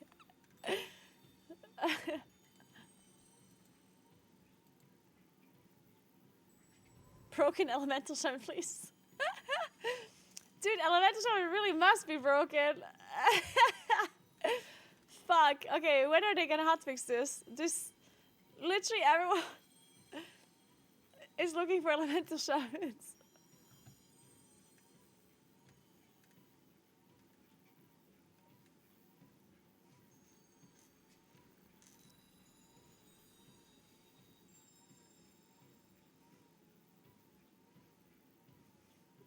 Yeah, Moonkin is good.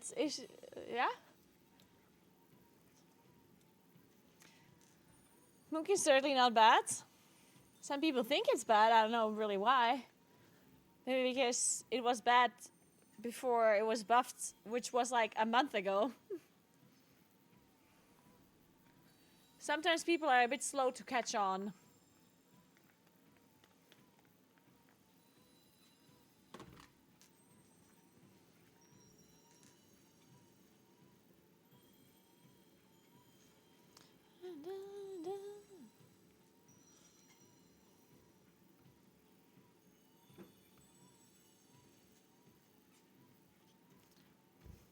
You don't deal damage anymore in AoE with Boomy? I personally am doing the same damage I did before, I think, approximately. I don't feel like much change at all for my damage.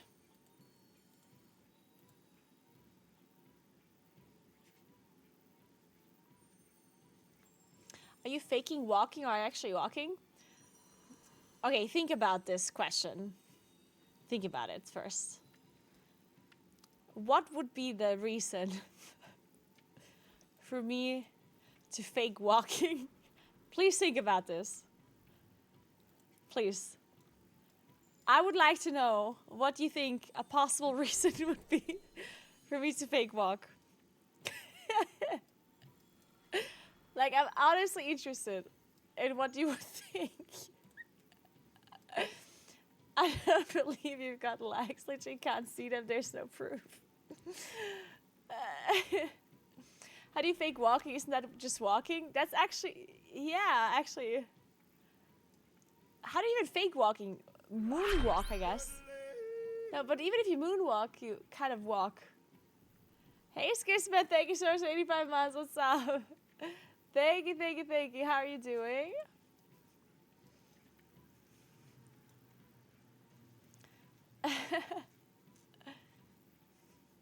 Because you get paid by promoting healthy streams, that's why you're faking it. We all know it.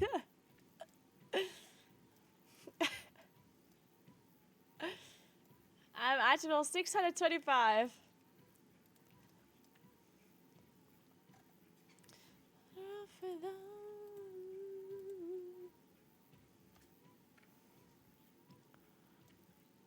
Your 3 score too low for...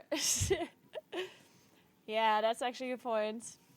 I can't get invited to plus 12 keys until I have a 3k score. I can't even get in at a plus 11 key is the problem. Guys, don't worry. Soon somebody will invite me to 11 key.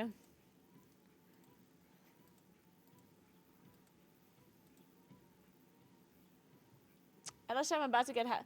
Can we all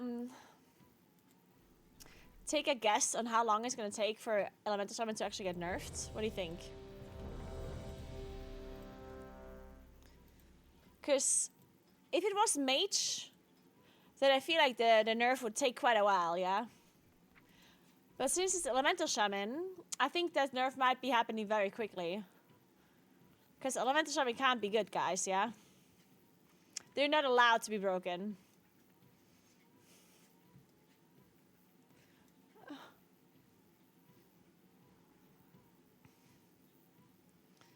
You're asking for a nerf? Yeah, I'm asking for a nerf. I am.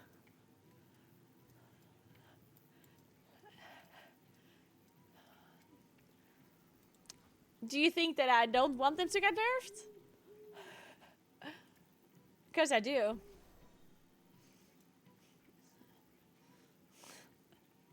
Emergency shutdown for WoW servers to nerf Shaman. That would be so fucking funny. There's an alarm that is playing in like the Blizzard HQ. It's like a big red alarm. It's like, uh-oh, the Shaman is OP alarm. It was all like dusted in the corner. There's like 10 centimeters of dust on it. And I was like, where's this coming from? Where's this noise? I've never heard of this noise before. Oh my god, it's the Shaman. It's the Elemental Shaman is OP alarm.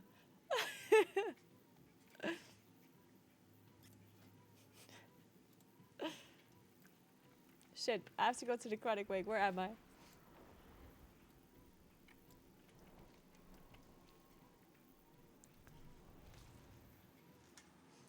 Jim Blizzard, my god, Blue Man nerves. Yeah.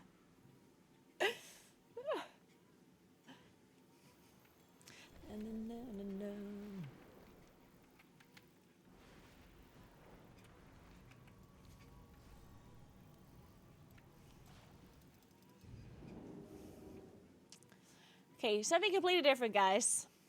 What's your favorite Christmas movie or show? It can also be a show. I'm kind of in a Christmas mood. I know it's too early to be in a Christmas mood. But I just love Christmas, okay? I'm so close to putting on a Christmas sweater. You don't understand. I'm so close to taking all of my Christmas sweaters and enter them into my clothing rotation. I won't do it until December starts, okay? I won't do it, but I'm this close. Home Alone, of course. I haven't watched Home Alone in so long. I have to rewatch it. Love Actually, so good, Skizman. I agree. Die Hard. Bad Santa. Oh my God! Have you guys watched this like cartoon show thing that it's called Klaus? The movie's definitely it's just called Klaus. It's so good. It's cute. Have you watched it? It's so nice. I'm gonna have to watch it again.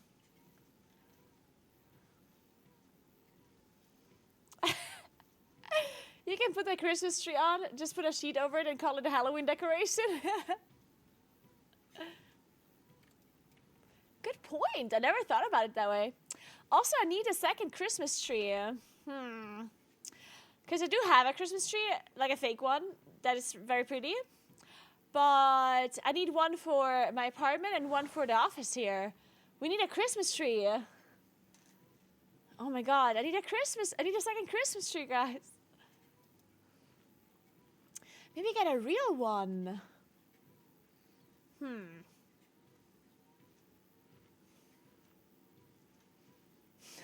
walked into my mate's house on Monday, saw a Christmas tree, walked out and went home.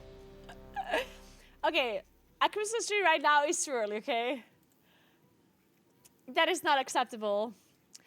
To talk about it is acceptable, and to think about it and to be excited for it, but having one right now, IRL stream chopping down a tree? Wait a second, it just logged, it sounds like a plan. If only that wouldn't be illegal. Are there certain trees you're actually allowed to chop?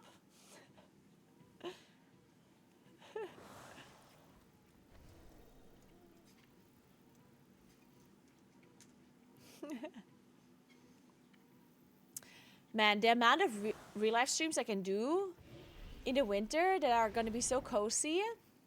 Can you guys imagine walking through a Christmas market with me? And then I can stream how I sit down and just drink Glühwein and eat cookies. Thanks for 13 months, Sawana. Thank you so, so much. Welcome back. Thank you. We're going to stroll through a Christmas market, you and I, guys. We can buy like tree decoration together. We can take a break to drink Glühwein. 2, 1. It's gonna be so much fun. And now first ski IRL streams. That sounds like there's gonna be illegal things happening there against the TOS. That seems dangerous. Tyrion's loyal servants. Have you come here to be Oh, I know why I'm getting aggro all the time now, because of the procs. Poison cleansing. Because of the mushroom procs, that's why. was merely the first to fall. No! Fuck! All of Bastion will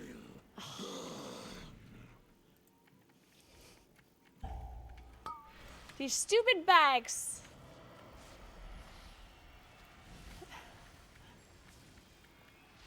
Mass barrier. Too far.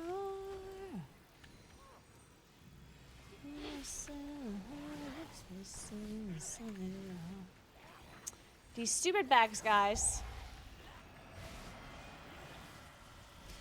Dude, I'm tanking the soldier, yeah? And I don't like it. Yeah, I'm who I was. Your ascension Thank you. is complete. To the full moon.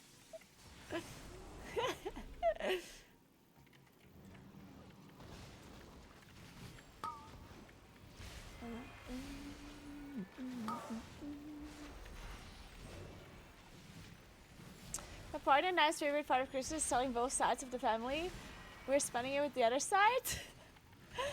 And then staying at home with nobody to bother us.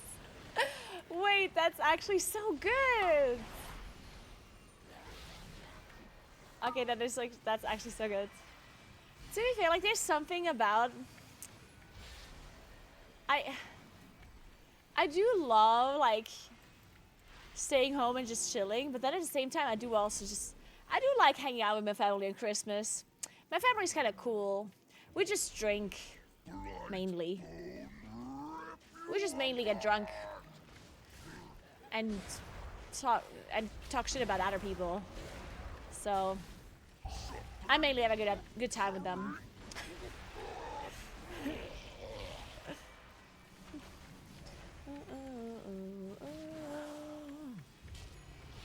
I also really like David's family, which is just so good. Thank the Lord. Everyone in David's family is pretty fucking cool, so that's nice. It's the worst thing if you have to spend time with your... So there's one thing, right? If you have to spend time with your extended family that you don't like, that like rarely happens, right? But if you do, it sucks and you just get it over with and it's like, okay. But if you have to spend time with your like partners, extended or family that you don't like, it's like, it feels like this like double down, you know? Where it's like you have to spend time with family, which is already like, ugh. And then it's not even your own family. And then it's not even a good time, you know what I mean? Oh. It's like a double down.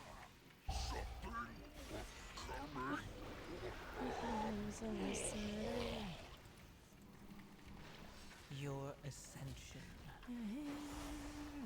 is complete. I'm practicing fake walking right now. Me too, oh my god. I've gotten so good at fake walking, it's crazy. I fooled all of these people into thinking that I'm walking in a treadmill. Can you imagine? Fucking idiots. I think I'm actually walking for real. And then I even put up this stat on my stream that counts the distance and the steps that I'm making. Like, idiots. Just wait when I realize that I'm not in fact walking at all.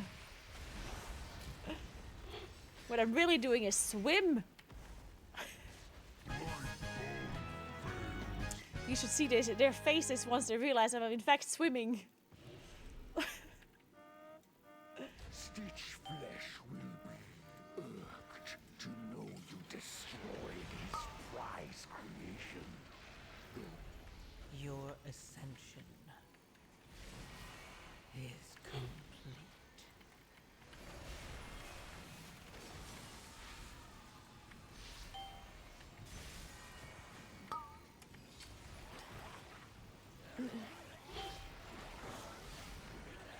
Mass barrier. I think she's riding a bike right now as we speak. I'm in fact in an airplane right now.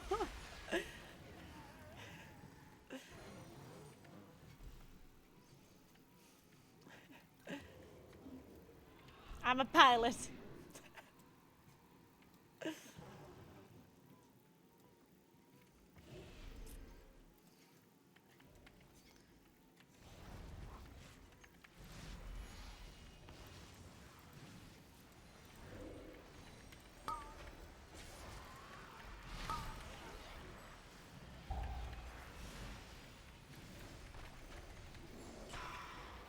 Oh yeah.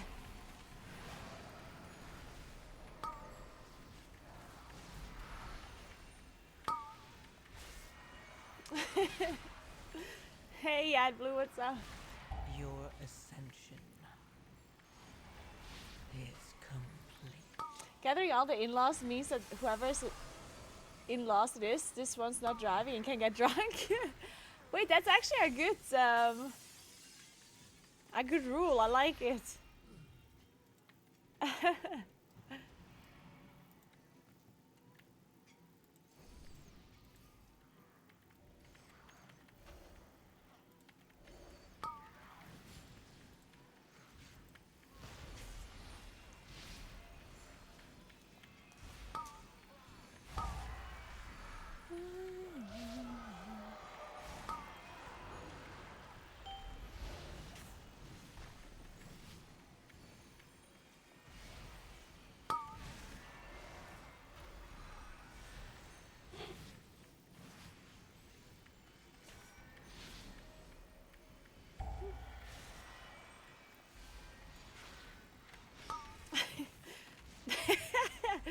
Yeah, if I stop walking, the stream dies. It's crucial that I keep walking.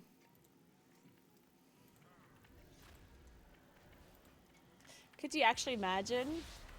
That would be so funny though. I would love, like that would be kind of hilarious, wouldn't it? Man, I need to do more with this treadmill. I need to like somehow have it interact more with stuff. Like it literally needs to stop my stream if I stop walking or something.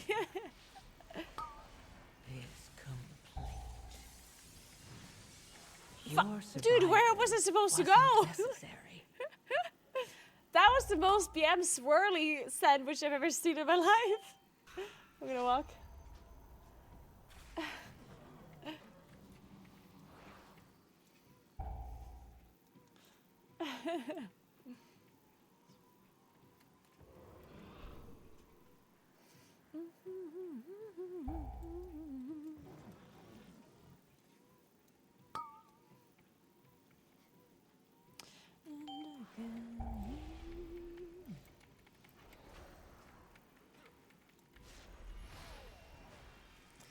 I swear I just casted one single wrath and it put me into Eclipse. Even though it was not supposed to do that. Huh. Interesting.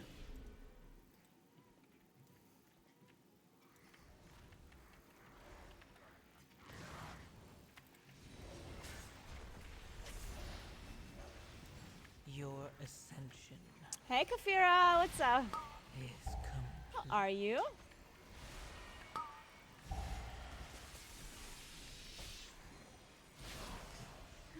I'm so eager to share your underling's fate.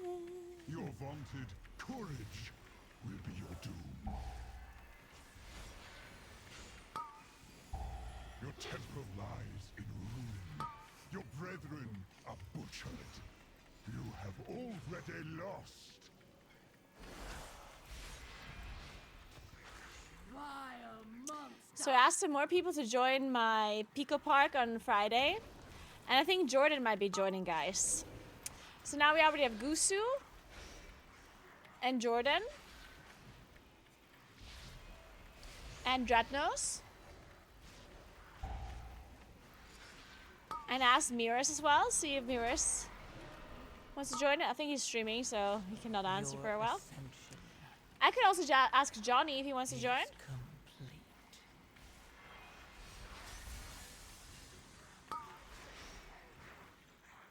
Anyone else you would want me to play Pico Park with? What do you think?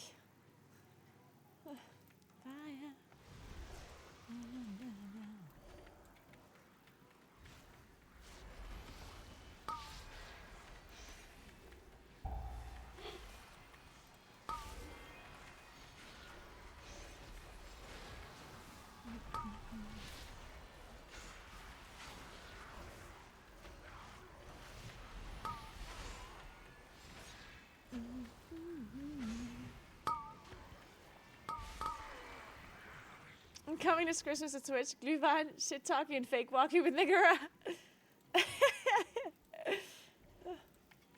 That sounds like some great content.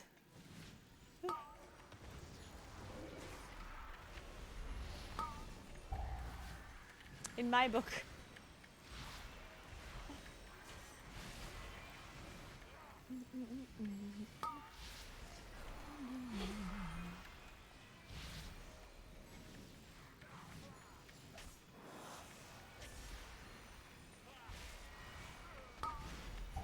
Your ascension is complete.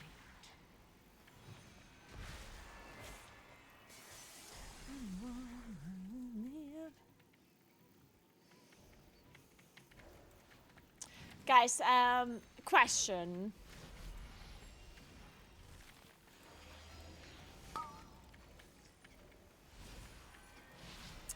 So imagine there's some kids that are approximately like a year old.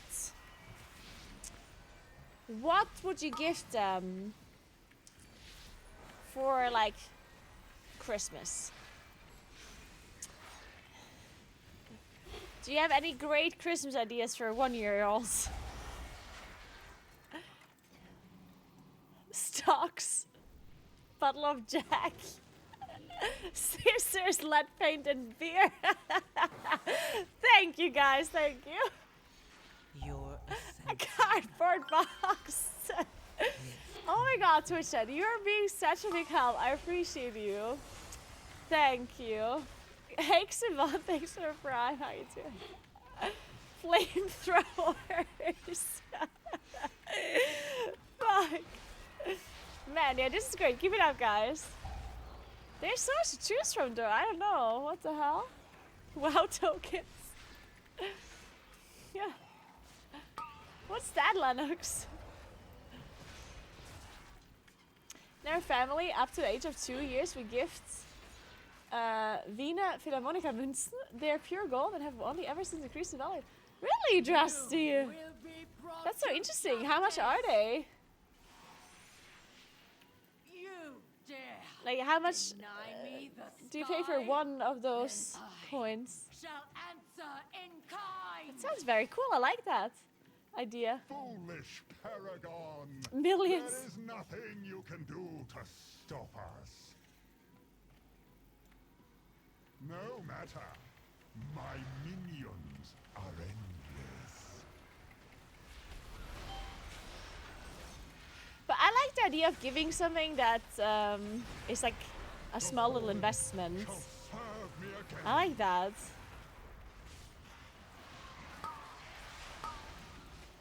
I did that once for my older brother. Like I gifted him some money in like a cryptocurrency wallet, basically, that he could invest and do whatever he wants with it. But that's obviously for grown-ups. But I like the idea of giving something that could increase in value, they can sell later, like gold or whatnot.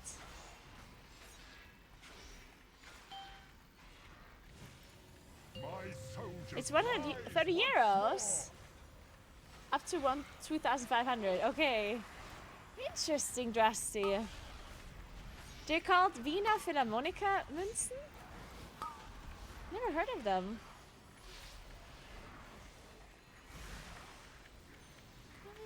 Moonkin will reduce you to dust.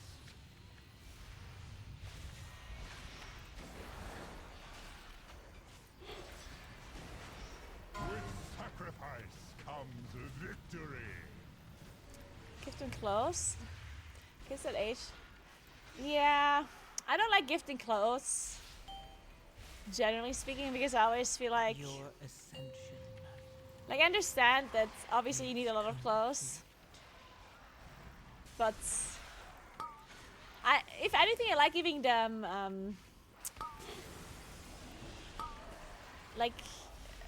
vouchers for shops that sell clothes then. Because I just don't like gifting clothes and then they don't like them and they need to change them. It's like the wrong size. It's so difficult to know like this proper size because yes, there's like children's sizing, right?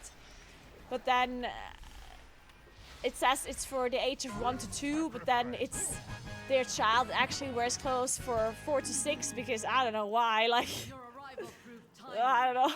It's The very battle complicated. rages on. We cannot rest until these invaders are Age purged of from Adults our are- skies.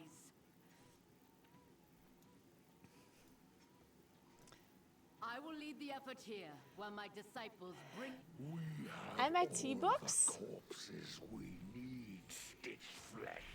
Prepare to strike at the next Large piece building temple. tours and yeah. A moment longer. Okay, wait. I'm gonna have Seems to. that the parts for my new creation have arrived at last.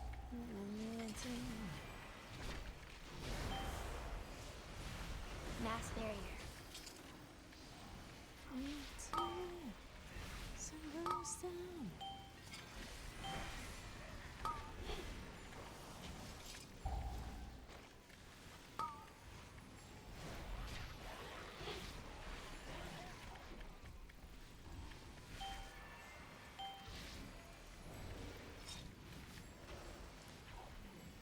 Your ascension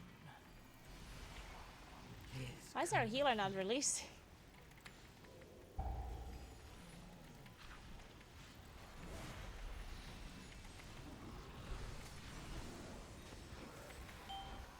only the strongest survive.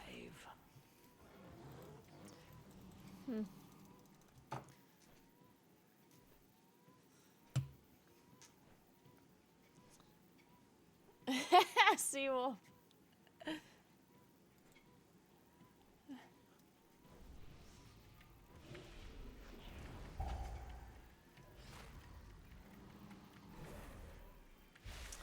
Oh, nice, Meat Panda. A large piece building tour or something, putting things into something else?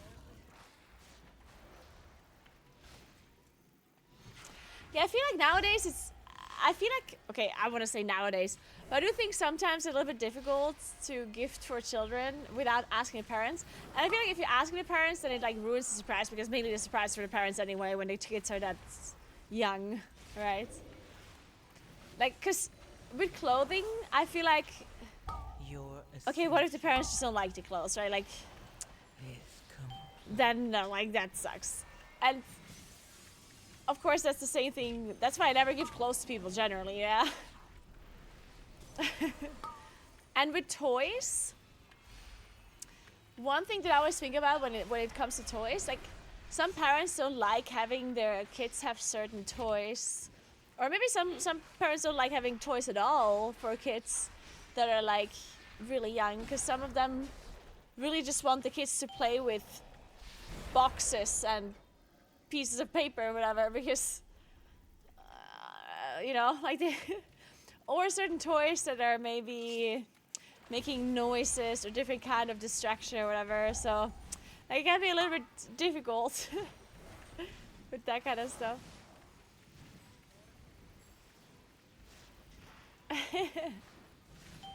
Give the kids a WoW subscription. Your ascension. Gifting an Easter egg never went wrong. Ooh, Graukäse, yes! That's actually a good idea. Graukäse is always a good gift. How could anyone not want grey cheese? A little toy piano.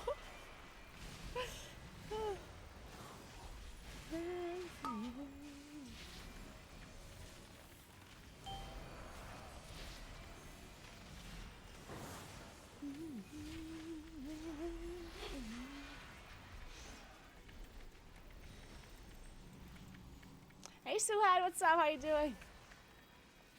I do think books are a good idea. I like that. I like the idea of books. Are in need of processing.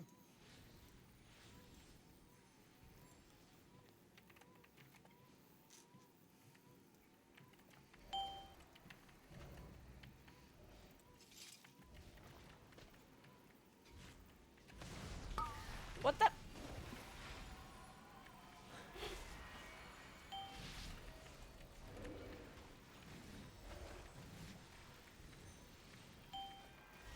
Your ascension. Oh, what is Build a Bear again?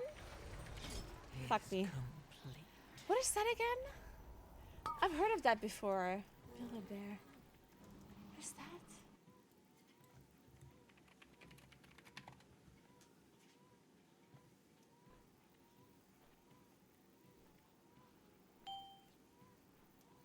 Oh, like it. It's. They do make plushies out of like drawings and stuff, right? Or? Incompetent oafs. Gorgrind. Try not to. Okay, yeah. That is pretty cute. Tear them off.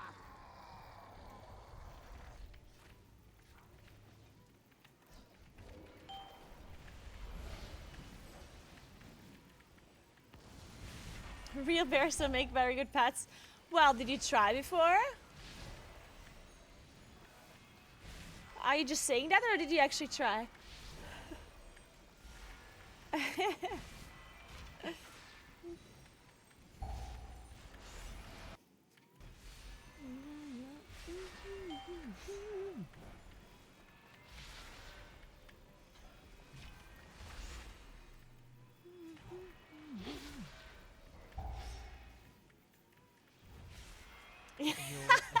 Get them a fake treadmill to fake walk. Is complete. Wait a second, this is it. You won.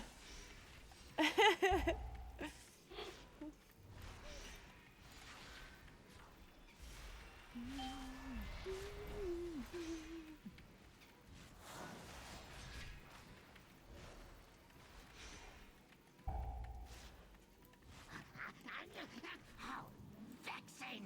Rotskew, get to work and don't fail me like your predecessor.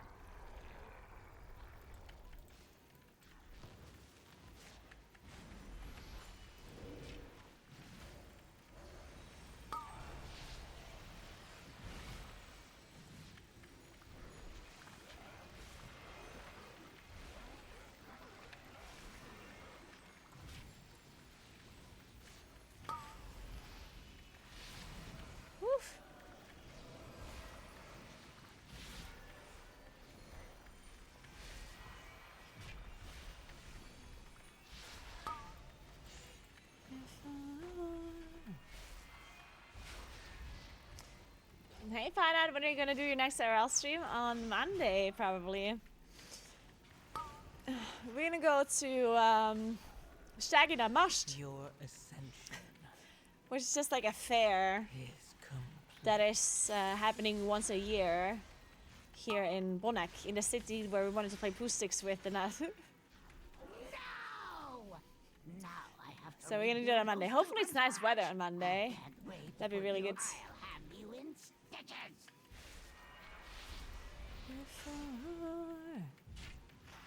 I'm actually gonna have to check the weather soon. I mean, obviously it's still Monday, still a long time ago, so the weather Must preserve your points for prediction later. might still be wrong, but just to get an idea. I'm the one who made you.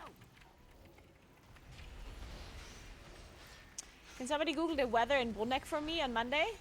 BRUNECK. Ooh, stout and strong. A prime candidate for infantry.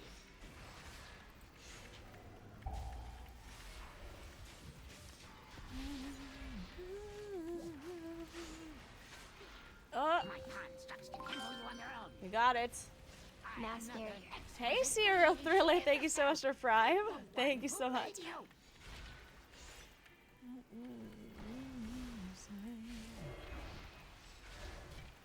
Should be good weather all next week. Nice. That's super good. Complete. Wait, that sucks a little bit because it's MDI the weekend. Actually, no, that doesn't suck because during the day I don't have to work. During the day I can go hiking or cycling or something on the weekend. Nice. Sounds good. Oh, next weekend is already All Saints. True. The holiday. Shall be laid. Sunshine, which is gone. Just skip the Exa with 3 battle rests. We even have a DK that can rest too. I think I'm skipping it. If it's on me. Can escape the storm.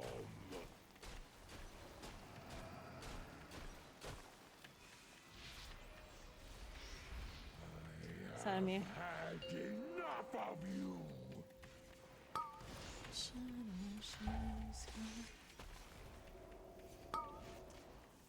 Good. That's a good thing about being a gamer, yeah. None can escape If the it's storm. that's a good thing about being a gamer in combination with also liking outdoor activities. If it feels like you can't have bad weather, like, cause if it's actually like bad weather, it's good gaming weather, right? And if it's good weather, Had enough of fuck, I was so late. And if it's good weather, you actually can go outside and do something, right? So the combo of being a gamer and also liking, like, to go to hike or whatever, or to other outdoor activities is like, you can't lose. No matter what the weather is, you literally can't lose. It's impossible.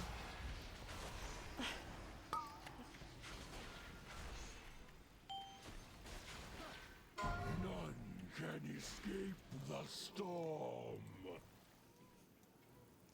Exactly, Seawolf. Had enough of you. Hey, Napgown. I'm good. How are you doing?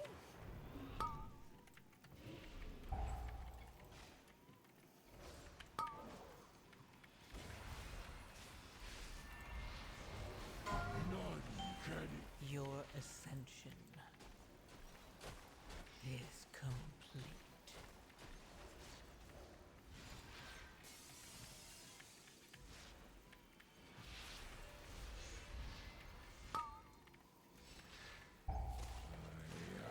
had enough of you.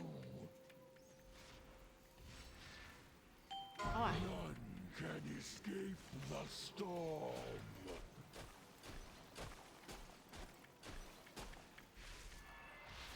are we not doing this? 30 seconds. If only I would have skipped the exile, maybe.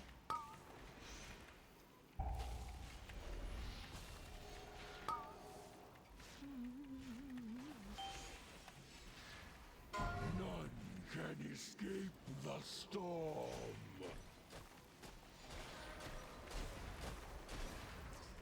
Oh no, guys. Any last second weapons to throw. Shit. Oh, well, I guess we're leaving. Let's just leave the dungeon, guys. I already poured out.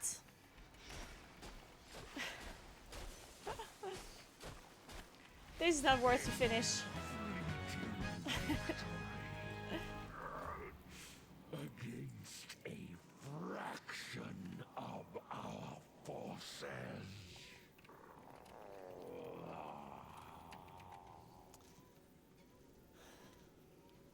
Hey, Anders. I'm good. How are you doing?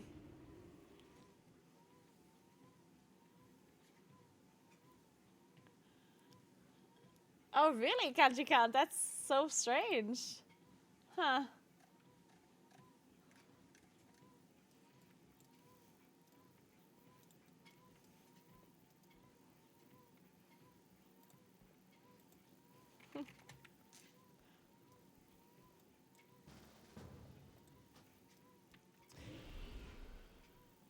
Oh, look, it's Diamond Tier. Andy Floor. Let's go.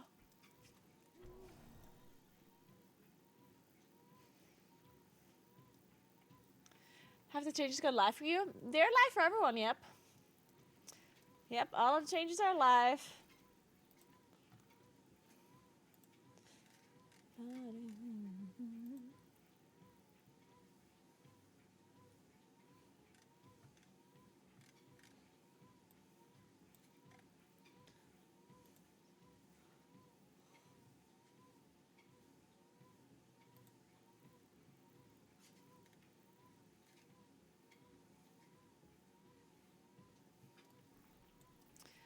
Where are we going? Siege. Oof.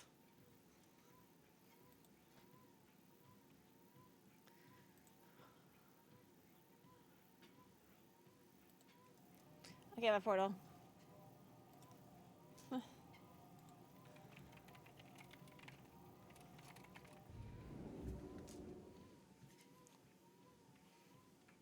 Hey, Dodingen, what's up?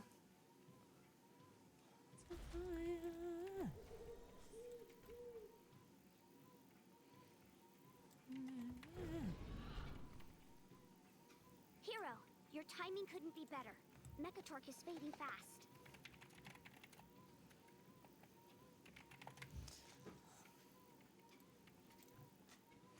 I could join voice chat, but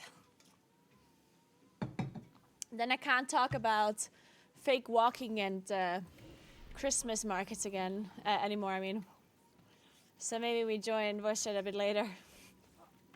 Once we're not talking about Christmas markets anymore.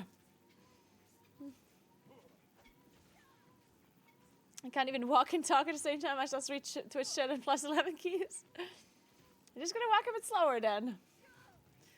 I do have a treadmill in a pretty high setting, I guess, for and plus keys.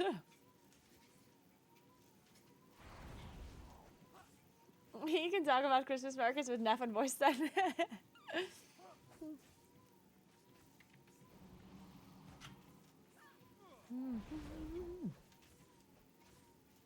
Moonkin's good now. Moonkin has been good before.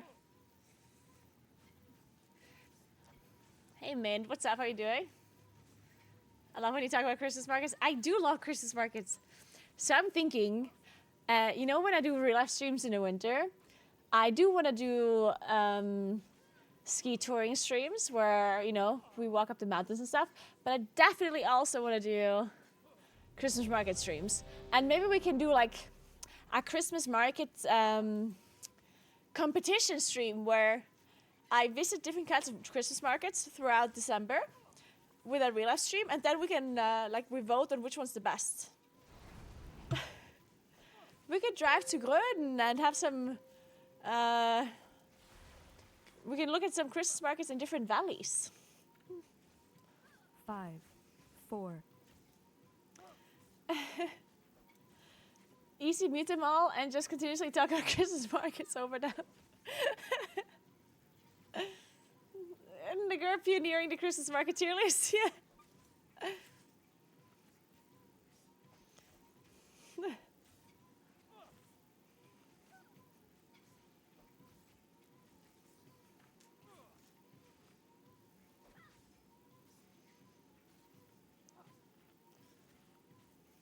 Yeah, you can wild charge the Dark Exile as a Moonkin. Or as a Druid.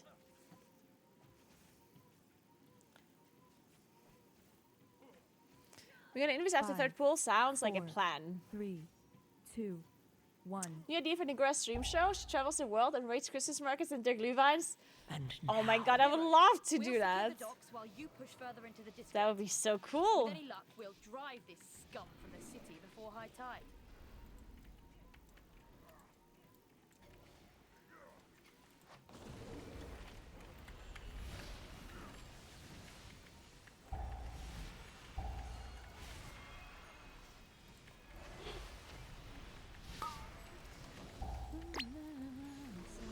Shielded.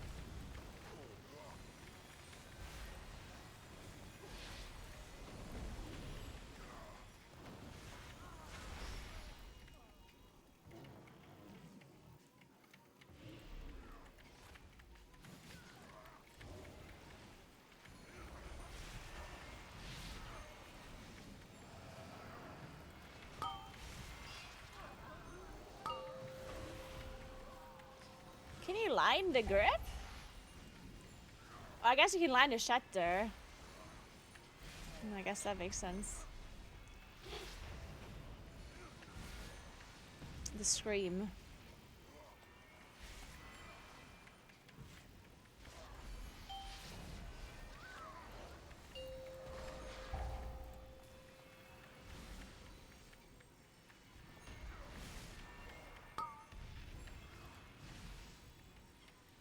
Okay, just kidding. There's half of an invisible wall that I just walked against.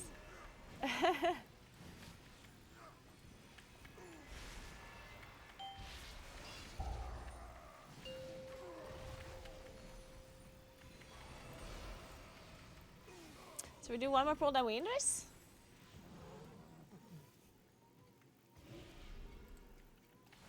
Sounds like a plan.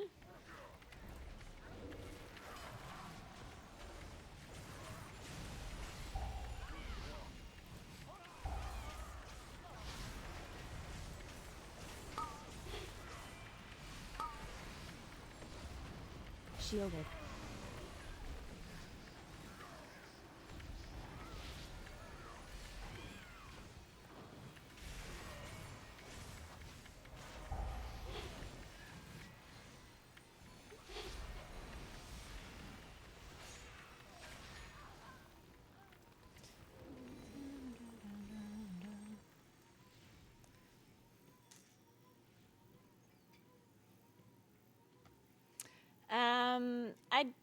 I did skip Exile earlier today, I think.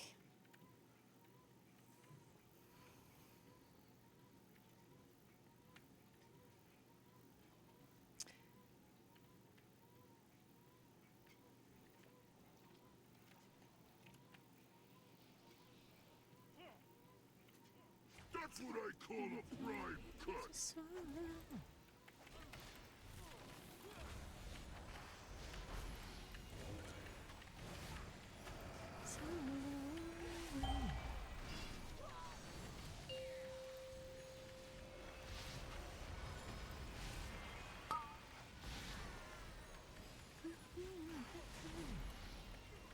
Shielded.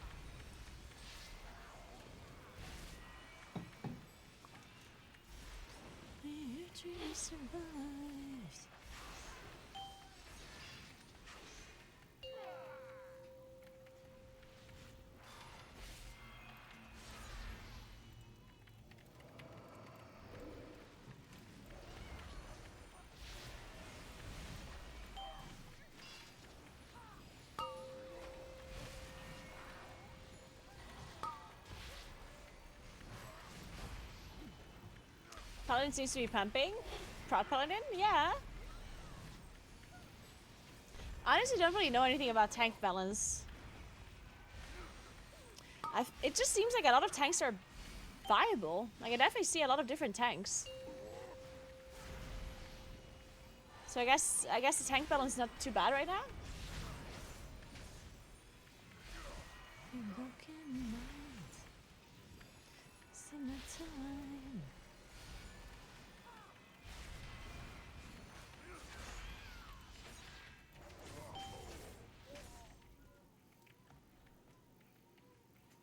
can't run?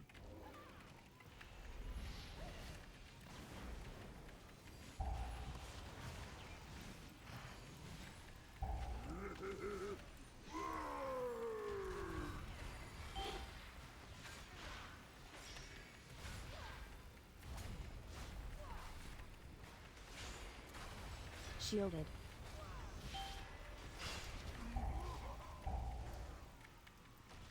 It ends to the slaughter.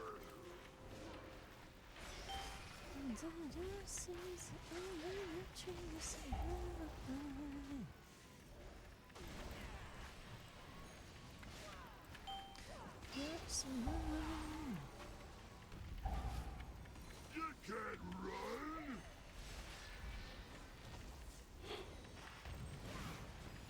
Are you supposed to AoE these down? Like, I guess so, right? These ads? Ends to the slaughter. Or maybe just the pyro monsters?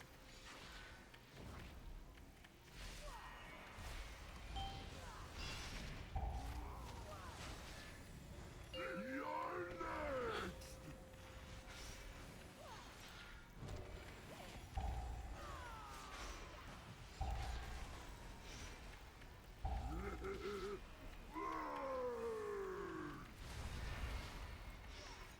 Or maybe just at the start and then you stop at some point? Gonna hook ya. You're next. These bombs are so far away. Oh, this ad triggered one.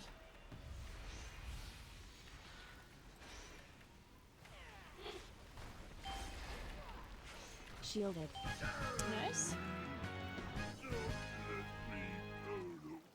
Heroes, my scouts report. Really, heavy Hippo? fighting near the palace. Wow. Please, ensure Lady Proud Dude, has I safety. swear, this whole Prime With thing the is rest so of the filth from the docks. stupid. Like, the amount of people... I would actually love to have, like, numbers in this, like, actual statistics and stats. But there's no way they actually give those out. I would like to know how many people have Prime available to them and they're not using it. Like, the amount of money that Amazon is saving or making by people not actually using their Prime sub. Because Twitch is trying so hard to not remind you that you have it available, right? Because obviously using your Prime sub is not something that costs you anything. But I always forget about it myself. I have a Prime sub too, right? And I forget so often. I mean, I'm trying as much as I can. But obviously they try so hard to not remind you of it. So it's... Amazon is making so much money. Just because people are forgetting about their Prime stuff is insane. Susala, thank you so much for the sub. I appreciate that. And Patrick, thank you very much for the Prime. Thank you so much. Shielded. Use mine every month. I subscribe on a small channel of a friend of mine. How do you remember though, Anders? Do you just check out the channel a lot and then you just notice that you're not subscribed anymore? Or do you actually have some sort of reminder that you put somewhere? Thanks for 2 months, Tricky. Thank you very much. Because the thing is as well that I'm more of a lurker myself. Like if I watch other streams, I don't interact in chat a lot. So if I'm not subbed anymore, I don't immediately notice because I don't see that my loyalty badge is gone. I do notice when I get advertisements, of course. But sometimes even that I don't notice. Because I don't know, like sometimes I'm just used to having ads. Because I'm not subbed to like every stream, right? And then I don't notice. I don't know.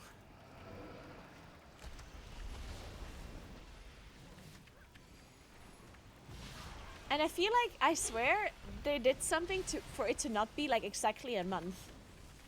Because one thing I tried once was having a reminder in my calendar.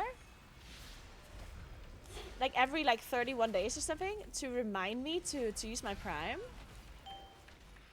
But then sometimes the reminder went off, but I couldn't use my Prime yet. So I feel like they sometimes like give you a longer cooldown just so the people that have reminders can't stop yet, and then they forget about it. Like, I swear, this is like a tinfoil hat theory that I have. But I feel like it's true.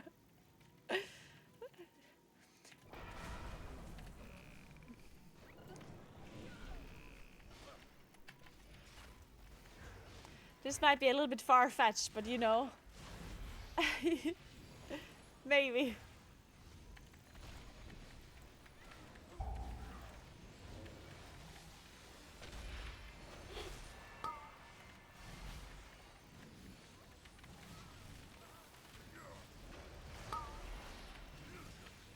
Shielded.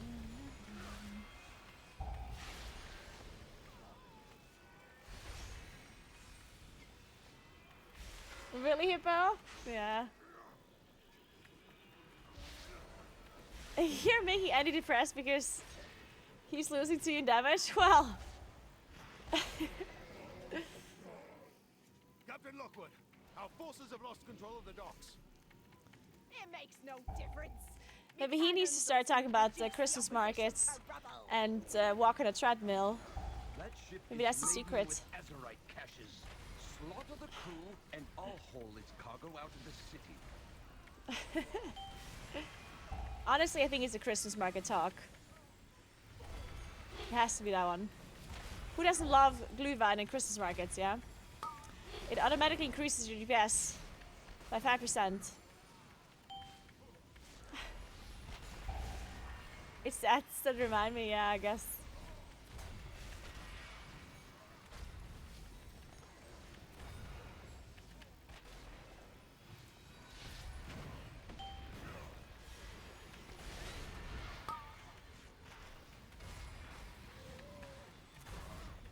Should we change the music up a little bit? Some more hype?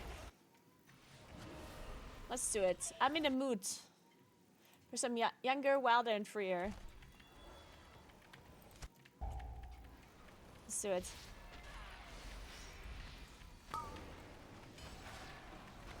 Shit, I don't have cooldowns for this bloodlust.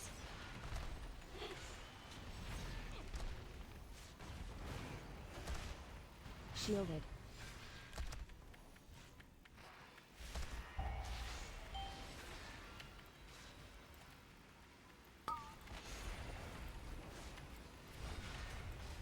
All hands!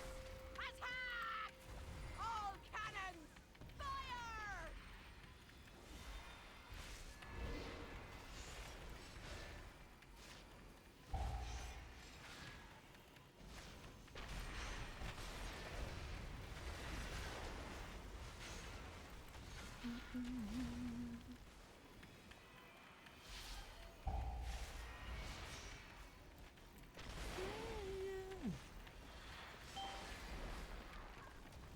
Clear the deck! Clear the deck!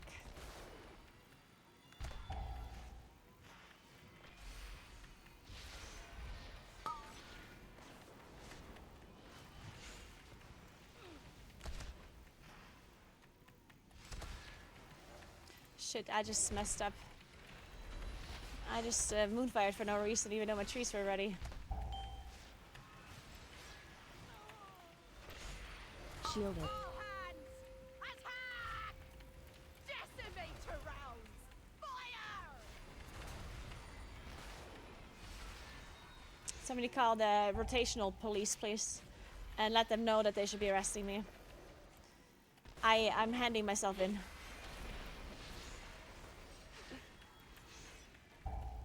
That key? What do you mean that key? You think we're not timing this? We have 0 deaths.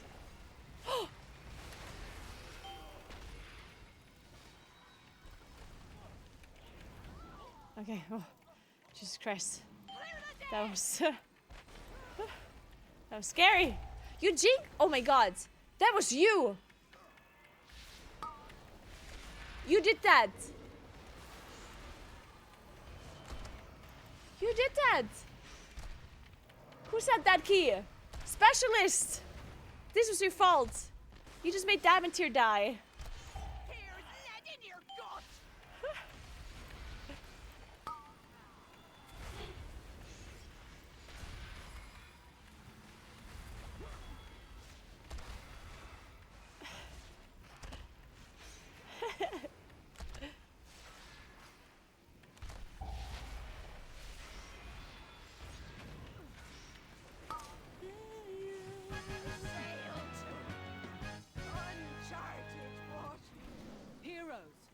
Ashvane's forces are attempting to break through our southern wall.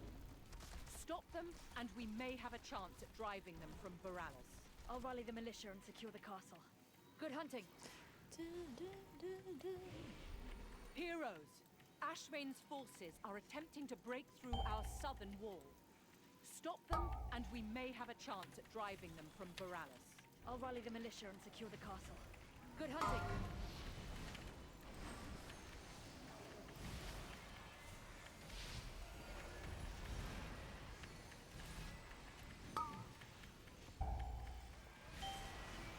Shielded. Zephyr.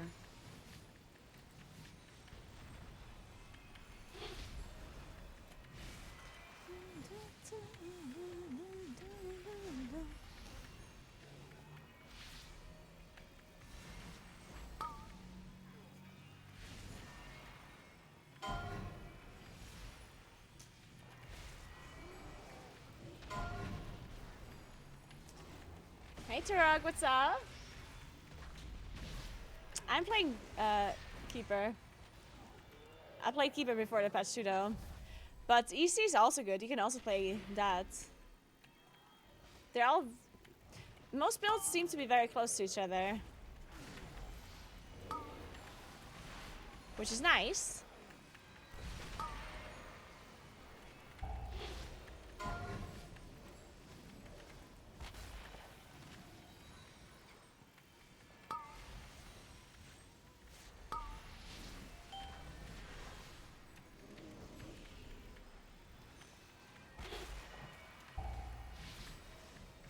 Shielded.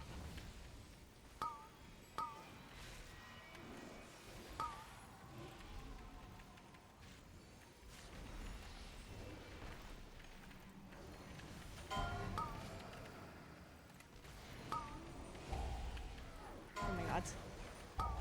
Woo! Man, I wish I had cooldowns for this bull. That would have been nice. Another demolisher, let's go! Just pull all.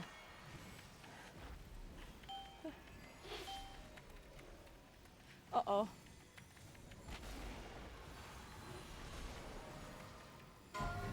Big heals, oopsie. What happens? Guys, please stop looking at blood mallets, yeah? Blood mallets? Bad. Just never look at blood mallets. It's just for, especially not for Moonkin. I don't know, maybe other classes have it like things working out for them, but there's just never a reason to look at blood mallet when we have like the Druid Compendium to look at. Like we have such good theory crafters, you shouldn't be looking at some auto-generated list. When we have human thinking theory crafters that apply logic to the sims and then tell you what to do. That's the thing with blood mallet, like it just takes the API, like it just calculates it off of raid bots, which you would think makes sense, which it does, but it's not applying logic to it, you know? Because sometimes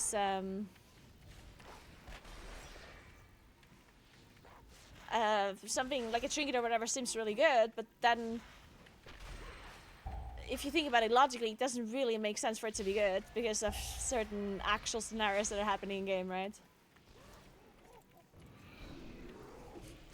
There's just something about this song, I don't know. I kinda like it.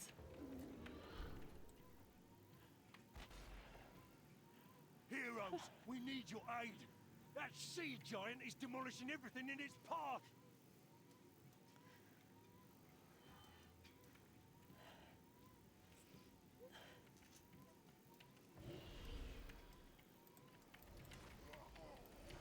Said Aoi pull, I have cooldowns. Oh yeah. Okay, whatever.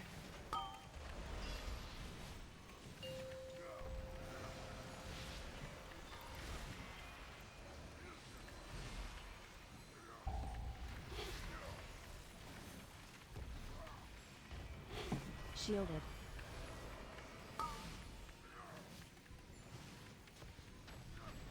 Right, Rami? Not as good as bubblegum, bitch. Yeah, maybe.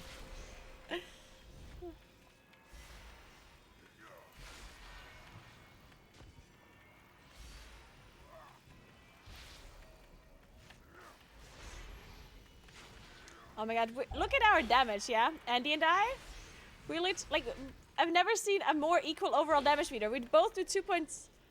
Like, look at our overall damage meter, it's crazy. Okay, now it's not that equal anymore.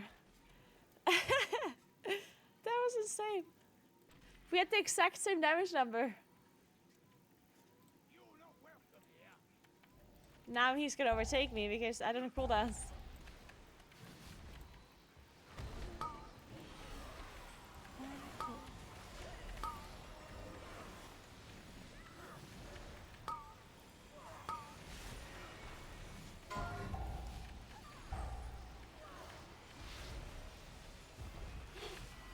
Oh my god. Shielded. Jesus Christ.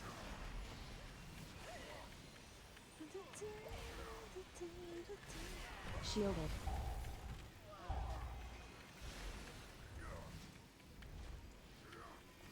Poison cleansing. Nah, it would have been nice if I had cooldowns for this. Unfortunate. Oh well, oh well.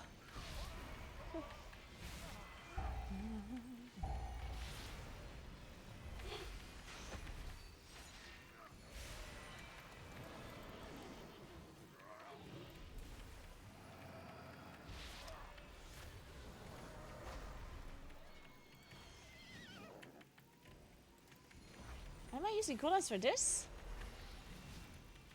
I think I do. I don't know. Huh.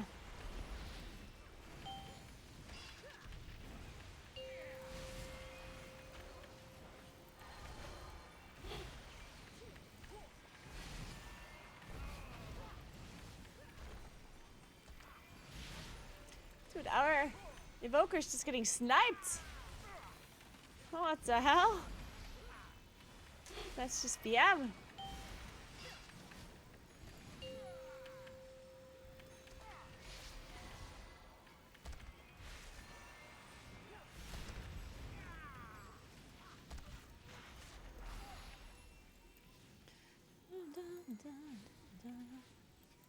Full fathom 5, your bones shall lie.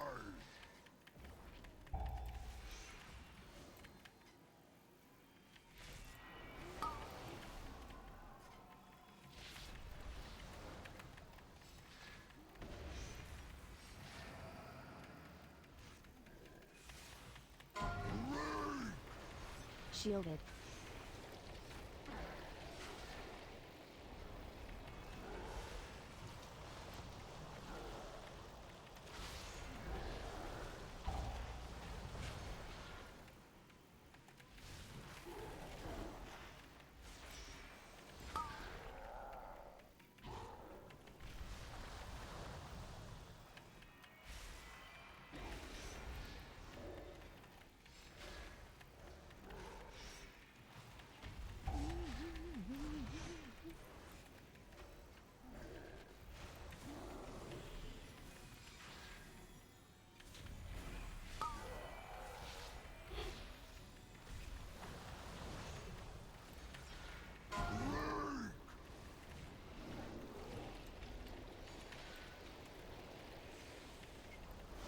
Oh shit.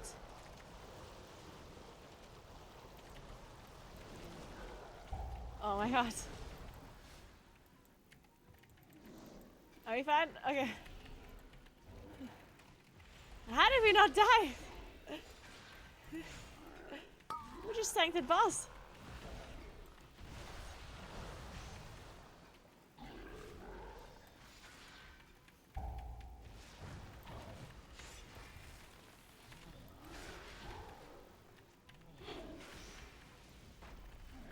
Shielded.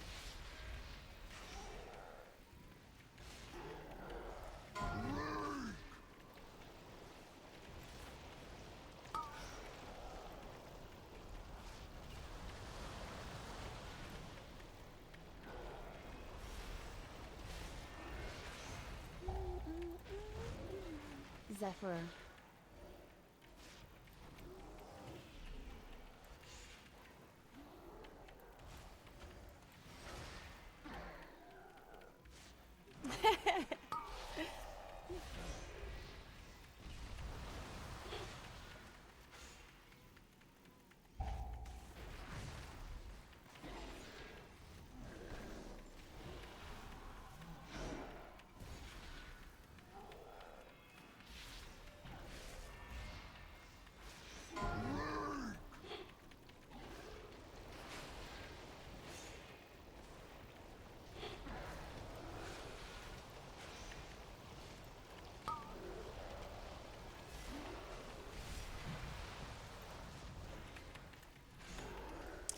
7 minutes.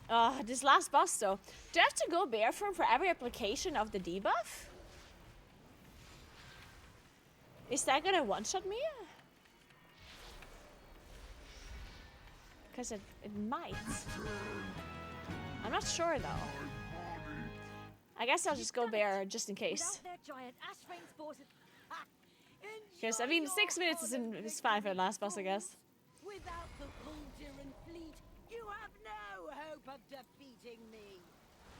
Allow me to demonstrate. Their gate has fallen. Breach the city and slay all who oppose me. 3, 2. Enjoy your holiday, Oh my god. fools. It hurts. So this time I didn't go bare for. I just had bark skin up. But definitely that's a bear angle. 5. Shielded. 4, 3, 2, 1. Breach the city and slay all Where is who it? oppose me. Okay, this is dumb. If the timer's not is this inaccurate, I can't just go bare for, right? Like I'd be sitting bare for 24/7 then. I guess I can see it fly though. 4, 3, 2, 1. What happened to the second debuff? Oh, we AMS'd it. Okay.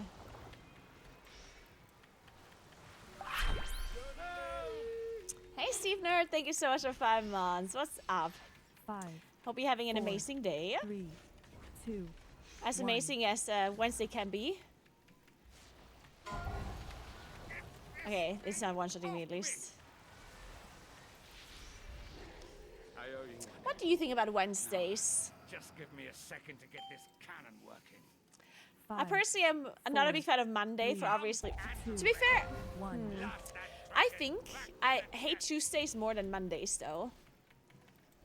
And Wednesdays are kind of okay. It's like, it's not my favorite, but it's okay. Friday's best day of the week, of course. 5, 4, 3. Close second is 2, Saturday and Sunday. 1. Saturday is second best day of the week. Sunday third best day of the week. And then I think it's Thursday. Yeah. I think it's Friday, Saturday, Sunday, Thursday. And then probably Wednesday, Monday, Tuesday. Yeah. 5. That's 4, it. 3, 2, 1. That's my rating of the weekdays. I should make a tier list. A weekdays tier list. Oh god.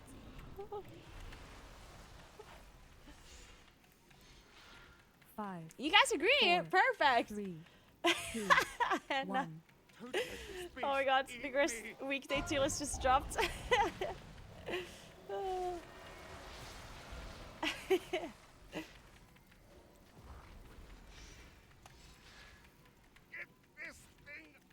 Five, 4, 3, 2, 1. I owe you one. Now, just give me a second to get this cannon working. Armed and ready. Blast that dragon back to the depths. 5, 4, 3, 2, 1.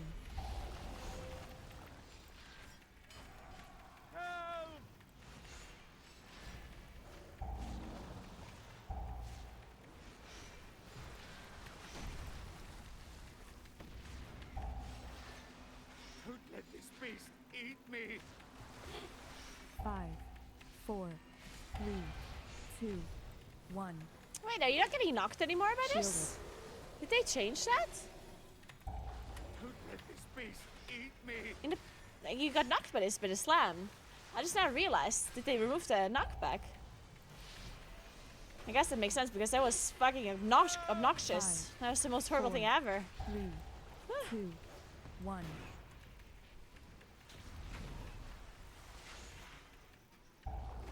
Oh, oh, no!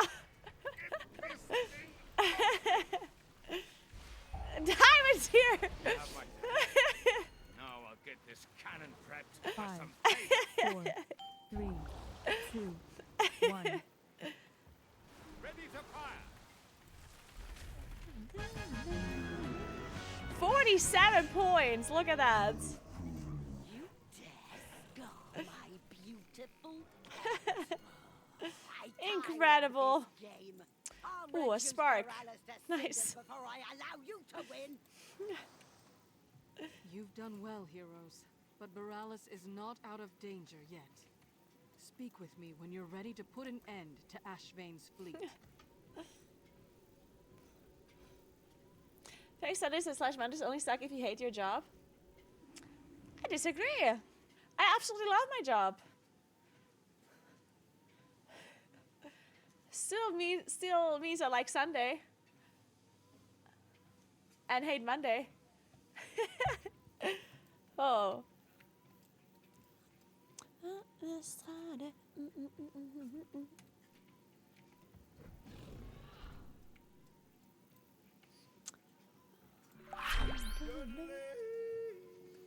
Hey, Crickster, thanks for 5 months. What's up? How you doing?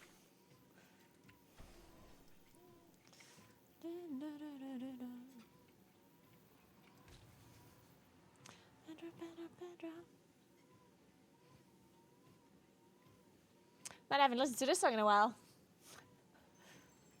It's true. You might think I'm joking, but it's true.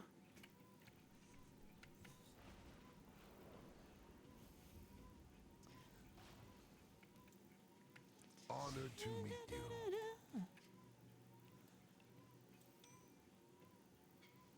Oh my god, I have so many points. Look at that.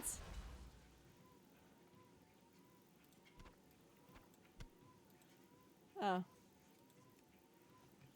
Just kidding. You're not as many points as I thought.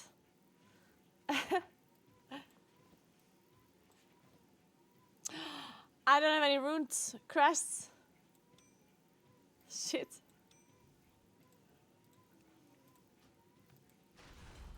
Go carefully. What's DB again? What dungeon? Oh, Dawnbreaker. That makes sense.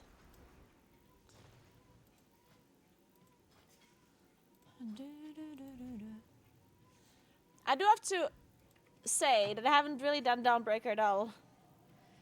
That dungeon is a little bit of a mystery to me.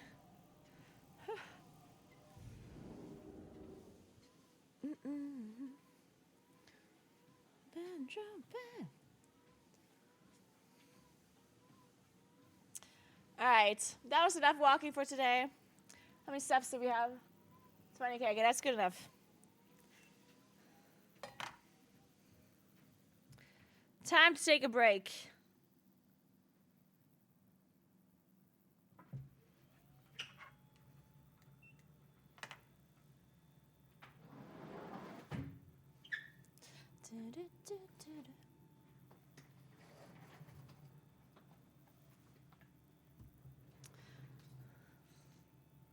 Time to start fake standing? No, I'm gonna be fake sitting now.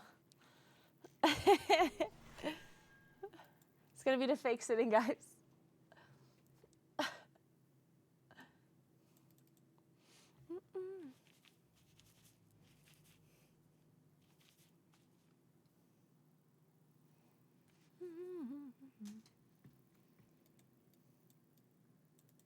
So,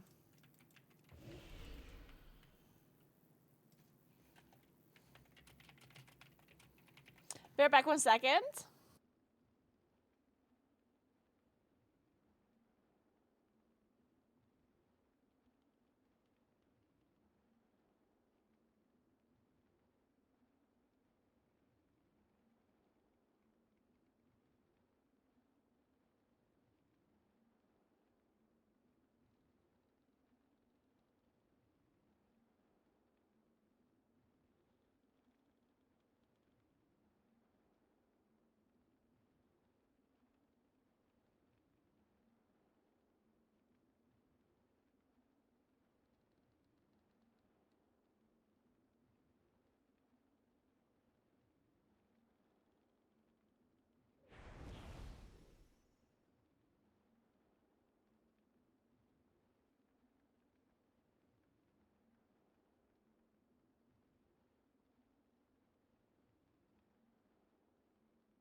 So, wait, why are you a dolphin? Oh, Dameter swapped me while I was in the water. Hey, Sapphics, thank you so much for 65 months. What's up? Hey, the Man in Black, what's up? How you doing? Do you guys enjoy the anniversary? That's a good question. Do you guys enjoy the anniversary? Like the event? Are you guys having a good time? It's alright, nothing special? Okay. Nah, okay. It's horrible.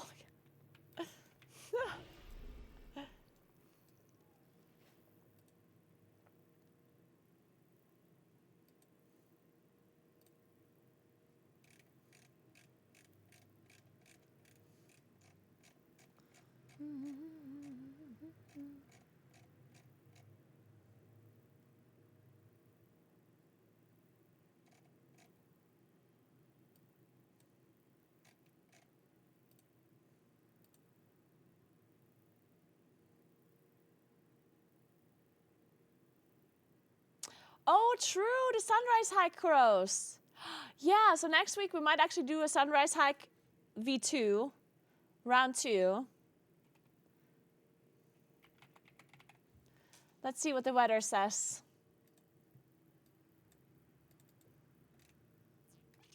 Ooh, look at that, guys.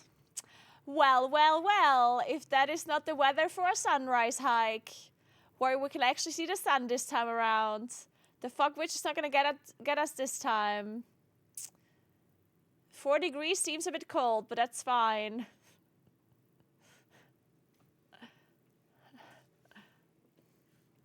So if I do a real life stream on Monday, when are we gonna do the sunrise hike? Maybe on Thursday? Maybe Thursday would be a good day. Actually, the problem with Thursday is that I have to... Actually, maybe do the sunrise hike on Wednesday, because if I do it on Thursday, there's a rehearsal in the evening for MDI, which sucks a little. So maybe sunrise hike Wednesday.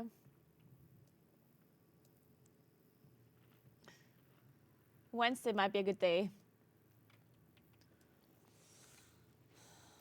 We blood a second pool.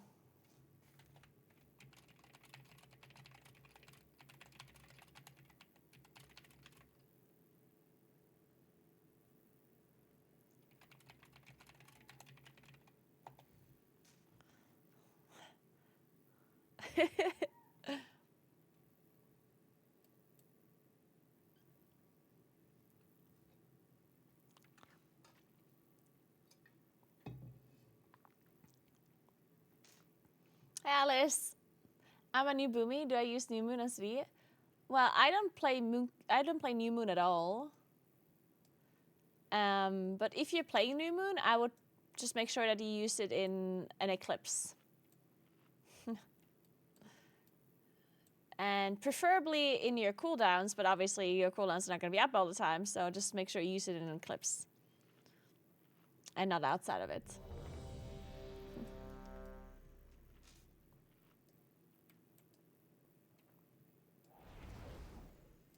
Exactly, country count. I hate fun. I try to avoid every talent that sparks joy. I like to be miserable.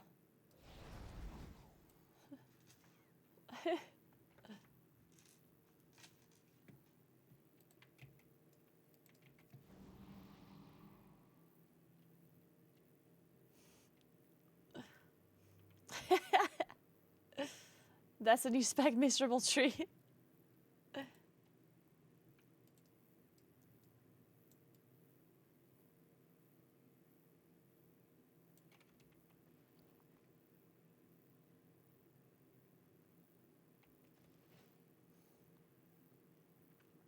Yeah, the Twitch shop is this one.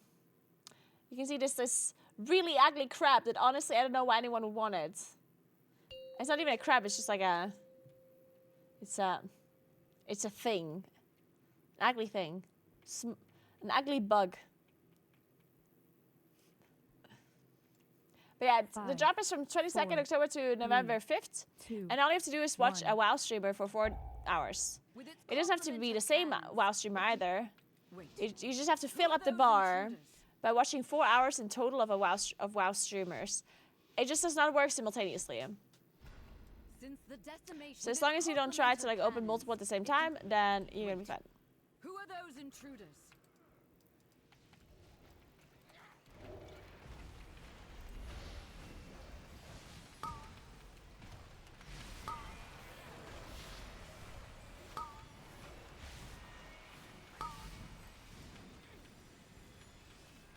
Shielded.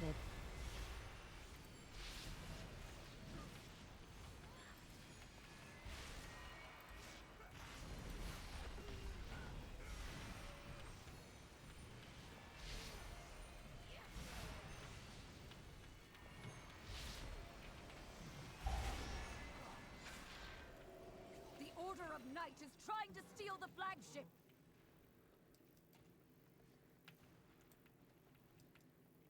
And there should be a weekly quest. In theory.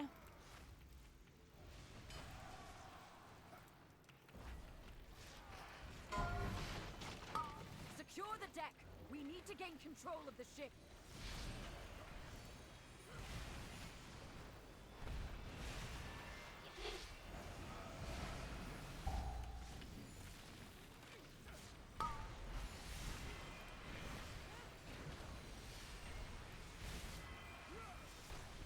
Airship's approaching. Be careful, outsider. Those aren't ours. Shielded.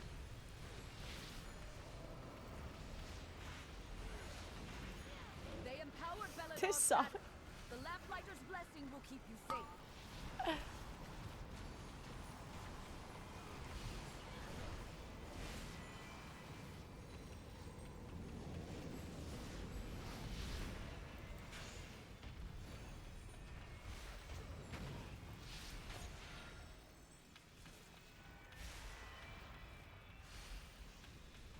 Nerubians! They've webbed the Dawnbreaker. Defeat them to break it free. They've got us surrounded. Moonkin has not been nerfed, guys. It has been reworked. It was not a nerf. And we're just fine.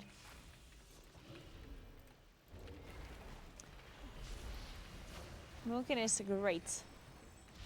Maybe not as great as Elemental Shaman, but nothing is as great as Elemental Shaman. So... when I grow up, I want to be as good as an Elemental Shaman. Hey, Kana, what's up? How are you doing? Shielded. My 2 weeks of shot. Wow, you think you're getting 2 weeks of this? Wow, Kana. The Elemental Shaman is OP alarm is already ringing in the Blizzard HQ, yeah? It has been going off all night. As soon as they wake up, it's gonna get nerfed.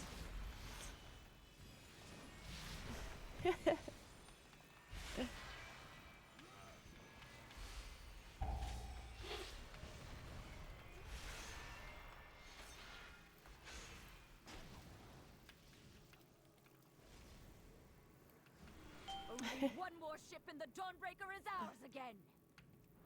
Oh. Oops.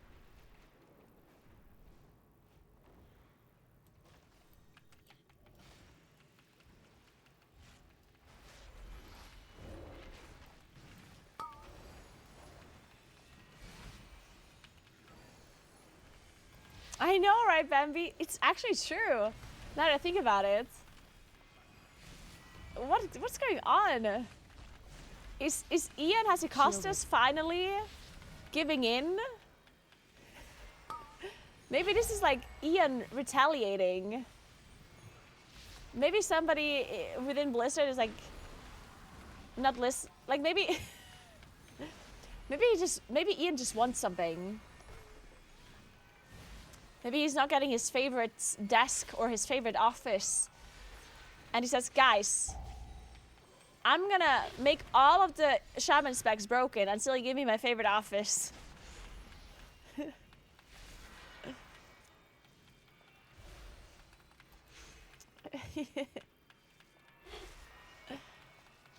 Yeah, Ian plays shaman. He's a shaman main. I'd respect it, thanks, Ian. We have learned to embrace the dark. Be not afraid. Let the night guides me, empowers me.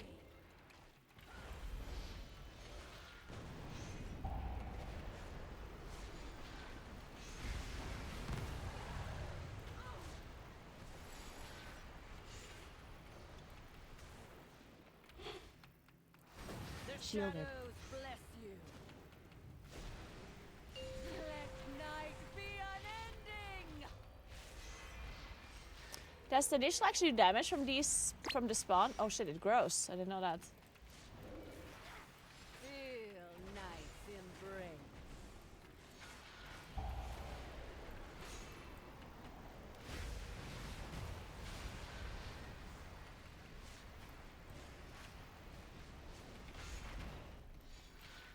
Let's peer into the dark.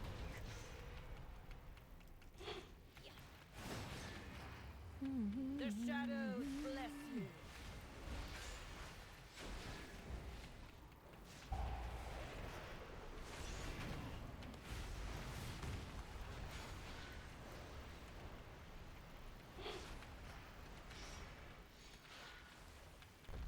Let night be unending. I'm playing Whirling? Nope. Feel night's embrace. Moonkin didn't get nerfed. Moonkin got a rework. We got our talents and stuff reworked. We got loads of changes.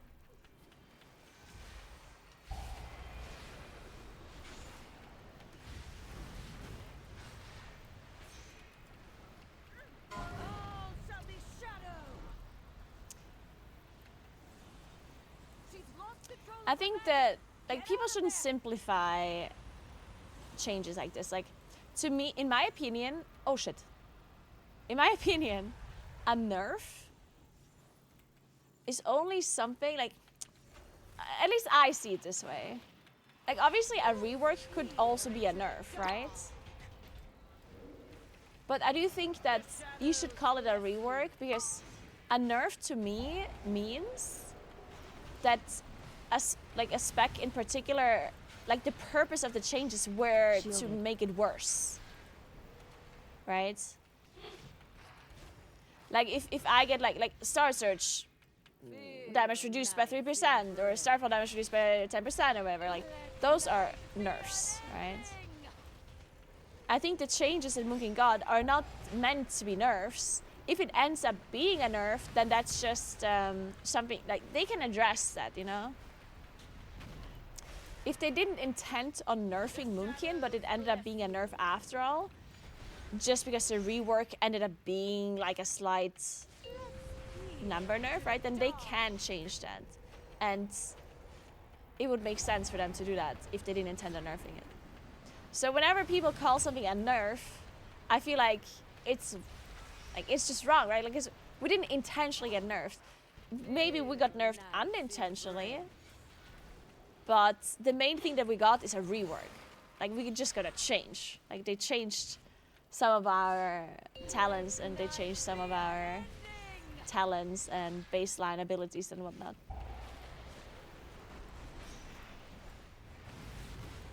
I think whenever you say it's a nerf, it's very much simplifying it. An eternal night.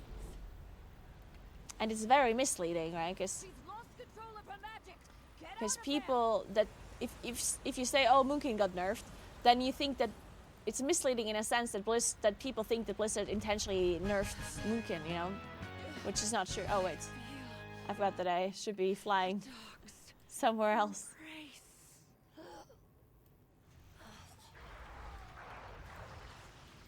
Find and defeat them, or we will have to face that commander at full strength.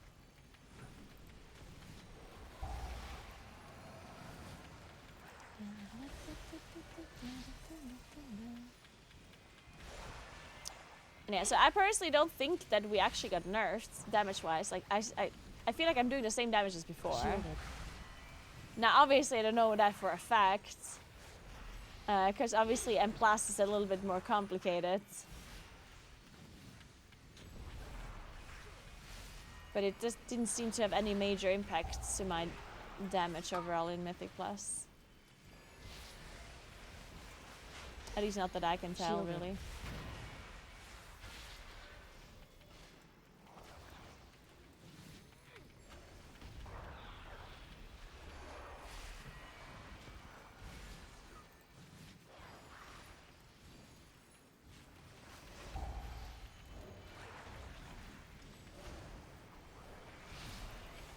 Yeah, my stream room is very big.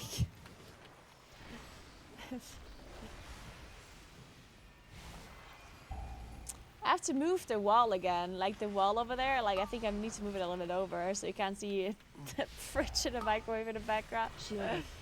That is just standing around there.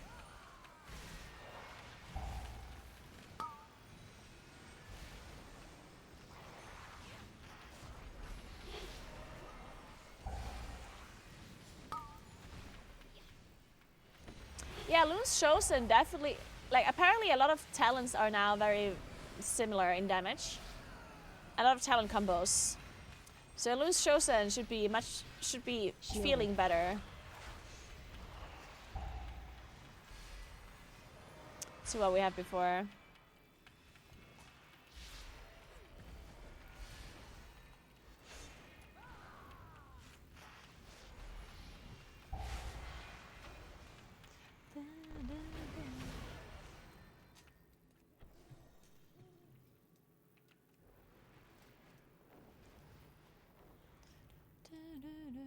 They've taken the inn as a foothold, and a lieutenant leads them.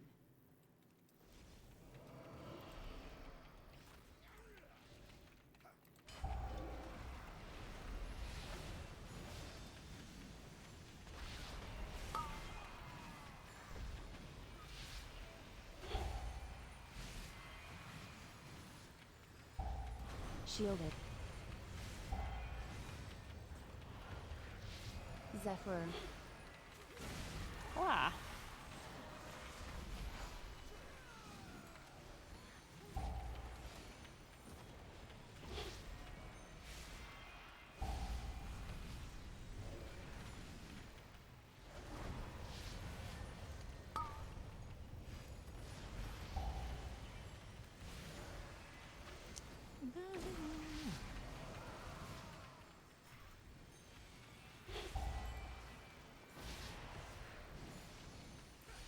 Oh my god, this diva hurts so much.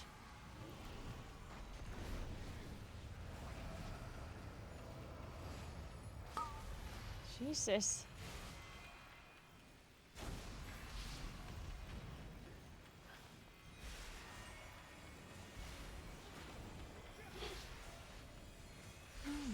We've weakened the Nerubians' foothold on the town and their commander.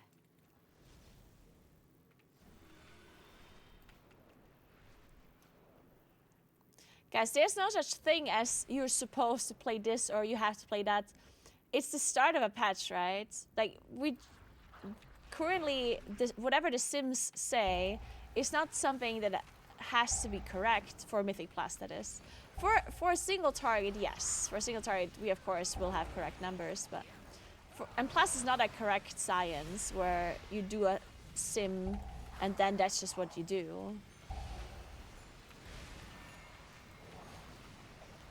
And Plus is obviously a little bit more complex than just single target or just AoE. Yeah? So there's no such thing as, you know, a correct build. Especially depending on what kind of key levels you're doing anyway. Zephyr. But just let people try some different builds and wait a little bit before you, like, you know, before you make a decision about your build for the rest of the season. We literally had the patch for less than a day. Let's just see what happens. Just try out some different builds and see what you like, what you don't like, what does more damage, what doesn't. Let the Moonkins figure some things out. Are you going to Lucca? Is there another, like, convention in Lucca or what? Like, I swear, the amount of times people ask me if I go there. Is there another Comic Con or whatever? Does it happen every month or what? It is! And no, I'm not going to Lucca, I'm not. What kind of convention is there this time?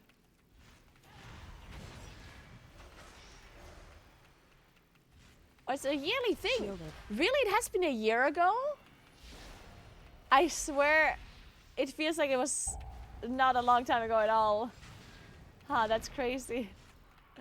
Technically, it would be fun to go there and do a real life stream from there. That would be actually kind of cool now that I think about it. Shielded. But it's too far. When is it even?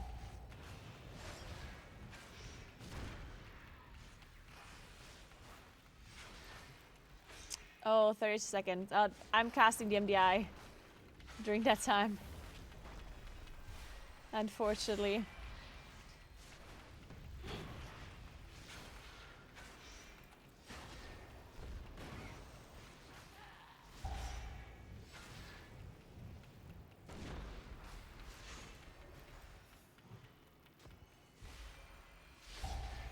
They tried to defile our faith. Play Thinking About Love, Instead, you please. have weakened their commander. No. Ashes. There's a I'm not a lieutenant in jukebox. my house. Kill it. What the hell? Zephyr.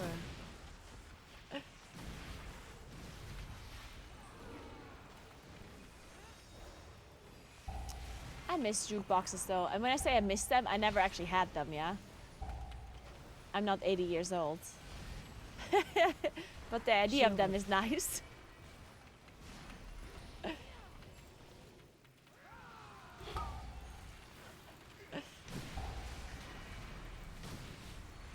I feel like jukeboxes are very much an American thing. Right? Like people in Europe never actually had jukeboxes, right? I don't think so. Thanks for 2 months, Groomratte. Thank you so much. Welcome back.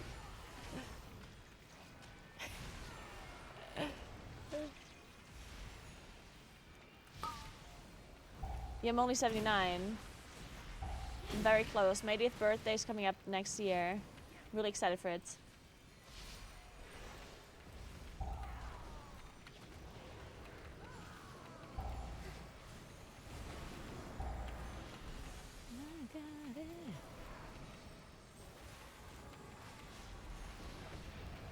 There's so much damage. Shielded.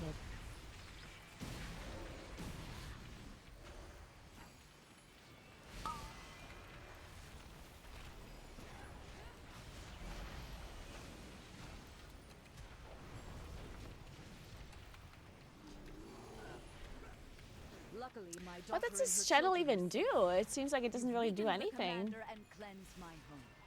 Thank you.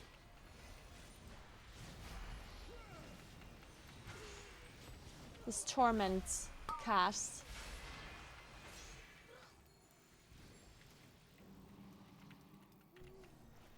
And I'm missing you.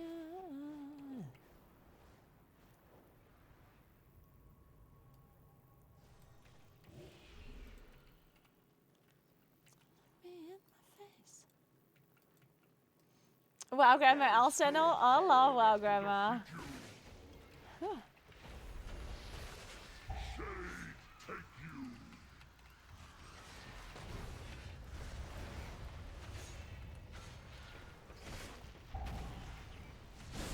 Wow.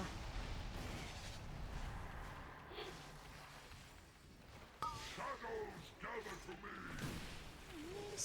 me.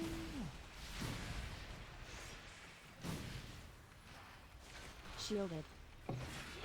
Darkness come.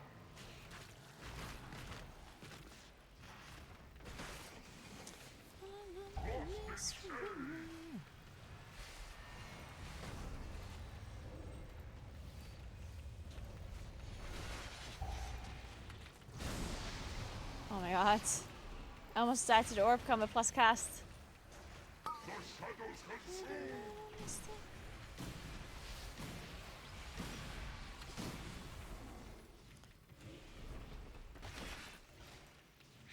Oh my god.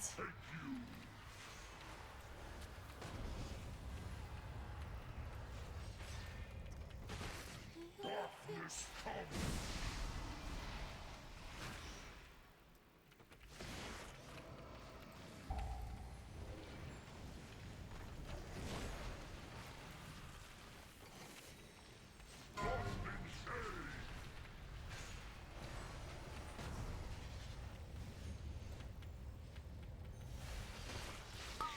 Zephyr.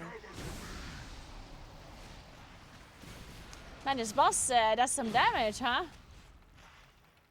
Jesus Christ. Also, it has infinite health or what?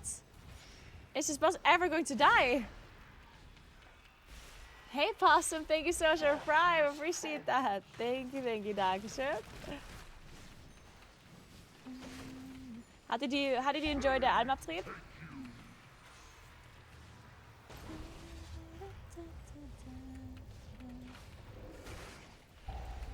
I'm dead. Ah! I think this would have lasted a I just little pressed my longer. cooldowns!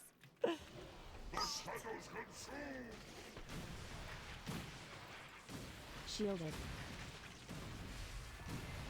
Wow.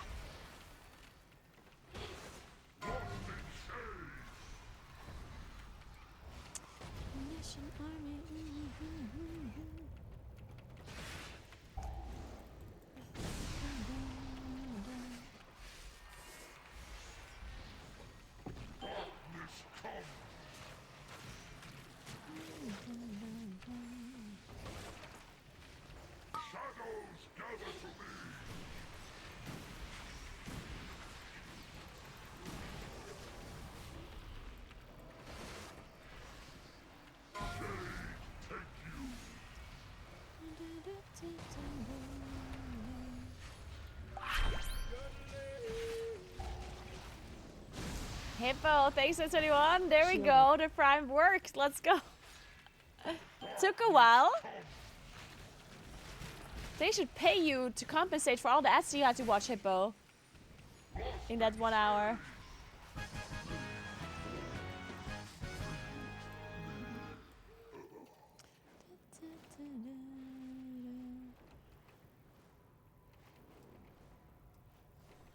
You've saved Merildar, champion. We'll drive the remainder of this shadowy lot from the city.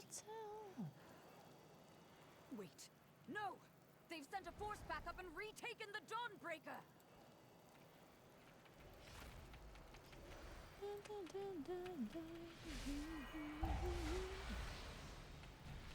Weren't the ads supposed to be spawning in the sky?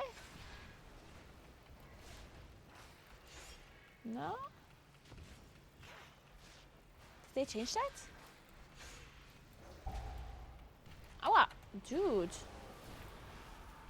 The fuck is that damage? Oh, there they are. Man, I just had to moonfire. I had to sandfire them all individually. The fuck. 3 sandfires.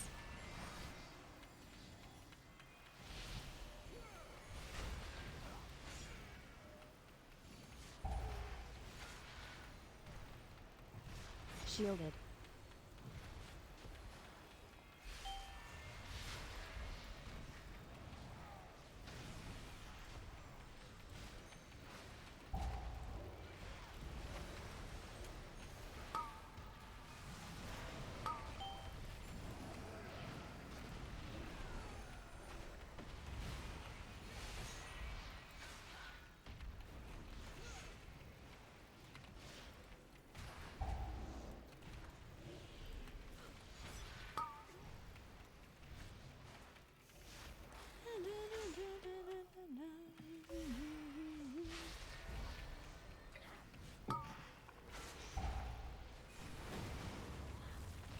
By the light of the flame! Alright. That fresh horror! Rashanan! Perfection.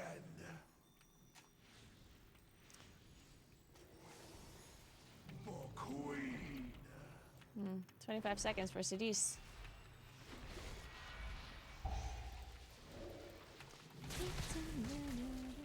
Taste venom. Why does this stun you? Who thought it's fun to have an unavoidable stun? Ow. Man, that hurts a decent amount. Shielded. Acid sting. Oh, you're nothing.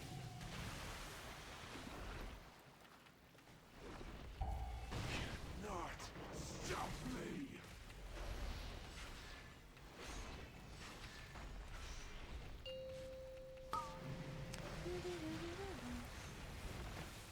Sacrifice.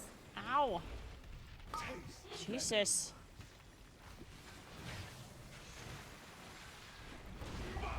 Continue.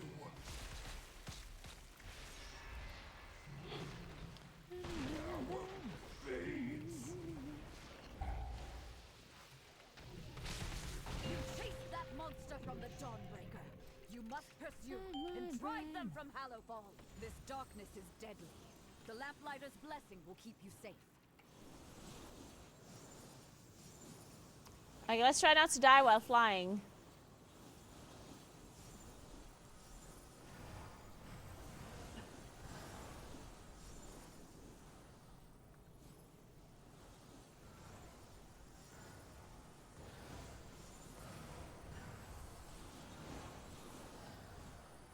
Why is everyone so fast? Don't they have to wait for Rashanan anyway?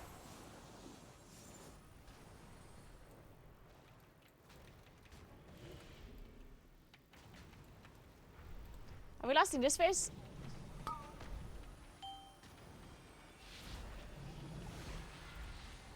Acid sting.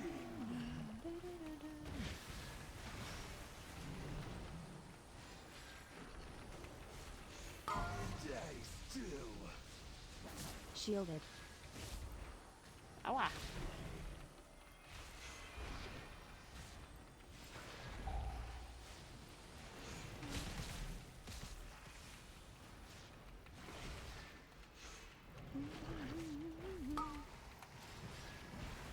Wow.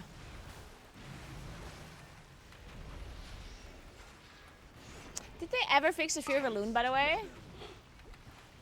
To be able to hit this boss, or no? And we don't play it anymore, I guess, so we don't know. Stop. Stop. Oh, wow.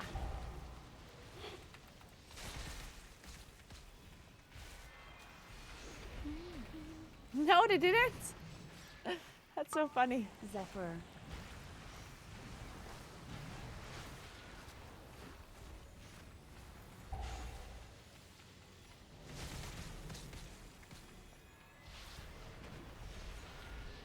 Die still.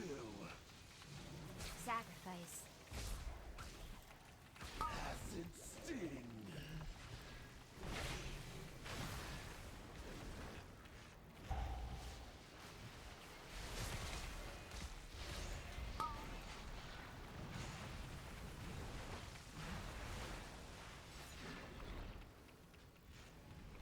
Shielded.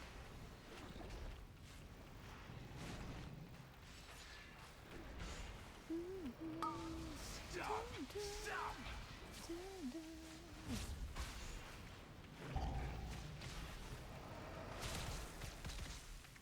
Taste venom.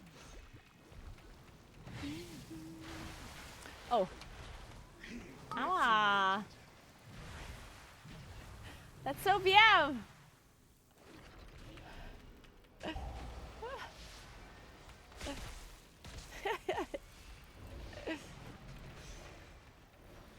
Die still.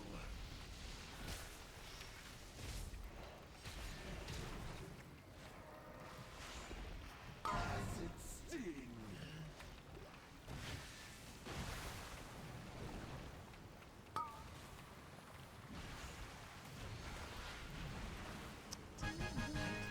Good job, 75 points.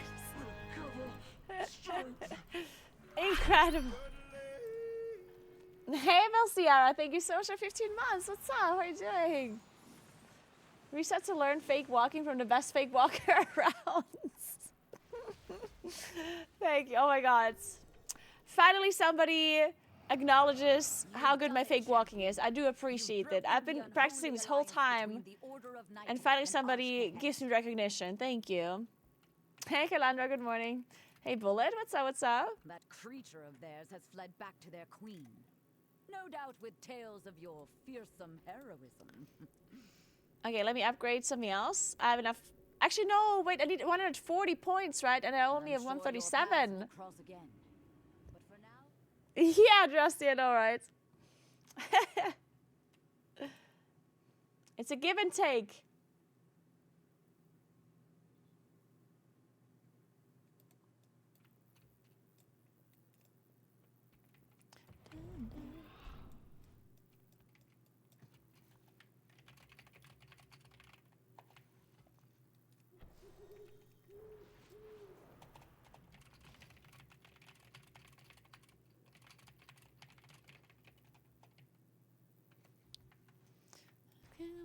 castle.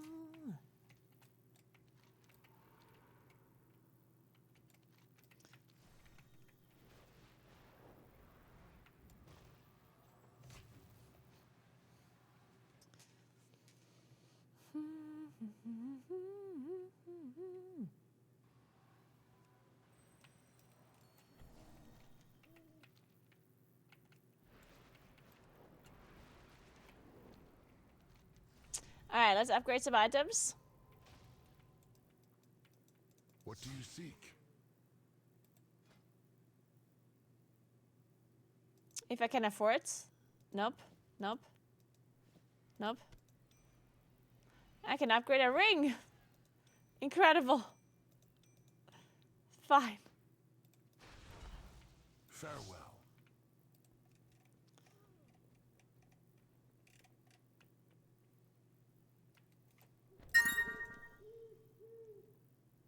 Oh my god, Anonymous! Thank you so much for $200 towards the ski touring set. Oh, thank you so much. You're insane. You're actually insane. Thank you so much. You're absolutely Crazy. Thank you. I don't even know, man. You like that's so. Oh my god, we're now 77% towards the ski touring set. We're so close. Oh my god, we're gonna get this ski touring set, and it's gonna be amazing. Thank you so much, Anonymous. I appreciate that so much. Whoever you are, you're the GOAT. You're the absolute GOAT. Thank you so much for contributing all of this money towards the ski touring set. I'm super excited for it. I can't wait. I can't wait.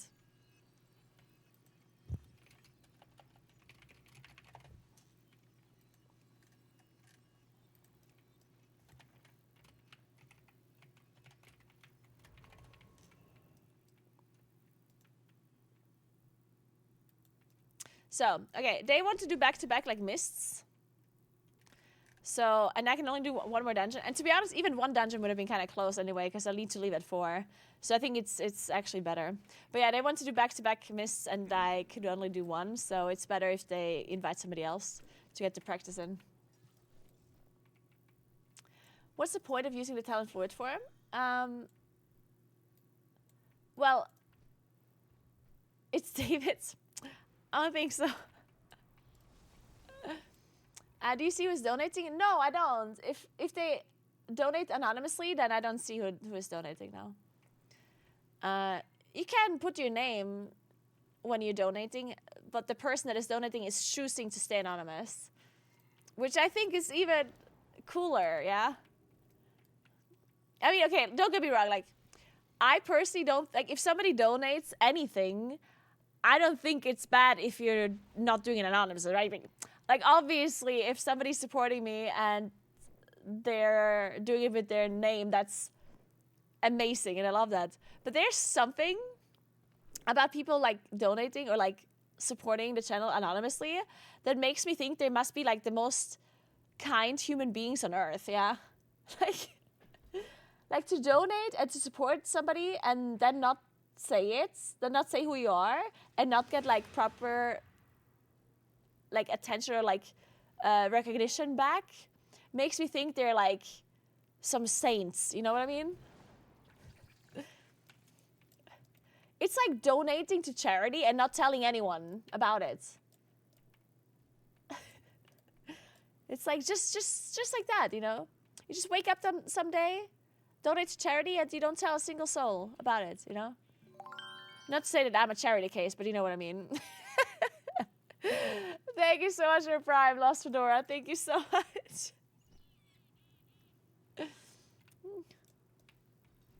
Yeah, it's very well adjusted, tipping to tip and not for attention or anything. Yeah. But again, don't get me wrong. Like, if somebody donates or somebody supports my stream without, like, while also saying who they are, like, that is very nice. Yeah. I'm not saying that people should be doing it anonymously. Like.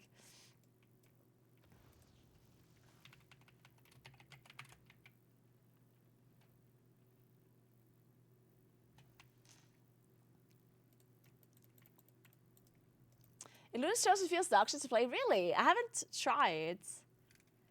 I tried it before, but I didn't play it since the patch. Is it actually that bad?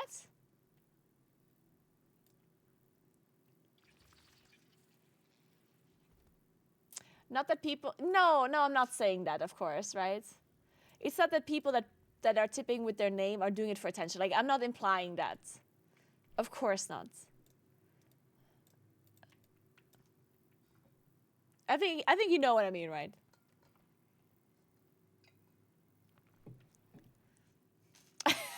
Drusty. I mean, if a kid knocks on my door for Halloween and I give her the best and most rare Twix there is, I'll make sure she knows it came from house number 8.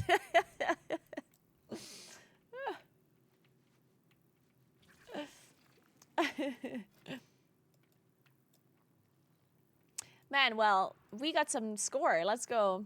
Incredible scenes. We're blasting, guys. We're blasting. So tomorrow... Wait, did she answer? Wait, where's my phone? Okay. Aww. Man, I honestly can't wait for the winter now. Like, I really wanted to go skiing. Do you guys know how to ski? Are you guys skiers? Good morning, Fievel. You do? Nice. Do you know, like, do you just live in an area where you can go skiing? Or did you guys, like, learn how to ski, like, in a different place? I'm always interested to know if people can ski when you don't live close to mountains. Because I'm sure there's a lot of people that go on winter holiday for skiing with their family when they were younger and they learned it there.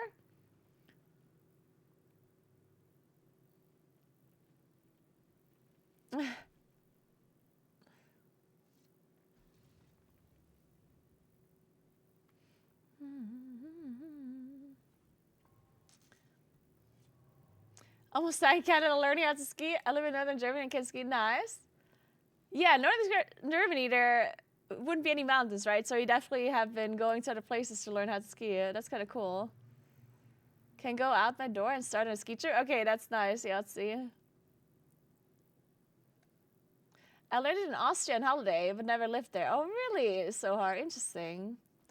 I tried to learn to ski once. I could not stop, and I ran into a table of snowboarders, sat down, and took off my skis. Oh no, Calandra. I know how to upper ski. Oh, I know how to upper ski myself. I'm a pretty big upper ski enjoyer myself. An upper ski connoisseur, if you will.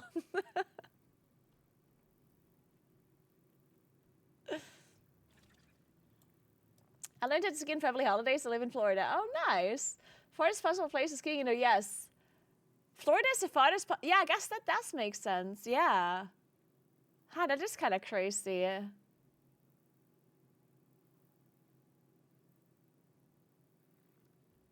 Oh no, Kendo. Oh, that sucks. Yeah, my little brother, he really likes skiing. Like he goes skiing all day, every day in the winter, whenever he has the time.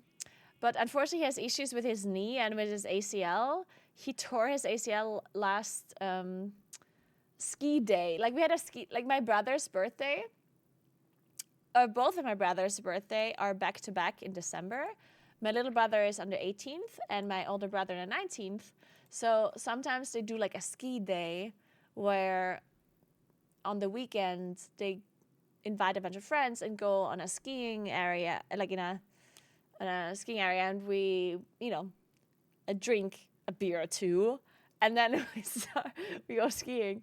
And my little brother's a really good skier, but he had he jumped badly, and his knee and his ACL was already he already had issues with it before, and then he tore it again, which really sucked. Hopefully, he's not going to do anything bad this winter, because that's usually the problem. If you have an issue with your knee or with your ACL or with your tendons in the past, I feel like you're just going to continue to have issues. Because obviously your knee and your tendons and whatever, they're never going to go back to how it was initially.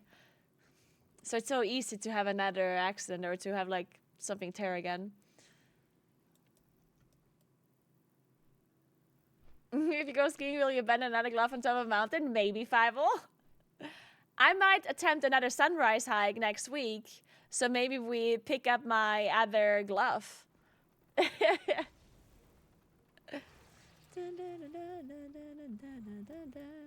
Maybe I'm finally gonna be returning to my glove. Hey Arvia, what's up? How are you doing? I've tried to learn how to snowboard in Montana. Actually, really, 15 minutes. I've broken my nose. I'm falling to stop before we entered the lift and fell down. Honestly, it is crazy how dangerous skiing and snowboarding is. I feel like a lot of people are underestimating it. Really, because like the speed that you're going on a mountain and like the snow is very hard. Like it is pretty dangerous, right? It's almost interesting because people like when you're cycling, people kind of understand how dangerous cycling can be if you go really fast because of like the floor being so hard and there's cars and you can easily like rough you up if you fall, right? But this is kind of like when you go skiing, it's very similar. Like you also go very fast. Of course, if you fall once, it doesn't immediately mean that you're gonna die. But like the amount of people that break bones and like have like accidents where they have some injuries is like a lot. Like, especially because people like overestimate their abilities initially. And I say that because I do that myself. I'm not any better. Hey Cloud, what's up? Thank you so much for the 13 months. I definitely also always go way too fast when I'm skiing. I generally go too fast in anything I do. I don't know. Like I like going fast, okay? It's I feel like whenever I do things like that, it's just like my fear of anything just goes away. It's like, I can ski down this mountain just like that. It's like I don't need to do curves. Like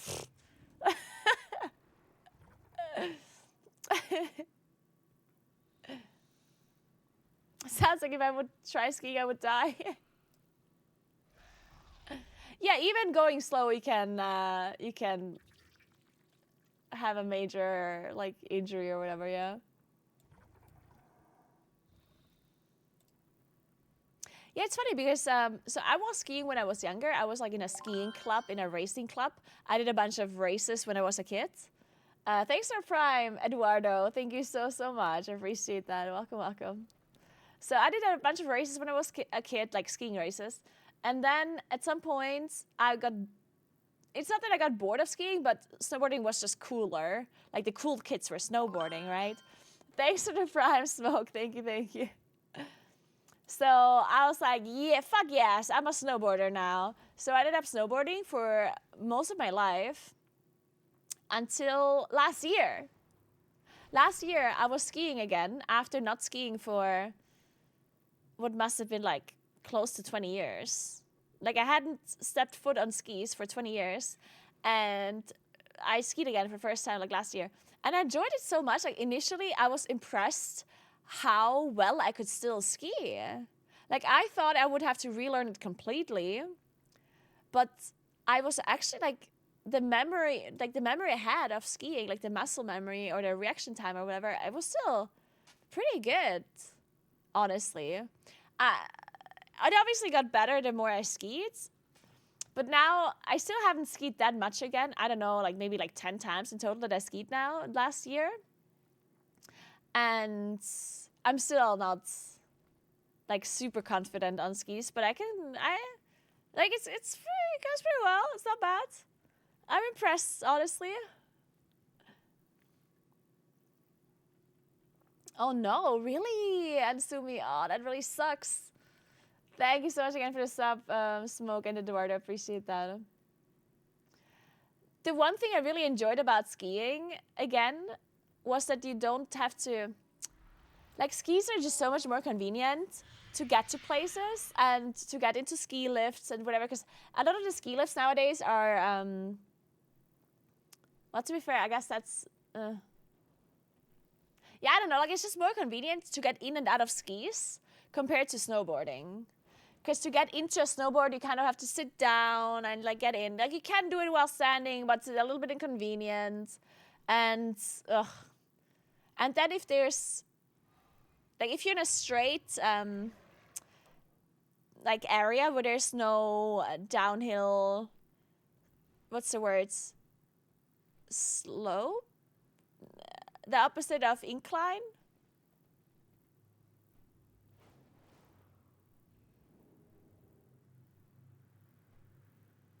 Decline, there you go. If there's no decline at all and it's just straight, then it's so difficult to move with a snowboard, right? Like you have to do this like weird jumping motion. While with skis, it's much easier with the sticks, right? You can just do like some half kind of cross-country skiing thing. Yeah. You need to have a ski friend who pulls you by the ski poles there. Yeah, Touch of Cosmos. I've been playing Touch of Cosmos. It seems okay. Like, I'm not sure it's necessarily very good. Also, I don't know about the wild mushrooms. So the wild mushrooms don't do a lot of damage, but they... I mean, when I say don't, like 1.9, I guess that's fine. But they also give you astral power, right? The mushrooms.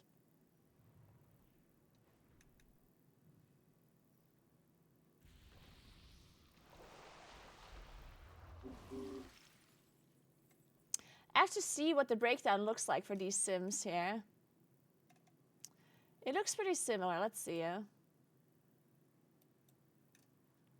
So 39% Starfall, minus only 24.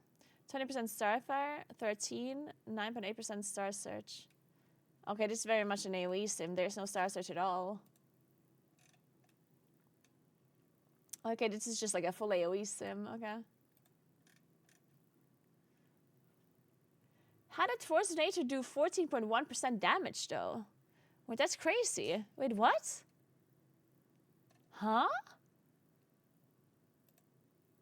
Oh, it's Dream Burst that gets added. I was looking at the sim, and it had 40% tree damage. I was like, huh?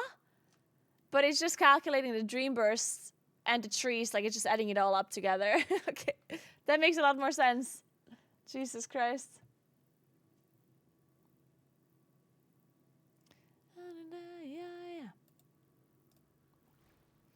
Okay, how long does this raid take, the BRD raid, guys? Also, can you queue up for it, or is it actually, do you actually have to go there and like find a proper raid? I guess you have to find a proper raid. Oh, it takes really long, the heroic raid. 1 hour with a good group. Oh, wow. Interesting. Hey, Simpat. Thank you so much for 200 bits. I appreciate that a lot. Thank you very much. What they say.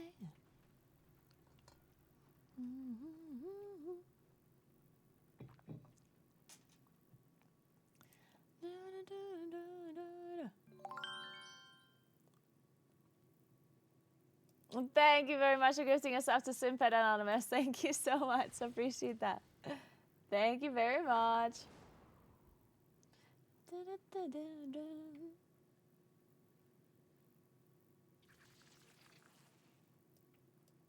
Okay, guys, I have 20 minutes. What do we do in 20 minutes, real quick? You want to use your Astral Power on Starfall in AoE Prime. However many times that is.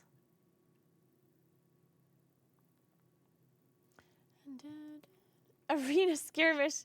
Whoa. Why do you just assume that I hate my life? It's not that bad, okay? Jeez.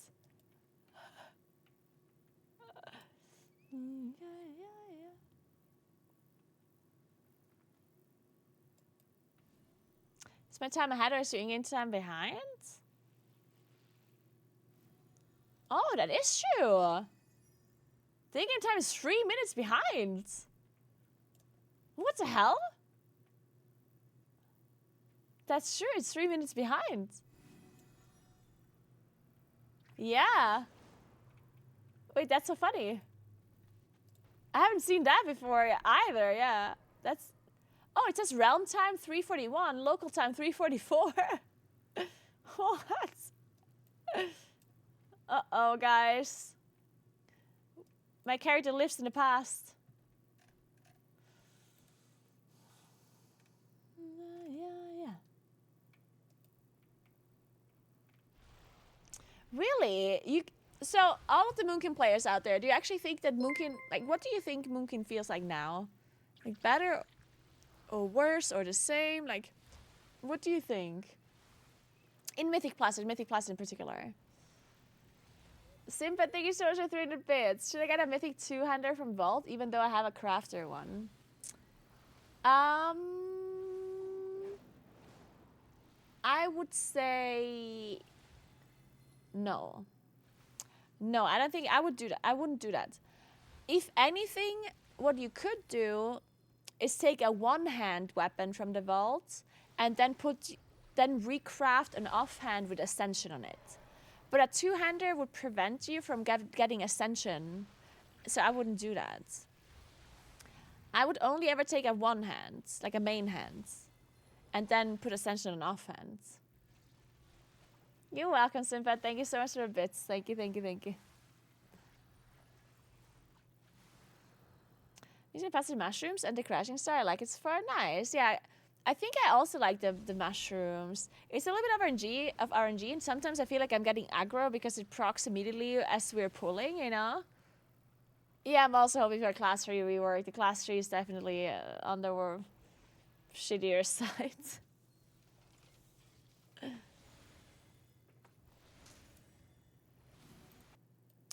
Let's take a look at the keys that people have done. Dun, dun, time goes by.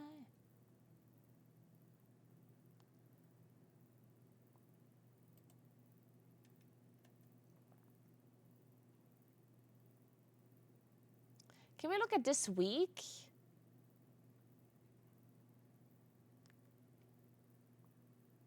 I guess we cannot. Huh.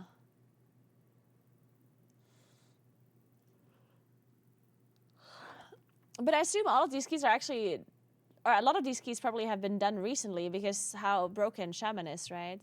Like all of the Shaman keys probably have been done recently, right? Actually, wait, this is Enhanced Shaman. Enhanced Shaman has been good before.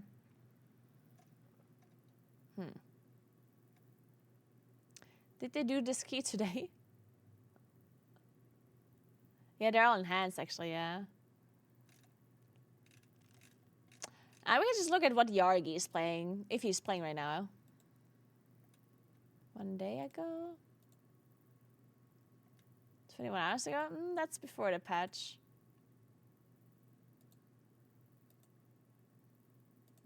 I guess Yargi didn't play just yet.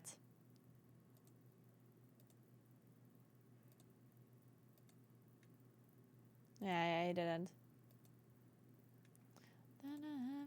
Fun.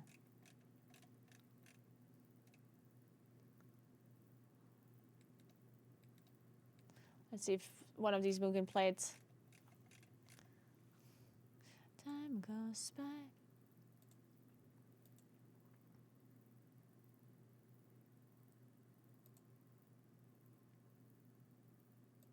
Yeah, you said he would re-roll? Wait, why?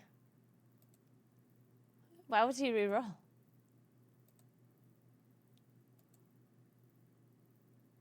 Yeah, but 23 hours ago is before the patch. We didn't have the patch 23 hours ago. Okay, so this Moonkin didn't play either. 16 hours ago. That's also... We didn't have the patch then.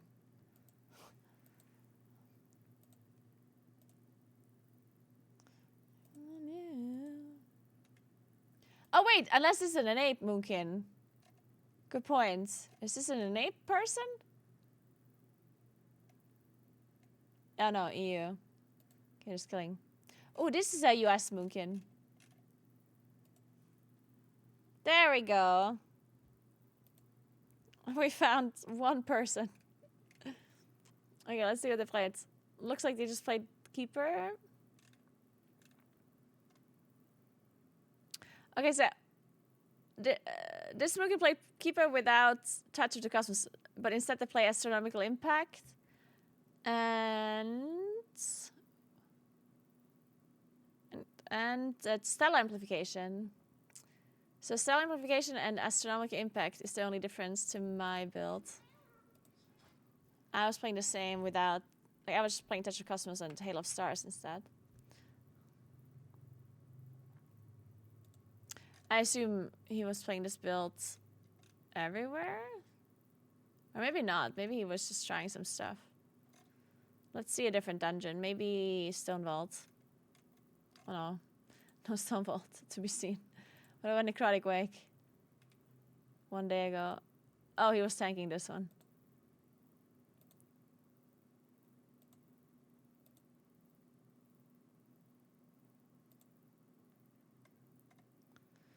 Just say or do.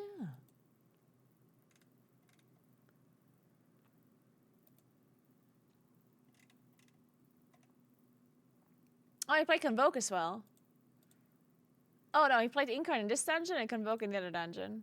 Oh, and this one he played Touch of Cosmos and Hail of Stars.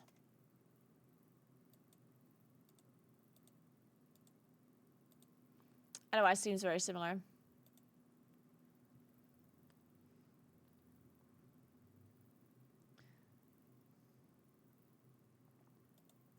No, this build is not an old version, it's the new version.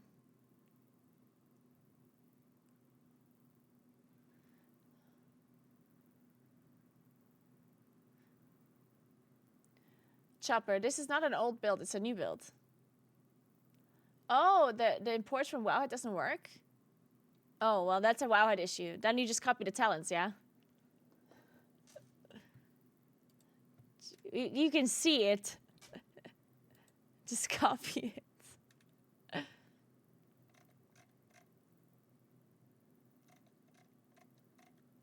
How's Moonkin feel? It feels good. Ish. It kind of feels the same, honestly. Like, I honestly barely noticed that anything changed. Because I'm playing talents that didn't really change that much.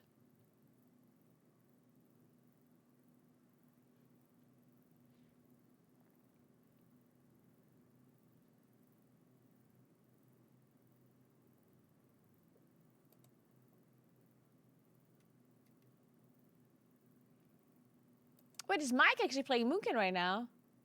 Oh, no, he's not. Of course not. Are they playing Quadra Shaman? Oh, my God. I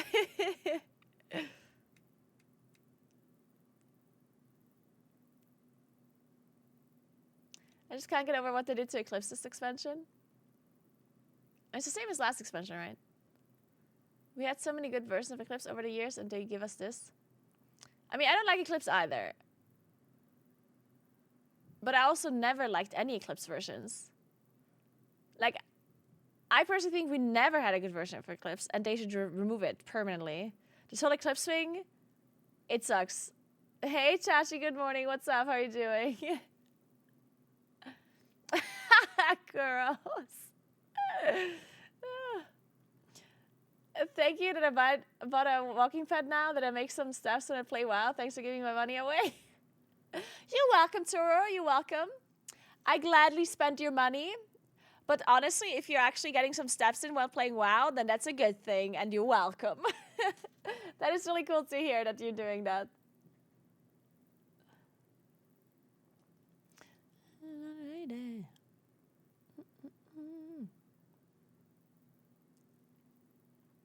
Did we have Eclipse in BFA? Wait, we didn't have Eclipse in BFA. Hey, Foxtrot. Thank you very much for 34 months. What's up? How are you doing today? Back for me.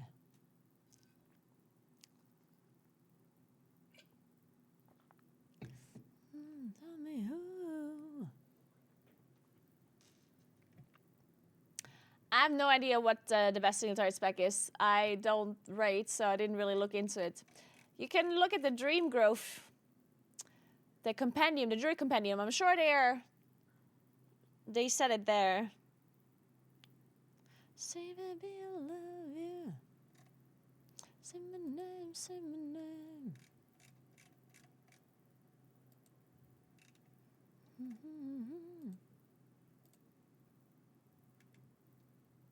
Let's see what Krona played.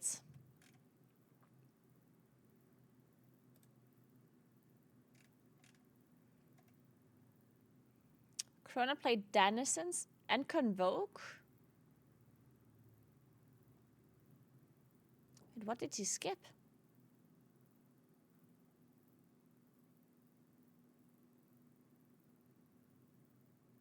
So he's not playing Touch of Cosmos? Oh, he's just, instead of Touch of Cosmos and Hail of Stars, he's playing Astronomical Impact and Denizens of the Dream.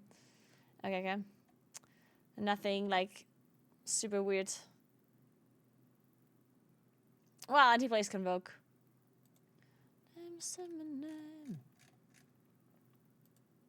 I didn't feel like my single target damage was that bad without Convoke. Like, I think Convoke is big bait. Like, you almost had to play last patch because it was so good single target, but like the amount of times you press Convoke and it doesn't actually like, nah, I don't know, I hate Convoke. No, I absolutely hate Convoke. Convoking and Blast horrible. In the raid or on single target, I don't really mind. It's like a button that pressed and it's okay, right? But whenever you play in Blast and you have to play Convoke, and you just know it's a damage loss when you press it, it's horrible. Hate it. Absolutely horrendous.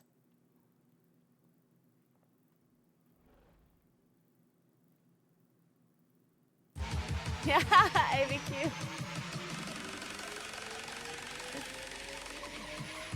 Oh, gadget!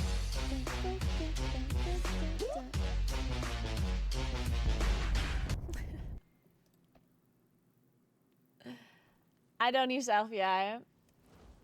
My player plates, you mean nameplates? That is plater. And if you mean this, that's grit 2.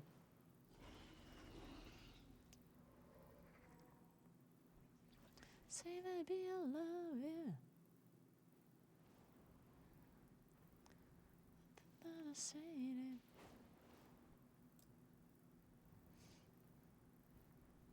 Convoke never casted Starfire. Convoke never casted Starfire, ever. I wish it would cast Starfire, then it would actually be a good ability for AoE. But it just does not. So pressing it on AoE is a damage loss, which is very unfortunate. Yes, Tim. It's definitely good for that, that's true. Alright guys, I'm gonna have to leave for today. Thank you so much for hanging out. I appreciate you so much. Sorry that I have to leave a little bit early, but I have places to be. I will be streaming tomorrow again. Tomorrow I'm also gonna stream super early again, probably, because I have to leave even earlier tomorrow than I had to leave today. Unfortunately, it's a little bit hectic right now, with the apartment getting finished up, and then I just have to, like, you know, organize a bunch of stuff, so a little bit of a hectic time at the moment. But, yeah, I'm making it work. Thank you so much for hanging out and entertaining me during this early stream today. I will, again, see you tomorrow really early in the morning, as early as I can be around, between like 9 and 10 maybe. Or maybe even earlier, we'll see. Probably not earlier, let's be honest here. Yeah, remember to follow my stream if you haven't yet. That would really help me out. I would appreciate that a lot. Thank you so much. Congrats to all the people that got their Twitch drop in my stream. And check out my YouTube channel. I post stuff there all of the time. I posted a video about my recent sunrise hike that I attempted.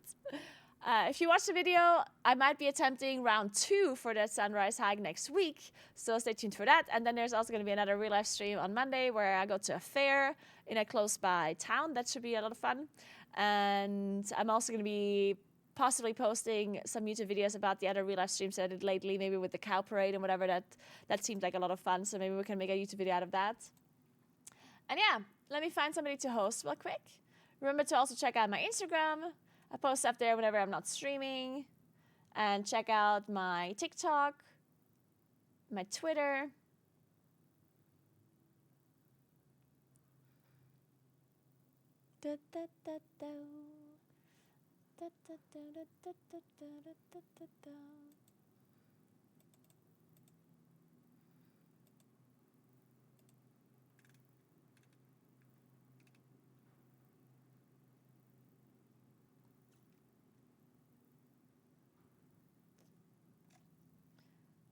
Who's this lady? Twickle.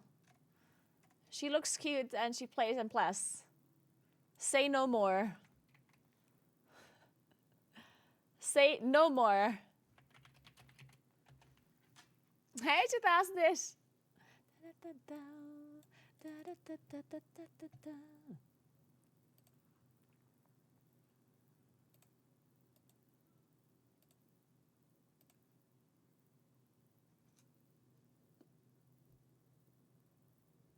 Wait, why don't I hear the stream? Do you hear it? It's so quiet for me. Wait, I don't hear it at all, actually. Why not? Why don't I hear it? She lost me? Really? You can't hear it either. That's so strange. Really? I love her. Okay, wait. I'm gonna have to figure out why this doesn't work. I can't hear anything. What the hell? Chrome doesn't show up here. This is so strange. What the hell did I just do? Okay, well, I'm confused. I don't know. I can't hear. Anyway, have fun watching Twinkle. And I see you guys tomorrow. Thank you so much for watching. Thanks for the Prime. Love Zeppelin. And... What? What happened?